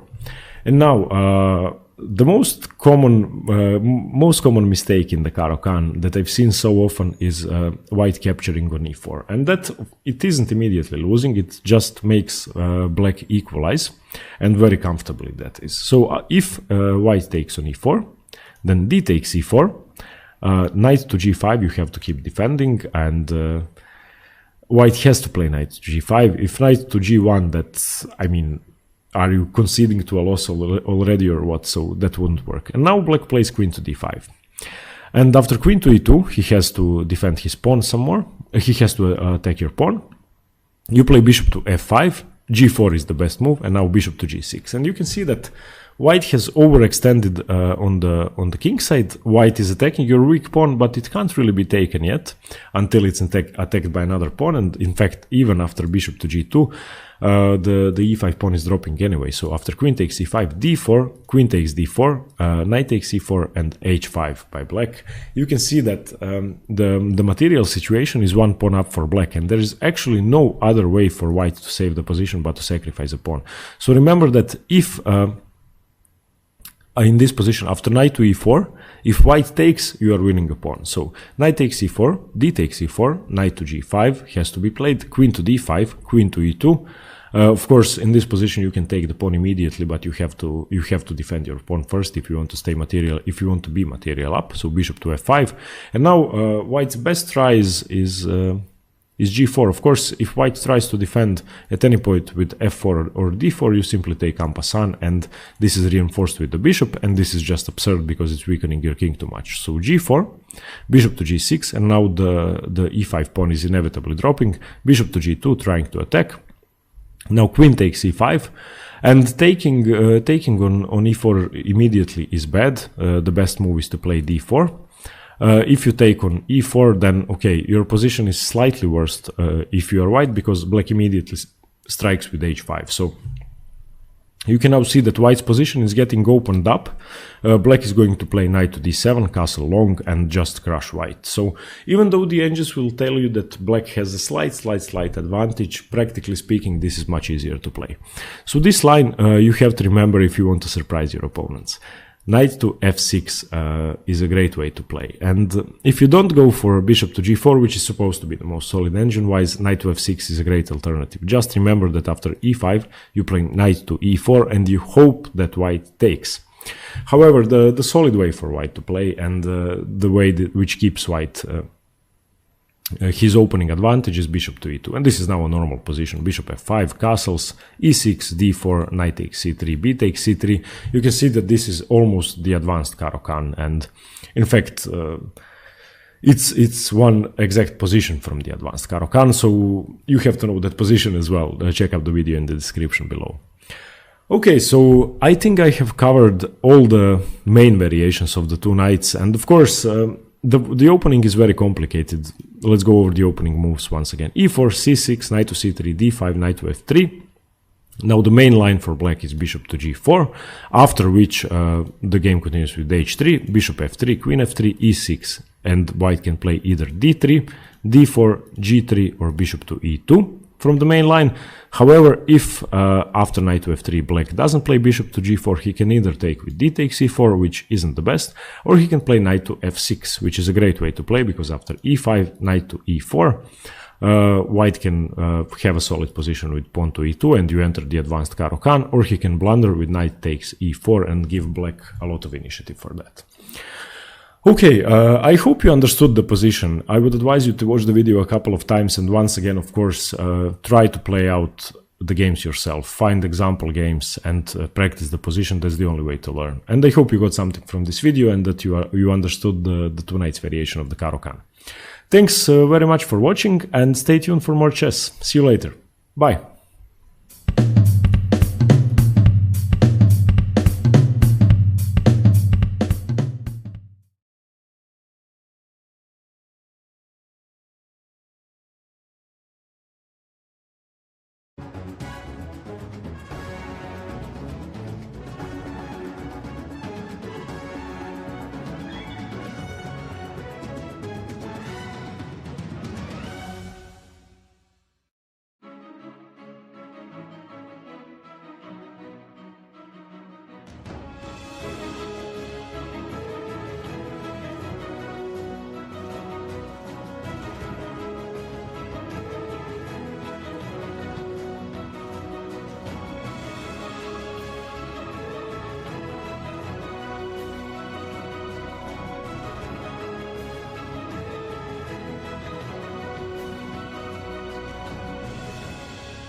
Hello everyone, and welcome back to Chess Openings Explained. My name is Caleb Denby, and today I'm going to be taking you through the next major variation in the Caro Kann. Of course, last week we went over the advanced variation. This week I wanted to cover the exchange. Of course, these two main lines are well named, if I can show you on the board here. The advance, of course, that we covered last week is when white advances the pawn forward, and the exchange, as you might expect, is when you exchange the pawns on d5. And so this is a main variation of the Caro Kann that I wanted to spend a little bit of time talking about with you tonight, because there are some very testing variations in here. Normally, when tension in the center is decided like this so early on, it can lead to some slightly more boring positions where each side isn't really getting into a huge battle in the center right away. But with this exchange, white has his choice really of a few different lines, and all of them give black a problem to solve. So we're going to look to see what problems white can pose to black and how black can go about solving them. So today the first variation I wanted to cover with you guys is this variation that starts with bishop d3. Now Bobby Fischer fans out there might know that this was one of his favorite lines with bishop d3. And already with bishop d3, white is kind of declaring how he wants to play the position and which problem he's giving black to solve. So of all of the black pieces, these two knights are going to have very natural squares. This bishop can easily come out to d6. What's the only piece that might have problems getting developed? Well, it's this bishop on c8. And so with bishop d3, white takes control of this natural f5 square that this bishop might want to develop itself to, and says, this is going to be your problem in the opening. How do you develop this bishop? And I'm going to suggest a line that gets this bishop developed anyways, kind of just crams it in white's face, regardless of what he wants to do. So first and foremost, it's most natural to develop the knights first. So knight c6 is a pretty natural move, hitting this pawn. White will likely play c3. Now, for those of you viewing, can any of you tell me why knight f3 isn't the most common move here? Why might white be avoiding knight f3 to defend this pawn? It's a question for you guys at home in the YouTube chat here. Knight f3 looks like a natural developing move. It certainly defends this pawn on d4, but what's the problem here?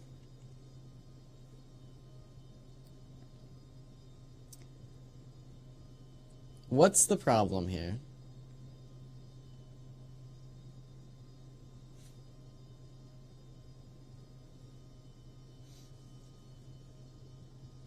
Okay, there's a bit of a delay at home. I don't want to spend too much time. I'm sure the YouTube chat is full of geniuses who already know.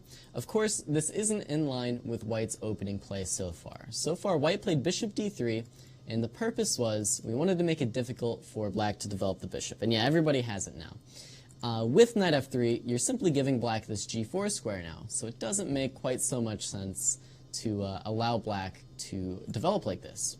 Which is why we see this slightly less natural c3, just defending this d4 pawn, keeping an eye on this g4 square as well. Now, there are two main lines here for black. The older main line is queen c7, and queen c7 kind of adopts the same approach that white adopted with bishop d3. Queen c7 is simply guarding this f4 square, preventing this bishop from coming here. And this is a perfectly acceptable way of playing, but I'm actually going to recommend the other line, which goes with knight f6. Now, of course, knight f6 can allow bishop f4, and we'll certainly talk about what happens if white chooses to play there. But it does one more very, very important thing, and that is it controls the g4 square. So now, if white wants to stick to his guns, stick to preventing this bishop from getting developed, he's going to have to play h3 on this turn. And this is the main variation that I wanted to cover here today. Of course, bishop f4 is a perfectly playable move, and it does take advantage of the fact that white did not play black did not play queen c7. Of course, though, now after knight f6 and bishop f4, black has this opportunity to play bishop g4, and from what I've found, black really doesn't have any problems in this variation. Just to show you a line, queen b3 is by far the most popular response. That hits b7, so a common way to play is simply queen c8, defending this pawn and supporting this bishop a little bit. Now white gets developed with knight d2. Black gets developed with e6. You might see knight gf3. A simple bishop e7. Note, this is another downside to allowing this bishop to f4. Our bishop has to kind of settle for the e7 square rather than the d6 square. Castles, castles. Rook e1 is very common for white. And now bishop h5 kind of reveals the purpose of this bishop here. Black gets it out to g4, but on g4 it doesn't really look that impressive. It attacks this knight, which isn't even pinned. This knight wants to move to e5 anyways, but black is going to drop this bishop back to g6 and trade it off for white's light-squared bishop. And with this exchange, black is really not going to be any worse at all. Just to show you one example game here, we'll see how this game continued with knight e5, knight takes e5, bishop takes, and after bishop g6, they simply exchanged.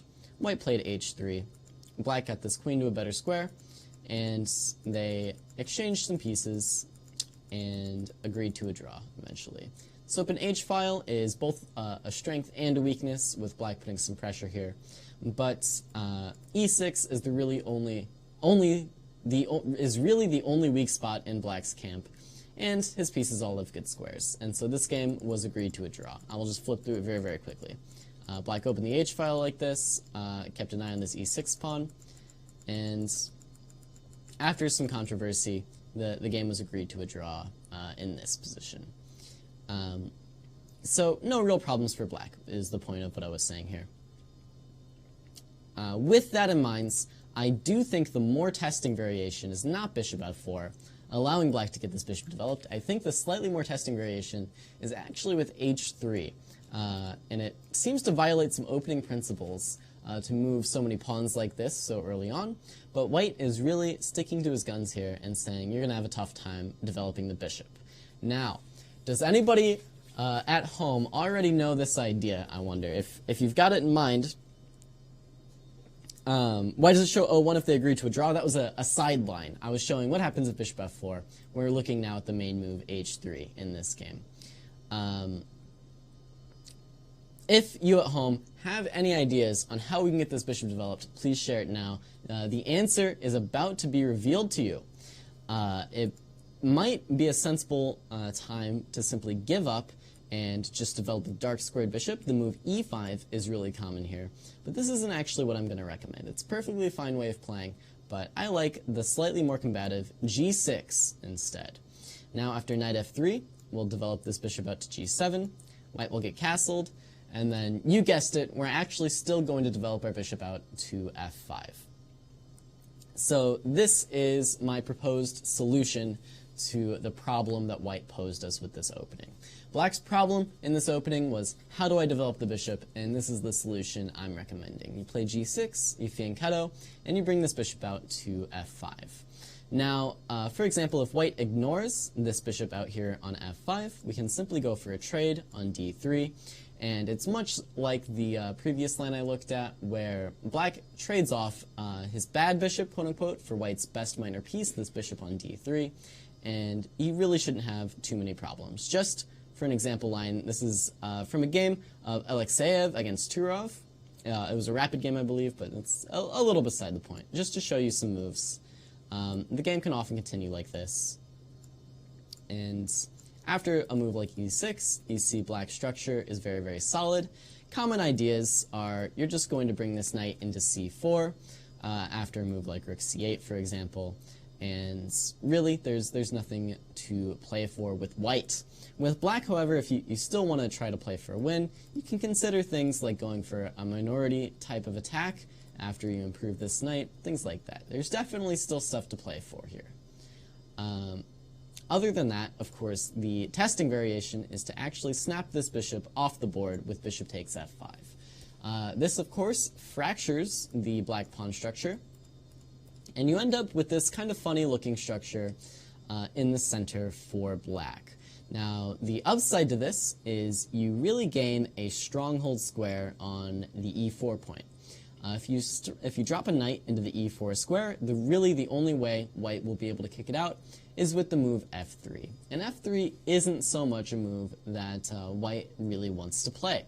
It very much weakens the remainder of these dark squares around the king, and it kicks the knight back to d6, where it's not really a bad square at all. It can even eye the c4 square, or back to the e4 square if need be. So you gain this e4 point. This is the big upside. Of course, the downside is the king side feels a little bit loose, a little bit weak. This h-pawn is isolated, and these pawns are, of course, doubled. So white is going to look to make use of that weakness now, but we didn't give it away for nothing. For one, we got our bishop developed, and for two, we gained this really strong point on e6. So bishop f4 is the most natural way for white to develop. I'm going to recommend castles for black. And now knight e5. White points out that we have the e4 square, but he still has the e5 square. Now simply e6 makes a lot of sense to defend the rest of our pawns. Now knight d2. And knight e7. This is a fairly common maneuver here for black, bringing the knight over to the king side to guard some squares and force this bishop to a slightly less comfortable spot than f4. The game continued with rook e1. Now knight g6 does come on the board, and this bishop drops back to h2. Of course, we are eventually going to make use of this e4 square, and white chose to do so, or black chose to do so now, with knight to e4. And now knight d3 comes on the board, and we simply continue improving our pieces as we do in most variations of chess. I would say the opening is more or less complete now, and we're solidly in the middle game. As for where we kind of stand in this middle game position, it's all about this e4 square.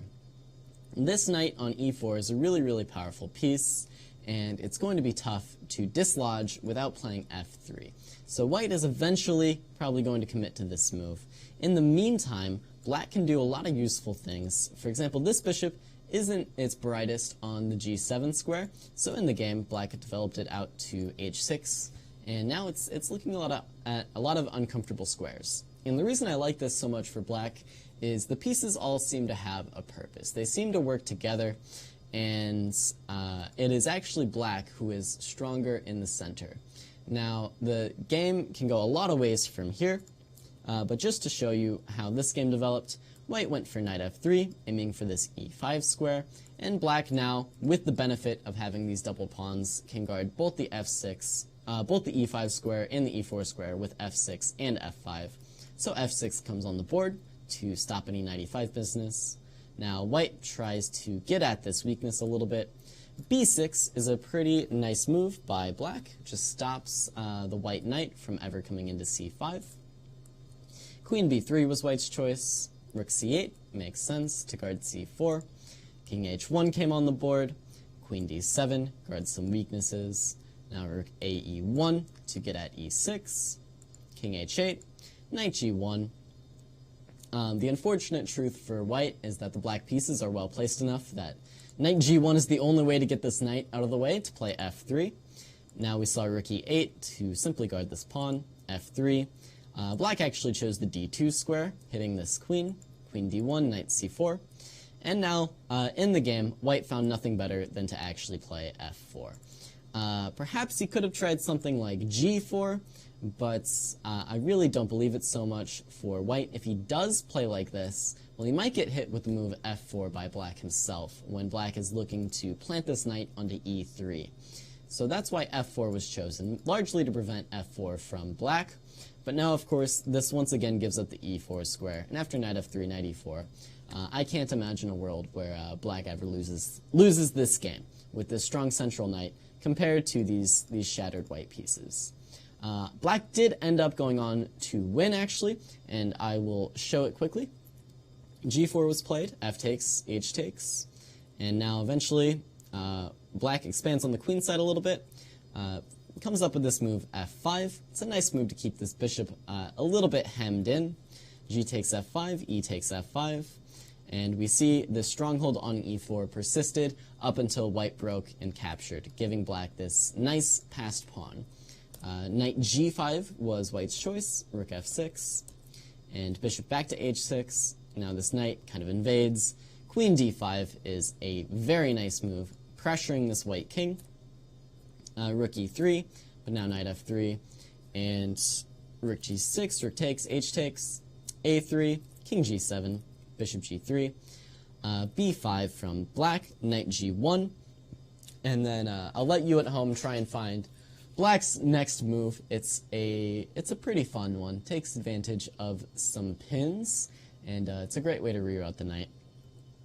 I did kind of blow through this middle game, but I wanted to largely focus on the opening. And we saw that it was a lot of maneuvering in the middle game, but it's all about this e4 square in the end. That was kind of the point. While you think about black's next move here. See if you can find it. See if you can find it.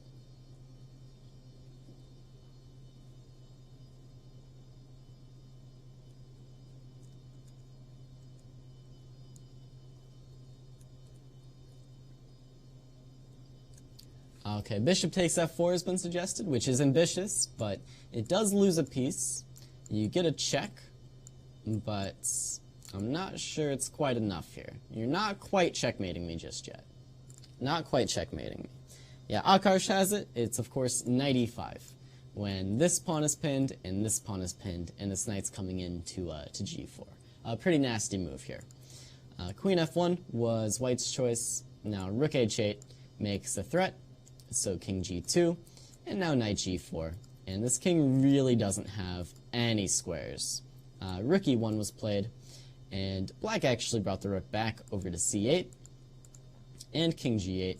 Black really took his time in this game, but he was winning kind of throughout from this point onwards. Eventually e3 came on the board, and black got at this king. And here white ended up actually resigning.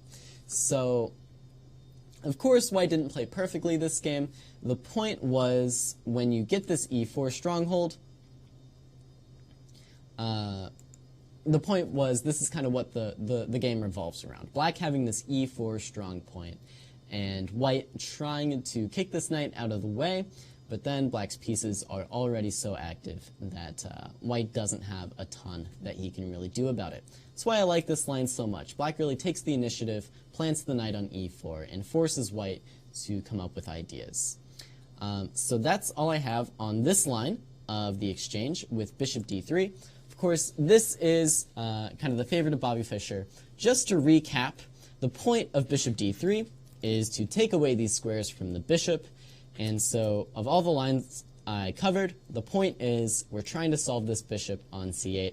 With knight f6, we're threatening to bring it out to g4. After h3 prevents that, we play g6 to bring it out to f5.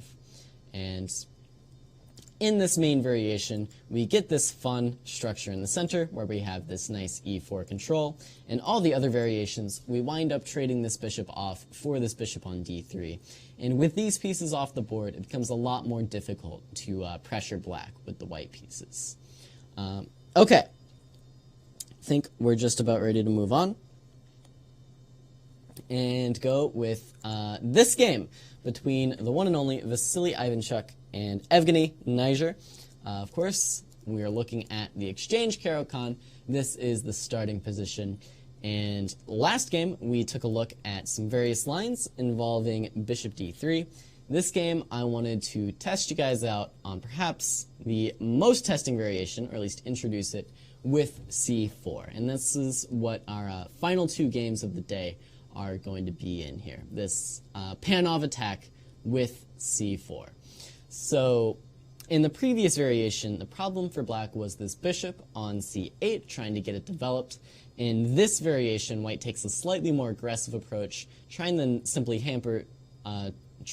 rather than simply hampering black's development. White is going to go after this central pawn on d5, just attacking it directly and asking black, how are you going to defend this point? And in this game, I'm going to recommend a line which might not be popular with the viewers. It is, of course, the infamous endgame line in the Caro Kann. So these first developing moves are pretty much the only ways white and black both play. And then after knight f3, this is white kind of saying he's prepared to go into this endgame line. The other choice is bishop g5, which we're going to take a look at in the next game. But for this game, knight f3. And here, unfortunately, I think the best line for black is honestly to go into this endgame line. You can do other things. Here, for example, if you want to avoid the endgame line entirely, this g6 line isn't bad for black at all. The game might continue with something like queen b3, bishop g7. You give up this pawn for a moment and get castled. And these lines are a lot of fun, but I think the endgame line is simply solid for black, and black should be doing absolutely fine. So that's the line I'm going to recommend. If you're interested at home, though, you can take a look at these g6 lines. They're not so bad.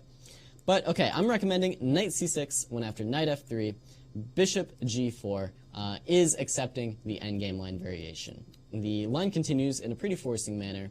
White takes on d5. Black, of course, recaptures. Now white plays this move queen b3. This knight is hanging. Black takes this moment, though, to play the nice move bishop takes f3, taking off this knight and guarding this knight back here on d5. White has to recapture. Now this knight is still hanging, so the move is e6 to defend it. But of course, white can take on b7. Now this hangs the d4 pawn, so black will take. Now bishop b5 check is the point of white's play. We have to take this back. Then of course, white is not going to play queen takes b5, rather including this move queen c6 check. And this is kind of the point. Misplacing black's king ever so slightly by giving this check, forcing it up to e7. Now white can capture this knight. We will play queen d7 in response, offering a trade. Knight takes d5, queen takes d5, queen takes d5, e takes d5. And we have arrived at the main starting position of our endgame line.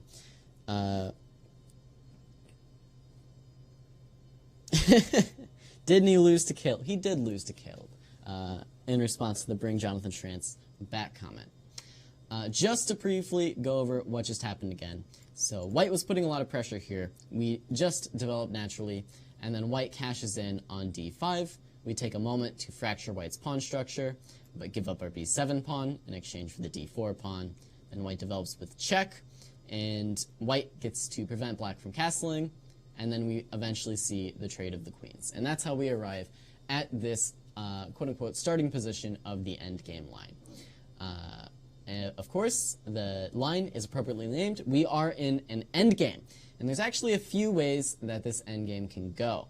I don't want to go too super in-depth into an endgame in this openings class, so for this line, for today, we're going to just take a look at the line that was played in the game with bishop e3. I will briefly mention white also sometimes castles, white also sometimes plays bishop f4, but in response to all of these moves, black is going to play king e6. This is the move for black. You develop your king and get it out of the way of this bishop, which is likely going to go to the b4 square. White can now really castle in either direction. In the game, he chose castle's queenside. If, for example, castle's kingside, black now really has a choice of developing to e7 and b4. I'm going to recommend developing out to b4, just for consistency's sake. You want to keep an eye on this file to keep your king a little bit safer. In the game, queenside castles was played, and now bishop b4 is really the main move. Once again, just keeping an eye on the e1 square. Rook d3 is what white chose in the game, trying to go after this pawn a little bit. Black now activates the rooks immediately with rook hc8 check. This king steps over to b1, and then black tries to solve the rest of his problems with this move, bishop c5. And this is going to be perfectly fine for black. Really not much else to say. Really, the only way that white can get an advantage in this line is if he manages to pressure the d5 pawn rather early on, but he really doesn't get a chance to if black plays as actively as this. For example, the move rook c1 was played in this game, and simply bishop takes e3, f takes e3, and g5. And not even time to pressure this pawn. So this is very clearly a draw, and we'll see in the game the players got there rather quickly. Rook a3, they traded off one set of rooks, a5 now, king over to d1. Rook b8 offers to trade this pawn for this pawn. White, of course, wants to decline this, so the black rook doesn't get super active. So b3 is played, and now rook b5, rook a4, and h5, king e1, and f5, h3, king d6, king e2, and black takes this opportunity to simply repeat, as does white, as the players have kind of reached a bit of a standstill here with the position. White could bring this king up to d4, but it doesn't actually achieve anything. White could kind of try to,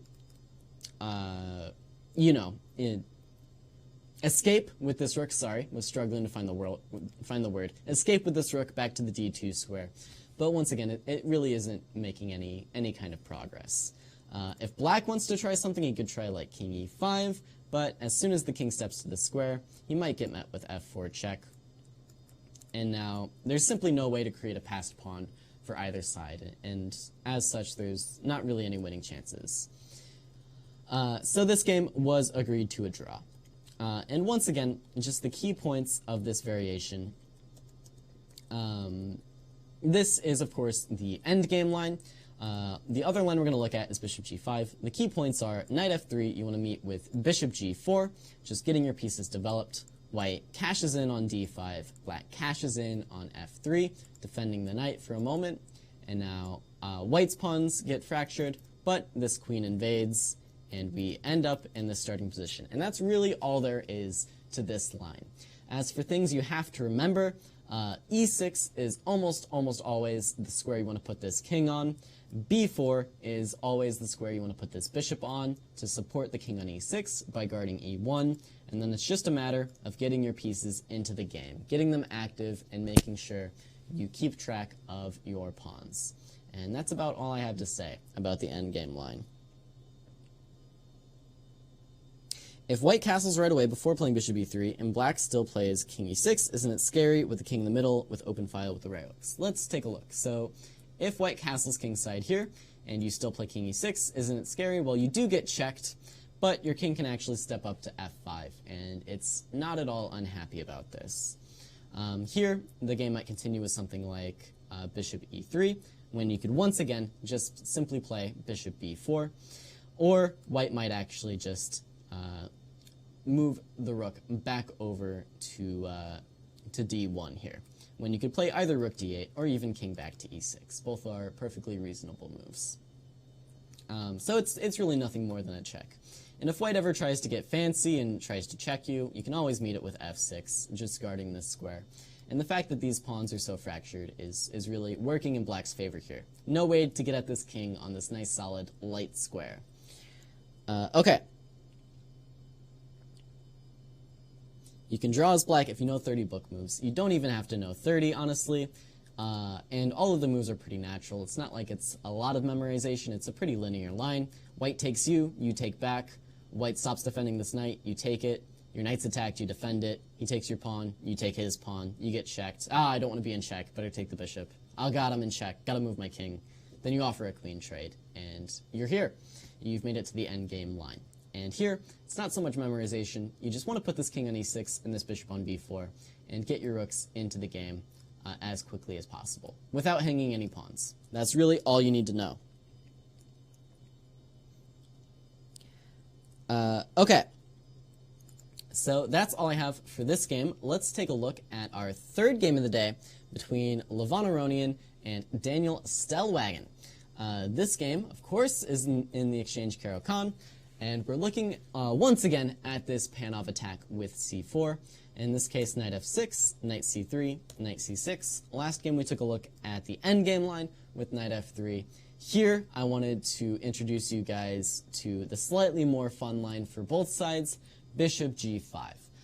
This is putting a lot more pressure on the black position rather than just the simple knight f3. Of course, now there's no knight that we're hitting on f3, so it'd be a bit silly to continue with bishop g4. Now, even a move like queen b3 wouldn't be good because we would hang this pawn. Don't want to forget that. But a move like bishop e2 is perfectly fine for white, or even queen a4. Bishop g4 is not an awful move by any means, but it just doesn't make as much sense here with white playing bishop g5 rather than knight f3. Now there's a couple ways that black can play here. Perhaps even the more respected line is with bishop e6. The point is you just kind of defend this strong point on e6, and due to the way that white has developed, there's no chance of a knight g5 kicking this bishop out. And this is a perfectly fine way of playing if you want to play like this. I'm not going to say you can't play like this line. The play might continue with something like knight f3. This knight can jump into e4, and now after knight takes e4, d takes e4, d5, some pieces are going to get traded. Fork, so queen d2, queen e5 check, queen e3, queen a5 check. This is a well-known draw. And there are just some piece trades lines like this that you have to be okay with. This is not what I'm going to recommend, though. I'm going to recommend the slightly more risky d takes c4. And the point here is that we're allowing white to push in the center if he so desires. And we're going to take a look at that line briefly, but I wanted to take a look at the most common line as the main variation in this game. The most common line, of course, being bishop takes c4. So bishop takes c4 is a pretty testing line. It simply recaptures the pawn.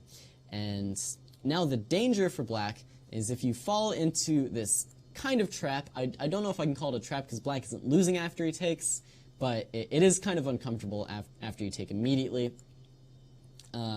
Well, the point is, black can get into some danger here if he doesn't know what he's doing. And it's going to be pretty similar to the lines we're going to look at in the game.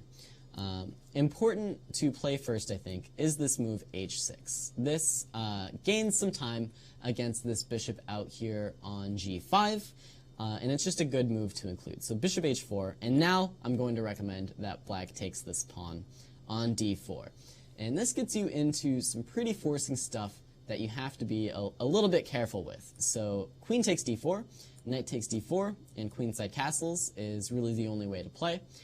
And here, the danger is, if you play kind of a nonchalant move like knight c6, well, knight b5 is simply almost checkmate and certainly winning the game. There's no good response to this move if you play something like knight c6. So now the only real move for black is to play e5, supporting this knight on d4. Now I hear you asking, well, what if we try to remove that defender for black? And so there's a couple ways to do that. I'm going to look first at this most testing move with f4, and then we're going to go back to the game where Levon Aronian actually simply just played knight f3. So let's start with f4, though. F4 hits this pawn on e5, and I'll turn it over to the YouTube chat. See if you can find a way to solve this problem of f4. Some method of getting your pieces out such that you're not losing to knight b5. See if you can do it.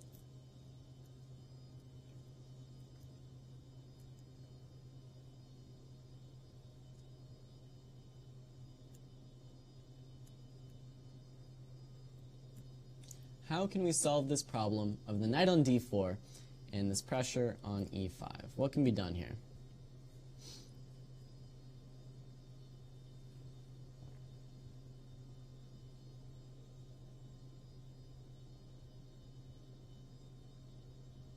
Play bishop g4 and hit the rook?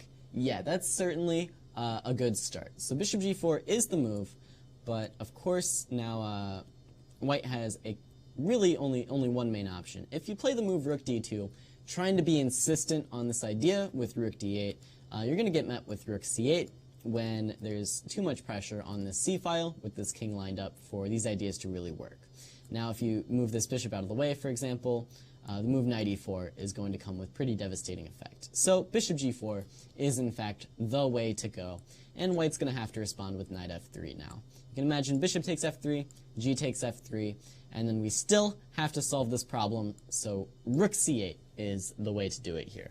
So bishop g4 and rook c8 is kind of the maneuver that you need to know going into this line. Otherwise, you're going to have to find it over the board, and you're probably going to be terrified while doing it. Just a little personal history. I myself fell into this line at some point before I really knew about it, and was just kind of playing these moves and hoping for the best, and I ended up losing that game horribly. So know your stuff, just play bishop g4 and rook c8, and then you are pretty much in the clear. There's a couple ways to play now with white. There's f takes e5, which hits this knight on f6, and you end up with some piece trades in this manner, but this line isn't really testing at all. The other way to play is bishop f1, trying to renew the threat to e5 and to here, but now black can play the nice move, knight d5, going after this knight on c3. The game could continue, f takes e5, knight takes c3, b takes c3, and bishop a3 check. This is a really nice developing move. King b1, knight takes f3, bishop h3 hits this rook. Of course, you can't leave the back rank, don't want to fall for checkmate, so rook a8 has to be played. Now bishop g7 check, this king comes to f8, and eventually black is going to get developed and have a perfectly fine endgame. For example, in this game, it continued with rook d7. By the way, I'm in a massive side variation here. This is Parlegras against Mastrovasilis with black here, just in case you're wondering. And so this game continued like this, and they reached this endgame, which is just totally a draw. Now, in this game, black actually managed to lose this endgame, but that's beside the point. This endgame's perfectly fine for black. White should have no pressure at all here once black gets developed. So that was this line with f4. Now, we talked about a lot there. Key points to remember: against f4, you want bishop g4, hitting the rook, you want to trade on f3, and you want to play rook c8. And then the pressure kind of alleviates a little bit. Against f takes e5, you just trade by taking c4, and against bishop f1, you have this nice move, knight d5, to put pressure on this knight before anything nasty happens to your king. So key points to remember there. Now, in the main variation after e5, Levon Aronian actually played knight f3 in this game, which is perfectly fine. We are going to play knight takes f3 in response, doubling white's pawns. White actually inserts bishop takes f6, g takes f6, and now bishop b5 check. And for the second time today, we are met with a check on this diagonal that we cannot really block, so king e7 once again is the way to go. This happens more often than you might like in the Caro Kann, but it's the lay of the land. It's what you got to do sometimes. Now knight d5 check looks absolutely terrifying. If you step up to a square like e6, you get met with knight c7 check. Could feel a little bit bad, but fortunately for us, king d8 is actually the best move. Now, if you go in for this check a bit too early, we have knight d4 saving our piece, so we're perfectly happy here. So white takes the time to recapture. And then the nice developing move, bishop d6, is what is kind of holding this position together for black. Now there's a few ways to play. White chose rook d2, doubling up the rooks. And now after bishop c5, knight b6 once again is a check and is in fact winning the exchange. But in this case, black simply has far too much compensation here. And if anything, I think I would honestly prefer to be the black pieces here with these two powerful bishops in this game. The game continued with bishop d7, black takes on a2, getting another pawn, now bishop g4, and bishop d4 is a really nice move. Just totally cuts off these rooks, eliminates their power almost entirely, and black has nothing to fear. After f4, the players actually agreed to a draw, but I think black actually does stand a bit better in this variation here. I think black is doing quite well, actually. So certainly a type of position they could have played on. For example, a move like bishop d5 is reasonable, and it's pretty simple to play with black, actually. You can just start pushing these guys up the board, and white is going to have some serious problems to have to solve with these strong bishops in the center. Okay, so that was this variation with knight f3. You get checked, and you have to look out a little bit. There's this bishop d6, and then knight b6 wins the exchange. Note that a lot of these moves are actually pretty forced, so you do have to know a little bit about what you're doing here. So knight f3, you really do want to take this knight on f3. It's the only way to solve all these problems. Now bishop takes f6. You do want to take this back, of course. This check, king e7 is the only move. This check, king d8 really is the only move. And then bishop d6 is very much the only thing to play here. But from there, it's fairly natural chess. Rook d2, you play bishop e6, getting developed. You play bishop c5. And now if white tries to just like hold the tension or something with like f4, well, the point of bishop c5 is this bishop's going to sink on the f4 square. This is kind of the point of black's play. So just remember, you have to remember these few specific moves. Knight takes f3, and then king e7 and king d8 and bishop d6 are important to remember. And then once white kind of goes about his business, you want to plant this bishop on the strong d4 square to force white's hand. Once this bishop lands on d4, black is almost always just doing perfectly fine. So this is the idea with bishop c5 to remember. Why draw? Well, Levon Aronian is a very scary opponent, and I've never heard of Daniel Stelvagen. I'm sure he's a great chess player, but with black against Levon Aronian, sometimes you're just happy to take a draw. Can hardly blame the guy.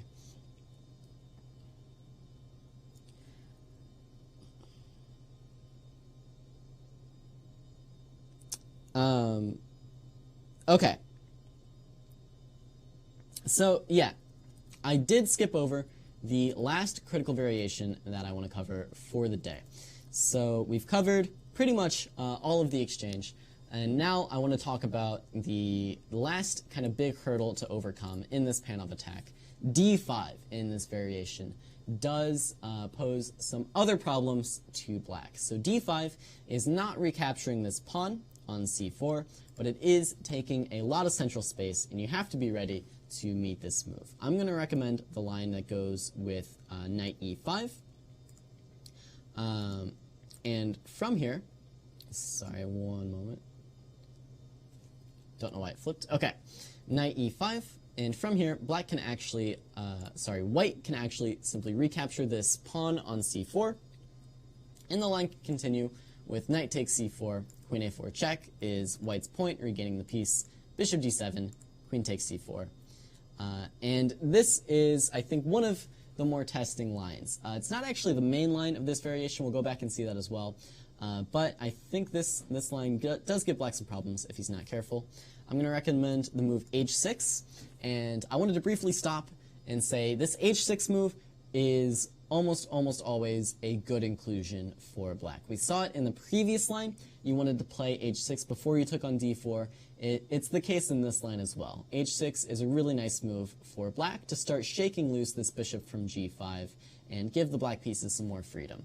In this game, bishop h4 was played, and black actually continues expanding with g5, and bishop g7 is how black solved this problem of the d5 pawn kind of cramping his position. He got developed in this manner, and I think this is honestly the way to go. Note that if white takes on f6, we're happy to take back with the e pawn when our bishop now has a very natural square on d6 to jump into.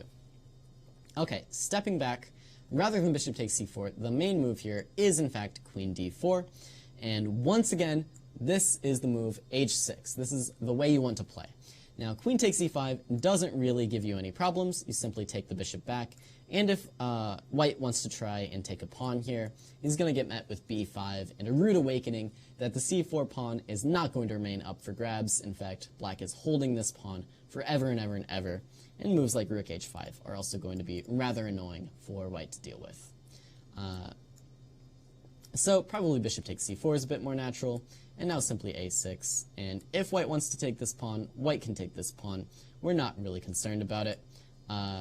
We like moves like queen c7, and already we can start eyeing the h2 pawn to regain our lost pawn. So queen takes e5, of course, not the main move. Bishop f4 is the main move.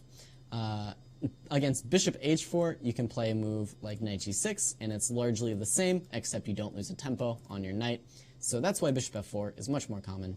Now knight g6, bishop g3 would transpose, but the slightly more testing line is bishop takes c4, knight takes f4, queen takes f4.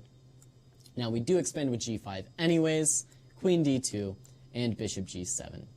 And after knight ge2 and bishop d7, we are finally getting our pieces totally developed. Black is just going to castle kingside, and all of his pieces will have squares despite this strong d5 pawn. You can expect moves like a6 and b5 to follow. So just lastly, if this bishop does end up on g3, then of course you can't really play this line with g5. In this case, you simply just bring this pawn out to e6. And against d6, you do have to know your stuff. This move, knight e7, is the key point. Kind of the problem for black against this bishop g3 line, or against any of these lines, is getting this dark squared bishop developed when this pawn is so far advanced. So once again, against stuff like bishop f4, we simply want to take this bishop, play g5, and develop this way. But if black doesn't allow us, if black plays the move bishop g3 in response, well then that's when we kind of fall back on this e6 idea. We gained some time on this bishop, so now we can play e6. d6 looks scary, but knight e7 is in fact solving our problems. Just to show you a possible continuation, if rook d1, well now knight f5 is hitting all three of these pieces, this queen can come to c5, but now simply bishop d7. And black is really not going to have any problems in this variation as well. There's nothing white can really do to hold on to this pawn for dear life. For example, if, simply like bishop e2, you're going to be met with rook c8. And already this queen kind of has to leave the defense of this pawn. You can't really stubbornly stay on it, or else you get met with things like a5. And whoops, I trapped your queen. So that's kind of the point of this variation. You just find some way to get this bishop developed. And that is really the I'm going to call it three main lines of the exchange Caro Kann that you absolutely have to know. Just to do some quick review here, the first line we went over today is the exchange with bishop d3. And against bishop d3, the problem black has is how do you develop the light squared bishop, and we solve this problem by playing knight c6. Sorry, my study got a little bit messed up here. Knight f6, threatening to come to g4, and if white stubbornly stops us, we play g6 and get this bishop out to f5. So these are the things to keep in mind in this line. You want, at all costs, to develop this bishop. Now, in the second game we looked at, this was, of course, the endgame line. And wow, my study really got messed up. Okay. The endgame line, and this is a very forcing variation where black goes into this endgame line, but he shouldn't have any problems. Once again, the key things to remember: bring this king to e6, bring this bishop to b4, bring this rook into an active square, and then black is going to be totally fine in this endgame.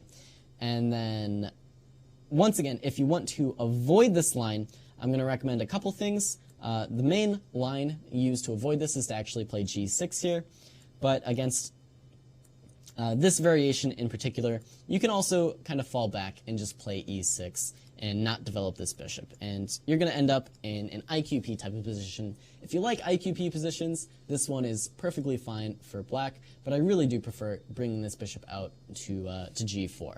So those are kind of your two options if you absolutely hate the endgame line and want to avoid it. Although, I do think that black is perfectly fine in the endgame line.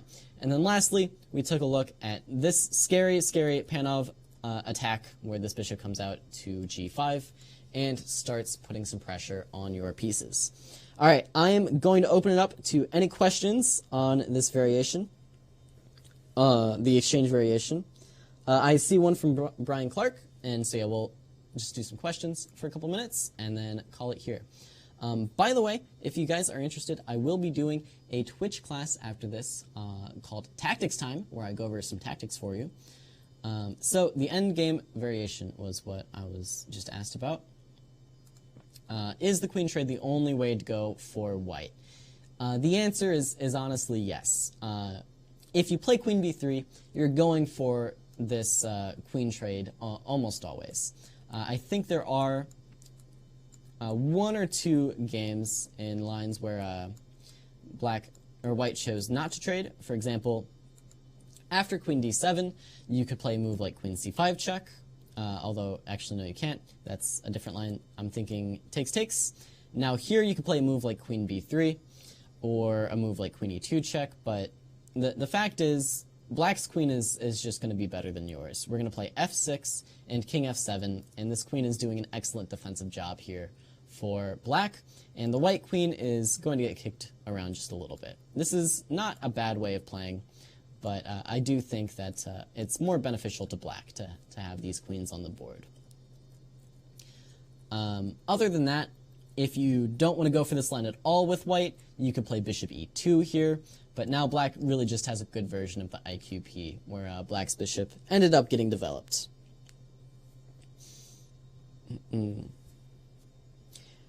Okay.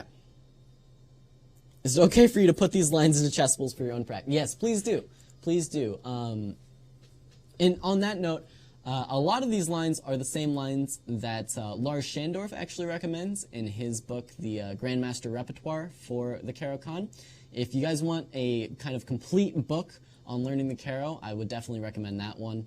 It's definitely a long one, and it can be a bit dry at times, but as chess content goes, it's one of the best, to be sure. And that's actually where I learned most of my lines for the Caro, although I did change around quite a few that I wasn't quite happy with. But yeah, I mean, feel free. The point of this lecture is for you to learn the Caro, so do what you need to do to learn it. Okay, other than that, I think I'm going to call it here. Thank you very much for joining me this week on Chess Openings Explained. If you're watching live, feel free to stick around to head over to our Twitch channel for Tactics Time. If you're watching the video, this is where it ends. Thank you so much for watching. My name is Caleb Denby, and I will see you next week.